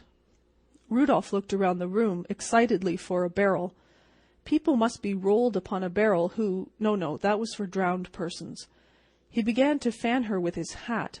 That was successful, for he struck her nose with the brim of his derby and she opened her eyes. And then the young man saw that hers, indeed, was the one missing face from his heart's gallery of intimate portraits. The frank grey eyes, the little nose turning pertly outward, the chestnut hair curling like the tendrils of a pea vine, seemed the right end and reward of all his wonderful adventures. But the face was woefully thin and pale. The girl looked at him calmly and then smiled. "Fainted, didn't I?" she said weakly. "Well, who wouldn't? You try going without anything to eat for 3 days and see." "Himmel!" exclaimed Rudolph, jumping up. "Wait till I come back." He dashed out the green door and down the stairs. In 20 minutes he was back again, kicking at the door with his toe for her to open it. With both arms he hugged an array of wares from the grocery and the restaurant. On the table he laid them: bread and butter, cold meats, cakes, pies, pickles, oysters, a roasted chicken, a bottle of milk, and one of red-hot tea. "This is ridiculous," said Rudolph blusteringly, "to go without eating. You must quit making election bets of this kind. Supper is ready." He helped her to a chair at the table and asked, "Is there a cup for the tea?" "On the shelf by the window," she answered. When he turned again with the cup, he saw her, with eyes shining rapturously, beginning upon a huge dill pickle that she had rooted out from the paper bags with a woman's unerring instinct. He took it from her laughingly and poured the cup full of milk. "Drink that first," he ordered. "Then you shall have some tea, then a chicken wing. If you are very good, you shall have a pickle tomorrow. And now, if you'll allow me to be your guest, we'll have supper." He drew up the other chair. The tea brightened the girl's eyes and brought back some of her color. She began to eat with a sort of dainty ferocity, like some starved wild animal. She seemed to regard the young man's presence and the aid he had rendered her as a natural thing, not as though she undervalued the conventions, but as one whose great stress gave her the right to put aside the artificial of the human. But gradually, with the return of strength and comfort, came also a sense of the little conventions that belong, and she began to tell him her little story. It was one of 1,000 such as the city yawns at every day. The shop girl's story of insufficient wages, further reduced by fines that go to swell the store's profits, of time lost through illness, then of lost positions, lost hope, and the knock of the adventurer upon the green door. But to Rudolph the history sounded as big as the Iliad or the crisis in Junie's love test. "To think of you going through all that!" he exclaimed. "It was something fierce," said the girl solemnly. "And you have no relatives or friends in the city?" "None whatever."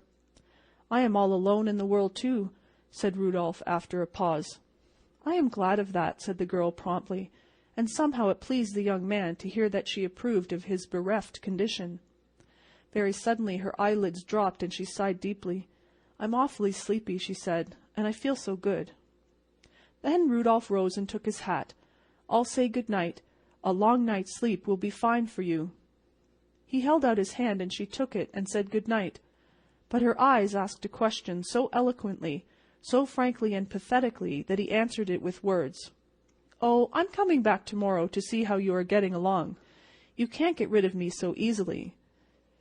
Then, at the door, as though the way of his coming had been so much less important than the fact that he had come, she asked, "How did you come to knock at my door?" He looked at her for a moment, remembering the cards, and felt a sudden jealous pain. What if they had fallen into other hands as adventurous as his? Quickly he decided that she must never know the truth. He would never let her know that he was aware of the strange expedient to which she had been driven by her great distress. "One of our piano tuners lives in this house," he said. "I knocked at your door by mistake." The last thing he saw in the room, before the green door closed, was her smile. At the end of the stairway he paused and looked curiously about him. Then he went along the hallway to its other end, and coming back, ascended to the floor above and continued his puzzled explorations. Every door that he found in the house was painted green. Wondering, he descended to the sidewalk. The fantastic African was still there. Rudolph confronted him with his 2 cards in his hand. "Will you tell me why you gave me these cards and what they mean?" he asked. In a broad, good-natured grin, the Negro exhibited a splendid advertisement of his master's profession. "Dar it is, boss," he said, pointing down the street. "But I 'spect you is a little late for the first act." Looking the way he pointed, Rudolph saw above the entrance to a theater the blazing electric sign of its new play, The Green Door. "I'm informed that it's a first-rate show, sah," said the Negro. "The agent what represents it presented me with $1, sah, to distribute a few of his cards along with the doctor's. May I offer you one of the doctor's cards, sah?" At the corner of the block in which he lived, Rudolph stopped for a glass of beer and a cigar. When he had come out with his lighted weed, he buttoned his coat, pushed back his hat, and said stoutly to the lamp-post on the corner, "All the same, I believe it was the hand of fate that doped out the way for me to find her." Which conclusion, under the circumstance, certainly admits Rudolph Steiner to the ranks of the true followers of romance and adventure. End of The Green Door. Chapter 12. The Love Philtre of Ike Schoenstein. The Blue Light Drug Store is downtown, between the Bowery and First Avenue, where the distance between the 2 streets is the shortest. The Blue Light does not consider that pharmacy is a thing of bric-a-brac, scent, and ice cream soda. If you ask it for a painkiller, it will not give you a bonbon. The Blue Light scorns the labor-saving arts of modern pharmacy. It macerates its opium and percolates its own laudanum and paregoric. To this day, pills are made behind its tall prescription desk, pills rolled out onto its pill tile, divided with a spatula, rolled with the finger and thumb, dusted with calcined magnesia, and delivered in little round pasteboard pill boxes. The store is on a corner about which coveys of ragged-plumed, hilarious children play and become candidates for the cough drops and soothing syrups that wait for them inside. Ike Schoenstein was the night clerk of the Blue Light, and the friend of his customers. Thus it is on the east side, where the heart of pharmacy is not glacé. There, as it should be, the druggist is a counselor, a confessor, an adviser, an able and willing missionary and mentor whose learning is respected, whose occult wisdom is venerated, and whose medicine is often poured untasted into the gutter. Therefore, Ike's coniform, bespectacled nose and narrow, knowledge-bowed figure was well known in the vicinity of the Blue Light, and his advice and notice were much desired. Ike roomed and breakfasted at Mrs. Riddle's 2 squares away. Mrs. Riddle had a daughter named Rosie. The circumlocution has been in vain. You might have guessed it. Ike adored Rosie. She tinctured all his thoughts. She was like the compound extract of all that was chemically pure and officinal.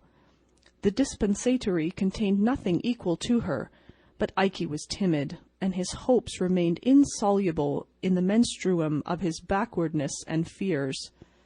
Behind his counter he was a superior being, calmly conscious of special knowledge and worth. Outside he was a weak-kneed, purblind, motorman-cursed rambler, with ill-fitting clothes stained with chemicals, and smelling of socotrine aloes and valerianate of ammonia. The fly in Ike's ointment, thrice welcome, pas trop, was Chunk McGowan. Mr. McGowan was also striving to catch the bright smiles tossed about by Rosie, but he was no outfielder as Ike was. He picked them off the bat. At the same time, he was Ike's friend and customer, and often dropped in at the Blue Light drugstore to have a bruise painted with iodine, or get a cut rubber plastered after a pleasant evening spent along the Bowery. One afternoon McGowan drifted in his silent, easy way, and sat, calmly, smooth-faced, hard, indomitable, good-natured, upon a stool. "Ike," said he, when his friend had fetched his mortar, and sat opposite, grinding gum benzoin into a powder, "get busy with your ear. It's drugs for me if you've got the line I need." Ike scanned the countenance of Mr. McGowan for the usual evidences of conflict, but found none. "Take your coat off," he ordered. "I guess already that you've been stuck in the ribs with a knife. I have many times told you those Dagos would do you up." Mr. McGowan smiled. "Not them," he said. "Not any Dagos. But you've located the diagnosis all right enough. It's under my coat, near the ribs. Say, Ike, Rosie and me are going to run away and get married tonight." Ike's left forefinger was doubled over the edge of the mortar, holding it steady. He gave it a wild rap with the pestle, but felt it not. Meanwhile, Mr. McGowan's smile faded to a look of perplexed gloom. "That is," he continued, "if she keeps in the notion until the time comes. We've been laying pipes for the getaway for 2 weeks. One day she says she will. The same evening she says nixie. We've agreed on tonight, and Rosie's stuck to the affirmative this time for 2 whole days. But it's 5 hours yet till the time, and I'm afraid she'll stand me up when it comes to the scratch." "You said you wanted drugs," remarked Ike. Mr. McGowan looked ill at ease and harassed, a condition opposed to his usual line of demeanor. He made a patent medicine almanac into a roll and fitted it with unprofitable carefulness about his finger. "I wouldn't have this double handicap make a false start tonight for a million," he said. "I've got a little flat up in Harlem already, with chrysanthemums on the table, and a kettle ready to boil, and I've engaged a pulpit pounder to be ready at his house for us at 9:30. It's got to come off. And if Rosie don't change her mind again—" Mr. McGowan ceased, a prey to his doubts. "I don't see then yet," said Ike shortly, "what makes it that you talk of drugs, or what I can be doing about it." "Old man Riddle don't like me a little bit," went on the uneasy suitor, bent upon marshalling his arguments. "For a week he hasn't let Rosie step outside the door with me. If it wasn't for losing a boarder, they'd have bounced me long ago. I'm making $20 a week, and she'll never regret flying the coop with Chunk McGowan." "You will excuse me, Chunk," said Ikey. "I must make a prescription that is to be called for soon." "Say," said McGowan, looking up suddenly. "Say, Ikey, ain't there a drug of some kind of powders that'll make a girl like you better if you give 'em to her?" Ikey's lip beneath his nose curled with the scorn of superior enlightenment, but before he could answer, McGowan continued, "Tim Lacey told me he got some once from a croaker uptown and fed 'em to his girl in soda water. From the very first dose he was ace high, and everybody else looked like 30 cents to her. They was married in less than 2 weeks." Strong and simple was Chuck McGowan. A better reader of men than Ikey was could have seen that his tough frame was strung upon fine wires. Like a good general who was about to invade the enemy's territory, he was seeking to guard every point against possible failure. "I thought," went on Chuck hopefully, "that if I had one of them powders to give Rosie when I see her at supper tonight, it might brace her up and keep her from reneging on the proposition to skip. I guess she don't need a mule team to drag her away, but women are better at coaching than they are at running bases. If the stuff'll work just for a couple of hours, it'll do the trick." "When is this foolishness of running away to be happening?" asked Ikey. 9 o'clock, said Mr. McGowan. "Supper's at 7. At 8, Rosie goes to bed with a headache. At 9, old Parvenzano lets me through to his backyard, where there's a board off Riddle's fence next door. I go under her window and help her down the fire escape. We've got to make it early on the preacher's account. It's all dead easy if Rosie don't balk when the flag drops. Can you fix me up one of them powders, Ikey?" Ikey Schoenstein rubbed his nose slowly.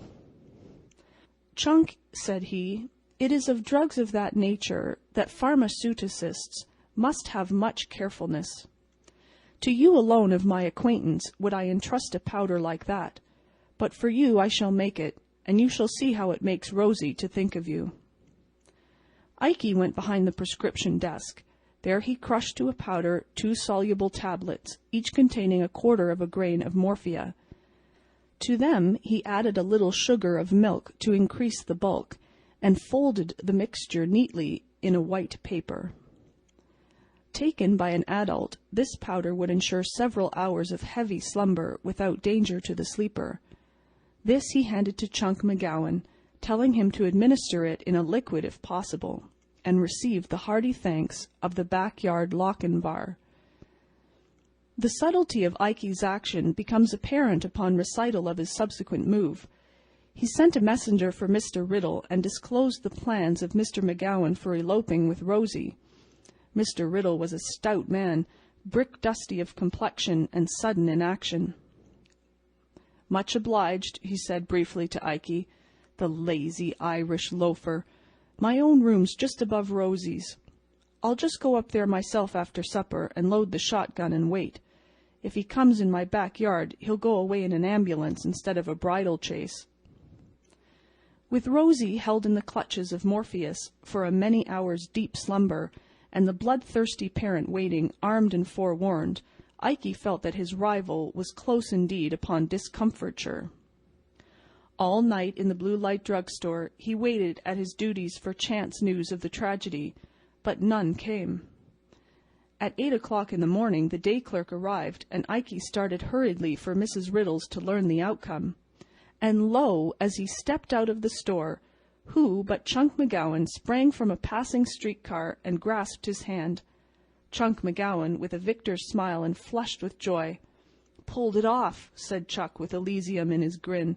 "Rosie hit the fire escape on time to a second, and we was under the wire at Reverend's at 9:30 1/4. She's up at the flat.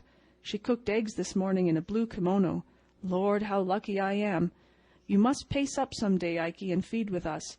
I've got a job down near the bridge, and that's where I'm heading for now." The powder?" stammered Ikey. "Oh, that stuff you gave me?" said Chunk, broadening his grin. "Well, it was this way. I sat down at the supper table last night at Riddle's, and I looked at Rosie, and I says to myself, 'Chunk, if you get the girl, get her on the square. Don't try any hocus-pocus with a thoroughbred like her.' And I keeps the paper you give me in my pocket. And then my lamps fall on another party present, Who, I says to myself, is failin' in a proper affection toward his comin' son-in-law? So I watches my chance and dumps that powder in old man Riddle's coffee. See? End of The Love Philtre of Ike Schoenstein. Chapter 20. The Romance of a Busy Broker.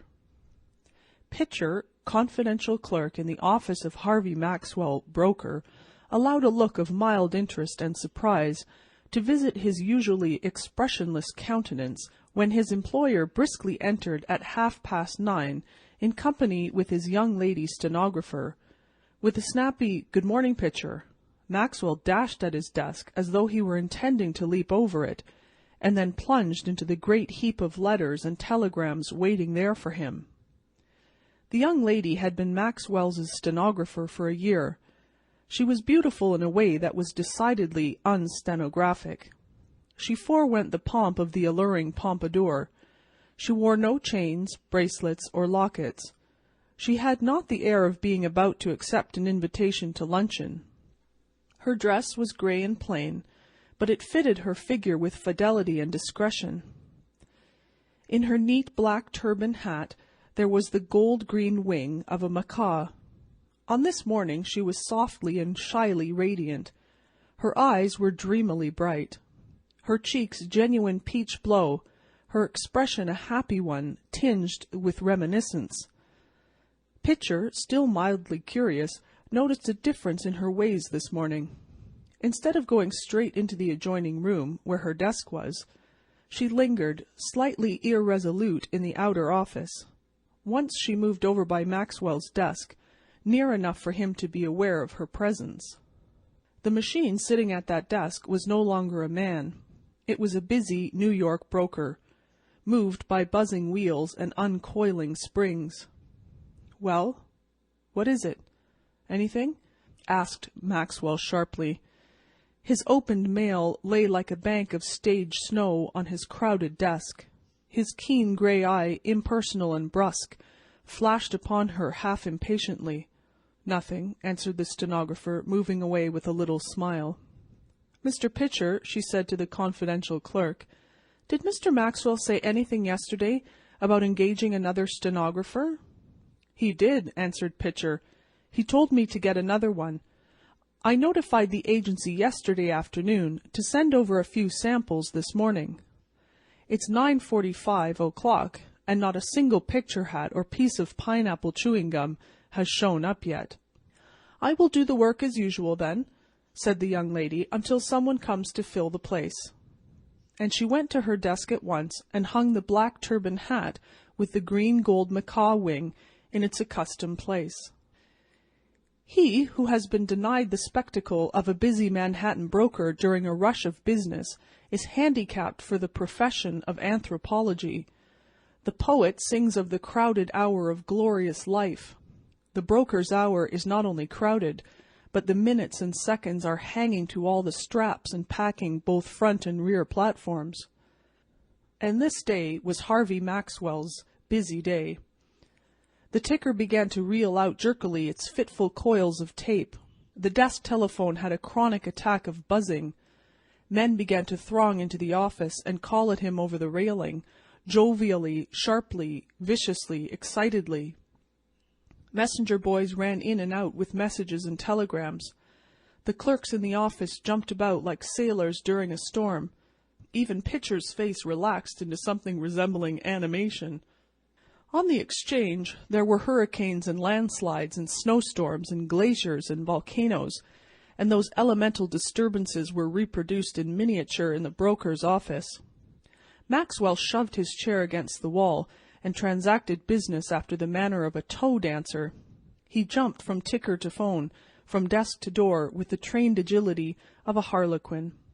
In the midst of this growing and important stress, the broker became suddenly aware of a high-rolled fringe of golden hair under a nodding canopy of velvet and ostrich tips, an imitation sealskin sack, and a string of beads as large as hickory nuts, ending near the floor with a silver heart. There was a self-possessed young lady connected with these accessories, and Pitcher was there to construe her. "Lady from the stenographer's agency to see about the position," said Pitcher. Maxwell turned half around, with his hands full of papers and ticker tape. "What position?" he said with a frown. "Position of stenographer," said Pitcher. "You told me yesterday to call them up and have one sent over this morning." "You are losing your mind, Pitcher," said Maxwell. "Why should I have given you any such instructions? Miss Leslie has given perfect satisfaction during the year she has been here. The place is hers as long as she chooses to retain it. There's no place open here, madam. Countermand that order with the agency, Pitcher, and don't bring any more of 'em in here." The Silver Heart left the office, swinging and banging itself independently against the office furniture as it indignantly departed.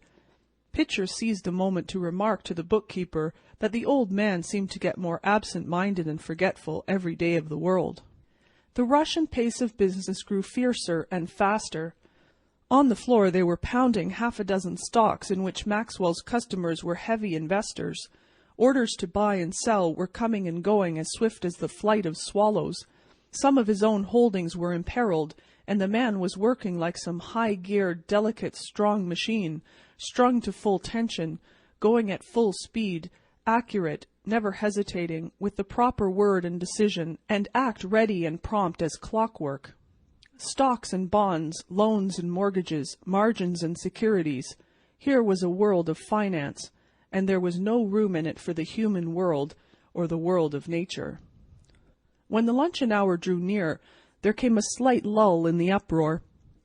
Maxwell stood by his desk with his hands full of telegrams and memoranda, with a fountain pen over his right ear and his hair hanging in disorderly strings over his forehead. His window was open, for the beloved janitress Spring had turned on a little warmth through the waking registers of the earth, and through the window came a wandering, perhaps a lost odor, a delicate sweet odor of lilac that fixed the broker for a moment immovable. For this odor belonged to Miss Leslie. It was her own and hers only. The odor brought her vividly, almost tangibly before him. The world of finance dwindled suddenly to a speck, and she was in the next room, 20 steps away. "By George, I'll do it now," said Maxwell half aloud. "I'll ask her now. I wonder I didn't do it long ago." He dashed into the inner office with the haste of a short trying to cover. He charged upon the desk of the stenographer. She looked up at him with a smile. A soft pink crept over her cheek, and her eyes were kind and frank. Maxwell leaned one elbow on her desk. He still clutched fluttering papers with both hands, and the pen was above his ear. "Miss Leslie," he began hurriedly, "I have but a moment to spare. I want to say something in that moment. Will you be my wife? I haven't had time to make love to you in the ordinary way, but I really do love you. Talk quick, please. Those fellows are clubbing the stuffing out of Union Pacific." "Oh, what are you talking about?" exclaimed the young lady. She rose to her feet and gazed upon him round-eyed. "Don't you understand?" said Maxwell restively. "I want you to marry me. I love you, Miss Leslie. I wanted to tell you, and I snatched a minute when things had slackened up a bit. They're calling me for the phone now. Tell 'em to wait a minute, Pitcher. Won't you, Miss Leslie?" The stenographer acted very queerly. At first she seemed overcome with amazement. Then tears flowed from her wondering eyes. Then she smiled sunnily through them, and one of her arms slid tenderly about the broker's neck. "I know now," she said softly. "It's this old business that has driven everything else out of your head for the first time. I was frightened at first. Don't you remember, Harvey? We were married last evening at 8 o'clock in the little church around the corner." End of The Romance of a Busy Broker.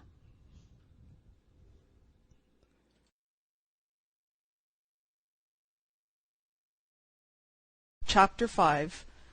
The Skylight Room. First, Mrs. Parker would show you the double parlours. You would not dare to interrupt her description of their advantages and of the merits of the gentleman who had occupied them for 8 years. Then you would manage to stammer forth the confession that you were neither a doctor nor a dentist. Mrs. Parker's manner of receiving the admission was such that you could never afterward entertain the same feeling toward your parents, who had neglected to train you up in one of the professions that fitted Mrs. Parker's parlours. Next, you ascended one flight of stairs and looked at the second floor back at $8. Convinced by her second-floor manner that it was worth the $12 that Mr. Toosenberry always paid for it until he left to take charge of his brother's orange plantation in Florida near Palm Beach, where Mrs. McIntyre always spent the winters, that had the double front room with private bath, you managed to babble that you wanted something still cheaper. If you survived Mrs. Parker's scorn, you were taken to look at Mr. Skidder's large hall room on the 3rd floor. Mr. Skidder's room was not vacant.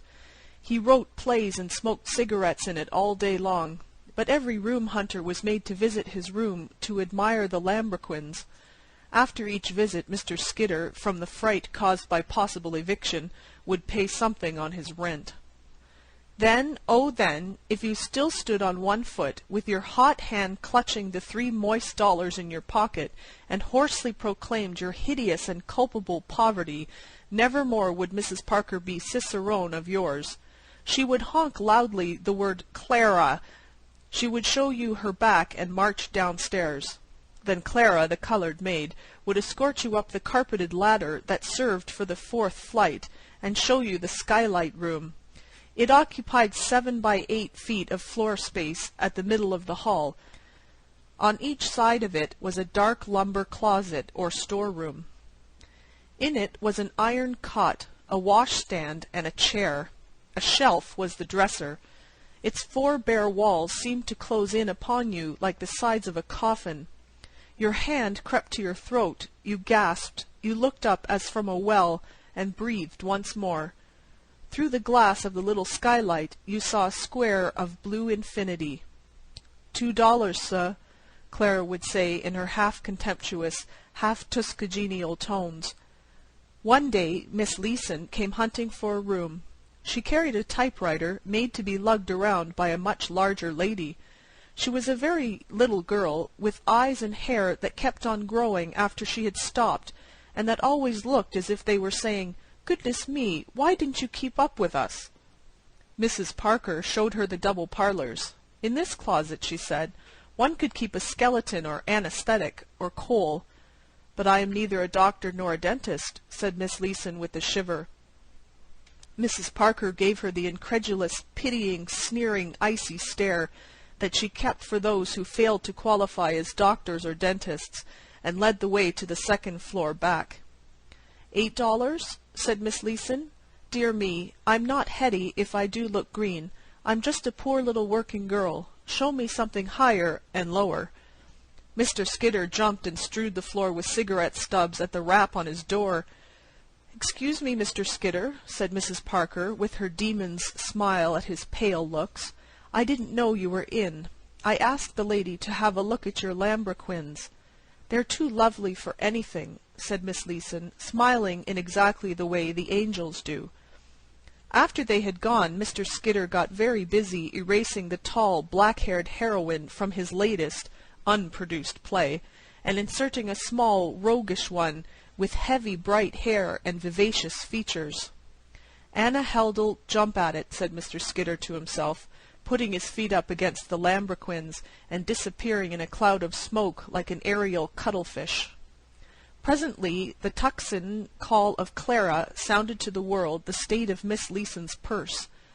A dark goblin seized her, mounted a Stygian stairway, thrust her into a vault with a glimmer of light in its top, and muttered the menacing and cabalistic words, $2. "I'll take it," sighed Miss Leeson, sinking down upon the squeaky iron bed. Every day Miss Leeson went out to work. At night she brought home papers with handwriting on them, and made copies with her typewriter. Sometimes she had no work at night. Then she would sit on the steps of the high stoop with the other roomers. Miss Leeson was not intended for a skylight room when the plans were drawn for her creation. She was gay-hearted and full of tender, whimsical fancies. Once she let Mr. Skidder read to her 3 acts of his great, unpublished comedy, It's No Kid, or The Heir of the Subway. There was rejoicing among the gentlemen roomers whenever Miss Leeson had time to sit on the steps for an hour or two. But Miss Longnecker, the tall blonde who taught in a public school and said, "Well, really," to everything you said, sat on the top step and sniffed. And Miss Dorn, who shot at the moving ducks at Coney every Sunday and worked in a department store, sat on the bottom step and sniffed. Miss Leeson sat on the middle step, and the men would quickly group around her. Especially Mr. Skidder, who had cast her in his mind for the star part in a private, romantic, unspoken drama in real life, and especially Mr. Hoover, who was 45, fat, flush, and foolish, and especially very young Mr. Evans, who set up a hollow cough to induce her to ask him to leave off cigarettes. The men voted her the funniest and jolliest ever, but the sniffs on the top step and the lower step were implacable. I pray you let the drama halt while chorus stalks to the footlights and drops an epicedian tear upon the fatness of Mr. Hoover. Tune the pipes to the tragedy of tallow, the bane of bulk, the calamity of corpulence. Tried out, Falstaff might have rendered more romance to the ton than would have Romeo's rickety ribs to the ounce. A lover may sigh, but he must not puff. To the train of Momus are the fat men remanded. In vain beats the faithfullest heart above a 52-inch belt. Avaunt, Hoover! Hoover, 45, flush and foolish, might carry off Helen herself. Hoover, 45, flush, foolish, and fat, is meat for perdition. There was never a chance for you, Hoover. As Mrs. Parker's roomers sat thus one summer's evening, Miss Leeson looked up into the firmament and cried with her little gay laugh, "Why, there's Billy Jackson! I can see him from down here, too." All looked up, some at the windows of skyscrapers, some casting about for an airship, Jackson guided. "It's that star," explained Miss Leeson, pointing with a tiny finger, "not the big one that twinkles, the steady blue one near it. I can see it every night through my skylight. I named it Billy Jackson." "Well, really," said Miss Longnecker, "I didn't know you were an astronomer, Miss Leeson." "Oh, yes," said the small stargazer, "I know as much as any of them about the style of sleeves they're going to wear next fall in Mars." "Well, really," said Miss Longnecker, "the star you refer to is Gamma, of the constellation Cassiopeia. It is nearly of the second magnitude, and its meridian passages—" "Oh," said the very young Mr. Evans, "I think Billy Jackson is a much better name for it." "Same here," said Mr. Hoover, loudly breathing defiance to Miss Longnecker. "I think Miss Leeson has just as much right to name stars as any of those old astrologers had." "Well, really," said Miss Longnecker. "I wonder whether it's a shooting star," remarked Miss Dorn. "I hit 9 ducks and a rabbit out of 10 in the gallery at Coney Sunday." "He doesn't show up very well from down here," said Miss Leeson. "You ought to see him from my room. You know, you can see stars even in the daytime from the bottom of a well. At night, my room is like the shaft of a coal mine. It makes Billy Jackson look like the big diamond pin that Night fastens her kimono with." There came a time after that when Miss Leeson brought no formidable papers home to copy, and when she went out in the morning, instead of working, she went from office to office, and let her heart melt away in the drip of cold refusals transmitted through insolent office boys. This went on. There came an evening when she wearily climbed Mrs. Parker's stoop at the hour when she always returned from her dinner at the restaurant, but she had had no dinner. As she stepped into the hall, Mr. Hoover met her and seized his chance. He asked her to marry him, and his fatness hovered above her like an avalanche. She dodged and caught the balustrade. He tried for her hand, and she raised it and smote him weakly in the face. Step by step she went up, dragging herself by the railing. She passed Mr. Skidder's door as he was red-inking a stage direction for Myrtle Delorme, Miss Leeson, in his unaccepted comedy, to pirouette across stage, from left to the side of the Count. Up the carpeted ladder she crawled at last, and opened the door of the skylight room. She was too weak to light the lamp or to undress. She fell upon the iron cot, her fragile body scarcely hollowing the worn springs. and in that erebus of the skylight room she slowly raised her heavy eyelids and smiled. For Billy Jackson was shining down on her, calm and bright and constant through the skylight. There was no world about her. She was sunk in a pit of blackness, with but that small square of pallid light framing the star that she had so whimsically and oh so ineffectually named. Miss Longnecker must be right. It was Gamma, of the constellation Cassiopeia, and not Billy Jackson, and yet she could not let it be Gamma. As she lay on her back, she tried twice to raise her arm. The third time she got two thin fingers to her lips, and blew a kiss out of the black pit to Billy Jackson. Her arm fell back limply. "Good-bye, Billy," she murmured faintly. "You're millions of miles away, and you won't even twinkle once. But you kept where I could see you most of the time up there, where there wasn't anything else but darkness to look at, didn't you? Millions of miles. Good-bye, Billy Jackson."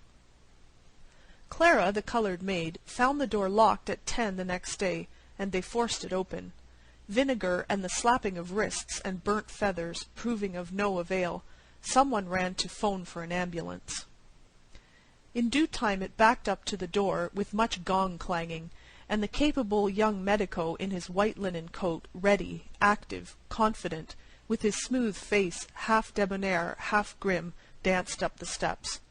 "Ambulance call to 49, he said briefly. "What's the trouble?" "Oh, yes, doctor," sniffed Mrs. Parker, as though her trouble, that there should be trouble in the house, was the greater. "I can't think what can be the matter with her. Nothing we could do would bring her to. It's a young woman, Miss Elsie, yes, a Miss Elsie Leeson, never before in my house." "What room?" cried the doctor in a terrible voice, to which Mrs. Parker was a stranger. "The skylight room. Evidently the ambulance doctor was familiar with the location of skylight rooms. He was gone up the stairs 4 at a time. Mrs. Parker followed slowly, as her dignity demanded. On the first landing she met him coming back, bearing the astronomer in his arms. He stopped and let loose the practised scalpel of his tongue, not loudly. Gradually Mrs. Parker crumpled as a stiff garment that slips down from a nail. Ever afterward there remained crumples in her mind and body. Sometimes her curious roomers would ask her what the doctor said to her. "Let that be," she would answer. "If I can get forgiveness for having heard it, I will be satisfied." The ambulance physician strode with his burden through the pack of hounds that follow the curiosity chase, and even they fell back along the sidewalk abashed, for his face was that of one who bears his own dead. They noticed that he did not lay down upon the bed prepared for it in the ambulance the form that he carried, and all that he said was, "Drive like hell, Wilson," to the driver. That is all. Is it a story? In the next morning's paper I saw a little news item, and the last sentence of it may help you, as it helped me, to weld the incidents together. It recounted the reception into Bellevue Hospital of a young woman who had been removed from No. 49 East Street, suffering from debility induced by starvation. It concluded with these words: "Dr. William Jackson, the ambulance physician who attended the case, says the patient will recover." End of Chapter 5, The Skylight Room. The 4 Million by O. Henry. Chapter 1, Tobin's Palm. Tobin and me, the two of us, went down to Coney one day, for there was $4 between us, and Tobin had need of distractions. For there was Kate Mahorner, his sweetheart, of County Sligo, lost since she started for America 3 months before with $200, her own savings, and $100 from the sale of Tobin's inherited estate, a fine cottage and pig, on the Bog Shauna. And since the letter that Tobin got, saying that she had started to come to him, not a bit of news had he heard or seen of Katy Mahorner. Tobin advertised in the papers, but nothing could be found of the Colleen. So to Coney me and Tobin went, thinking that a turn at the shoots and the smell of the popcorn might raise the heart in his bosom. But Tobin was a hard-headed man, and the sadness stuck in his skin. He ground his teeth at the crying balloons, he cursed the moving pictures, and though he would drink whenever asked, he scorned Punch and Judy, and was for licking the tin-type men as they came. So I gets him down a side way on a boardwalk where the attractions were some less violent. At a little 6x8 stall, Tobin halts, with a more human look in his eye. "'Tis here," says he, "I will be diverted. I'll have the palm of me hand investigated by the wonderful palmist of the Nile, and see if what is to be will be." Tobin was a believer in signs and the unnatural in nature. He possessed illegal convictions in his mind along the subjects of black cats, lucky numbers, and the weather predictions in the papers.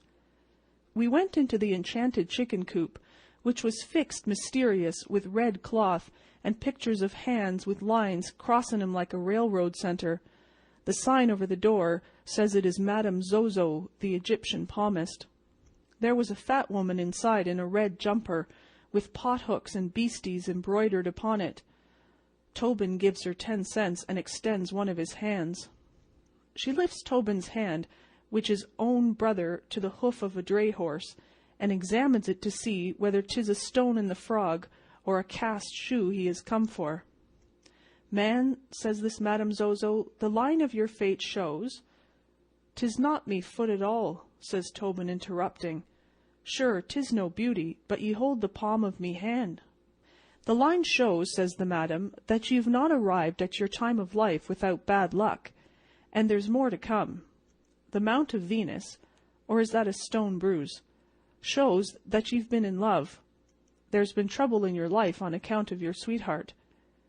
"'Tis Katy Mahorner she has references with," whispered Tobin to me in a loud voice to one side. "I see," says the palmist, "a great deal of sorrow and tribulation with one whom ye cannot forget. I see the lines of designation point to the letter K and the letter M in her name." "Whist," says Tobin to me, "do ye hear that?"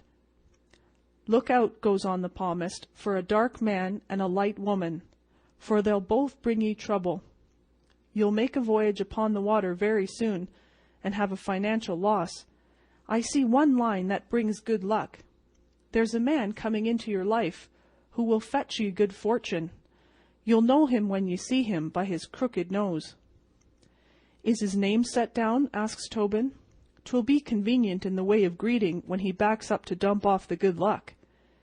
"His name," says the palmist, thoughtful looking, "is not spelled out by the lines, but they indicate 'tis a long one, and the letter O should be in it. There's no more to tell. Good evening. Don't block up the door." "'Tis wonderful how she knows," says Tobin as we walk to the pier. As we squeeze through the gates, a nigger man sticks his lighted cigar against Tobin's ear, and there is trouble. Tobin hammers his neck, and the women squeal, and by presence of mind I drag the little man out of the way before the police comes. Tobin is always in an ugly mood when enjoying himself. On the boat going back, when the man calls, "Who wants the good-looking waiter?" Tobin tried to plead guilty, feeling the desire to blow the foam off a crock of suds, but when he felt in his pocket he found himself discharged for lack of evidence. Somebody had disturbed his change during the commotion. So we sat dry upon the stools, listening to the Dagoes fiddling on deck. If anything, Tobin was lower in spirits and less congenial with his misfortunes than when we started. On a seat against the railing was a young woman dressed suitable for red automobiles, with hair the color of an unsmoked meerschaum. In passing by, Tobin kicks her foot without intentions, and being polite to ladies when in drink, he tries to give his hat a twist while apologizing, but he knocks it off, and the wind carries it overboard. Tobin came back and sat down, and I began to look out for him, for the man's adversities were becoming frequent. He was apt, when pushed so close by hard luck, to kick the best-dressed man he could see and try to take command of the boat. Presently Tobin grabs my arm and says excited, "John," says he, "do ye know what we're doin'? We're taking a voyage upon the water." "There now," says I, "subdue yourself. The boat'll land in 10 minutes more." "Look," says he, "at the light lady upon the bench. Have ye forgotten the nigger man that burned me ear? And isn't the money I had gone? $1.65 it was." I thought he was no more than summing up his catastrophes so as to get violent with good excuse, as men will do, and I tried to make him understand such things was trifles. "Listen," says Tobin, "you've no ear for the gift of prophecy or the miracles of the inspired. What did the palmist lady tell ye out of me hand? 'Tis comin' true before your eyes. Look out," says she, "for a dark man and a light woman. They'll bring ye trouble. Have ye forgot the nigger man, though he got some of it back from me fist? Can ye show me a lighter woman than the blonde lady that was the cause of me hat falling in the water? And where's the $1.65 I had in me vest when we left the shooting gallery?" The way Tobin put it, it did seem to corroborate the art of prediction, though it looked to me that these accidents could happen to anyone at Coney without the implication of palmistry. Tobin got up and walked around on deck, looking close at the passengers out of his little red eyes. I asked him the interpretation of his movements. You never know what Tobin has in his mind till he begins to carry it out. "Ye should know," says he, "I'm working out the salvation promised by the lines in me palm. I'm looking for the crooked-nosed man that's to bring the good luck. 'Tis all that will save us. John, did ye ever see a straighter-nosed gang of hellions in the days of your life?" 'Twas the 9:30 boat, and we landed and walked uptown through 22nd Street, Tobin being without his hat. On a street corner, standing under a gas light and looking over the elevated road at the moon, was a man. A long man he was, dressed decent, with a cigar between his teeth, and I saw that his nose made 2 twists from bridge to end, like the wiggle of a snake. Tobin saw it at the same time, and I heard him breathe hard like a horse when you take the saddle off. He went straight up to the man, and I went with him. "Good night to ye," Tobin says to the man. The man takes out his cigar and passes the compliment sociable. "Would ye hand us your name," asks Tobin, "and let us look at the size of it? It may be our duty to be acquainted with you." "My name," says the man polite, "is Frieden Hausman. Maximus G. Frieden Hausman." "'Tis the right length," says Tobin. "Do you spell it with an O anywhere down the stretch of it?" "I do not," says the man. "Can ye spell it with an O?" inquires Tobin, turning anxious. "If your conscience," says the man with the nose, "is indisposed toward foreign idioms, you might, to please yourself, smuggle the letter into the penultimate syllable." "'Tis well," says Tobin. "You're in the presence of John Malone and Daniel Tobin." "'Tis highly appreciated," says the man with a bow. "And now, since I cannot conceive that you would hold a spelling bee upon the street corner, will ye name some reasonable excuse for being at large?" "By the 2 signs," answers Tobin, trying to explain, "which ye display according to the reading of the Egyptian palmist from the sole of me hand. You've been nominated to offset with good luck the lines of trouble leading to the nigger man and the blonde lady with her feet crossed in the boat, besides the financial loss of $1.65, all so far fulfilled according to Hoyle." The man stopped smoking and looked at me. "Have ye any amendments," he asks, "to offer to that statement, or are ye one too? I thought by the looks of ye, you might have him in charge."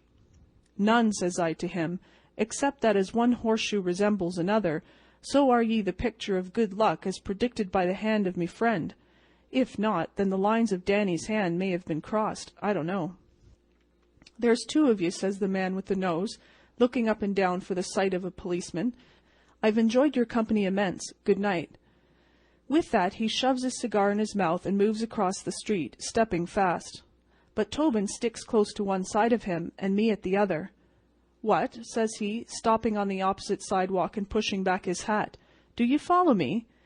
"I tell you," he says very loud, "I'm proud to have met ye, but it is my desire to be rid of ye. I am off to me home." "Do," says Tobin, leaning against his sleeve, "do be off to your home, and I will sit at the door of it till you come out in the morning. For the dependence is upon ye to obviate the curse of the nigger man and the blonde lady and the financial loss of the $1.65. "'Tis a strange hallucination," says the man, turning to me as a more reasonable lunatic. "Hadn't ye better get him home?" "Listen, man," says I, "Daniel Tobin is as sensible as he ever was. Maybe he's a bit deranged on account of having drink enough to disturb, but not enough to settle his wits. but he is no more than following out the legitimate path of his superstitions and predicaments, which I will explain to you. With that, I relates the facts about the palmist lady, and how the finger of suspicion points to him as an instrument of good fortune. Now understand, I concludes, my position in this riot. I am the friend of me friend Tobin, according to me interpretations. 'Tis easy to be a friend to the prosperous, for it pays. 'Tis not hard to be a friend to the poor, for ye get puffed up by gratitude, and have your picture printed standing in front of a tenement, with a scuttle of coal and an orphan in each hand. But it strains the art of friendship to be true friend to a born fool, and that's what I'm doing, says I, for in my opinion there's no fortune to be read from the palm of me hand that wasn't printed there with the handle of a pick. And though you've got the crookedest nose in New York City, I misdoubt that all the fortune-tellers doing business could milk good luck from ye. But the lines of Danny's hand pointed to ye fair, and I'll assist him to experiment with ye until he's convinced you're dry. After that the man turns sudden to laughing. He leans against a corner and laughs considerable. Then he claps me and Tobin on the backs of us, and takes us by an arm apiece. "'Tis my mistake," says he. "How could I be expecting anything so fine and wonderful to be turning the corner upon me? I came near being found unworthy. Hard by," says he, "is a cafe, snug and suitable for the entertainment of idiosyncrasies. Let us go there and have drink while we discuss the unavailability of the categorical." So saying, he marched me and Tobin to the back room of a saloon, and ordered the drinks, and laid the money on the table. He looks at me and Tobin like brothers of his, and we have the cigars. "Ye must know," says the man of destiny, "that me walk in life is one that is called the literary. I wander abroad benight, seeking idiosyncrasies in the masses, and truth in the heavens above. When ye came upon me, I was in contemplation of the elevated road, in conjunction with the chief luminary of night. The rapid transit is poetry and art, the moon but a tedious dry body, moving by rote. But these are private opinions, for in the business of literature the conditions are reversed. 'Tis me hope to be writing a book to explain the strange things I have discovered in life." "You will put me in a book?" says Tobin, disgusted. "Will ye put me in a book?" "I will not," says the man, "for the covers will not hold ye, not yet. The best I can do is to enjoy ye myself, for the time is not ripe for destroying the limitations of print. Ye would look fantastic in type. All alone by meself must I drink this cup of joy. But I thank ye, boys, I am truly grateful." "The talk of ye," says Tobin, blowing through his mustache and pounding the table with his fist, "is an eyesore to me patience. There was good luck promised out of the crook of your nose, but ye bear fruit like the bang of a drum. Ye resemble, with your noise of books, the wind blowing through a crack. Sure now, I would be thinking the palm of me hand lied, but for the coming true of the nigger man and the blonde lady and—" "Whist," says the long man. "Would ye be led astray by physiognomy? Me nose will do what it can within bounds. Let us have these glasses filled again, for 'tis good to keep idiosyncrasies well moistened, they being subject to deterioration in a dry moral atmosphere." So the man of literature makes good, to my notion, for he pays cheerful for everything, the capital of me and Tobin being exhausted by prediction. But Tobin is sore and drinks quiet, with the red showing in his eye. By and by we moved out, for 'twas 11 o'clock, and stands a bit upon the sidewalk. And then the man says we must be going home, and invites me and Tobin to walk that way. We arrives on a side street 2 blocks away. From there is a stretch of brick houses with high stoops and iron fences. The man stops at one of them and looks up at the top window, which he finds dark. "'Tis me humble dwelling," says he, "and I begin to perceive by the signs that me wife has retired to slumber. Therefore I will venture a bit in the way of hospitality. 'Tis me wish that ye enter the basement room where we dine, and partake of a reasonable refreshment. There will be some fine cold fowl and cheese, and a bottle or 2 of ale. Ye will be welcome to enter and eat, for I am indebted to ye for diversions." The appetite and conscience of me and Tobin was congenial to the proposition, though 'twas sticking hard in Danny's superstitions to think that a few drinks and a cold lunch should represent the good fortune promised by the palm of his hand. "Step down the steps," says the man with the crooked nose, and I will enter by the door above and let ye in. I will ask the new girl we have in the kitchen, says he, to make ye a pot of coffee to drink before ye go. 'Tis fine coffee Katie Mahorner makes for a green girl just landed 3 months. Step in, says the man, and I'll send her down to ye. End of Tobin's Poem.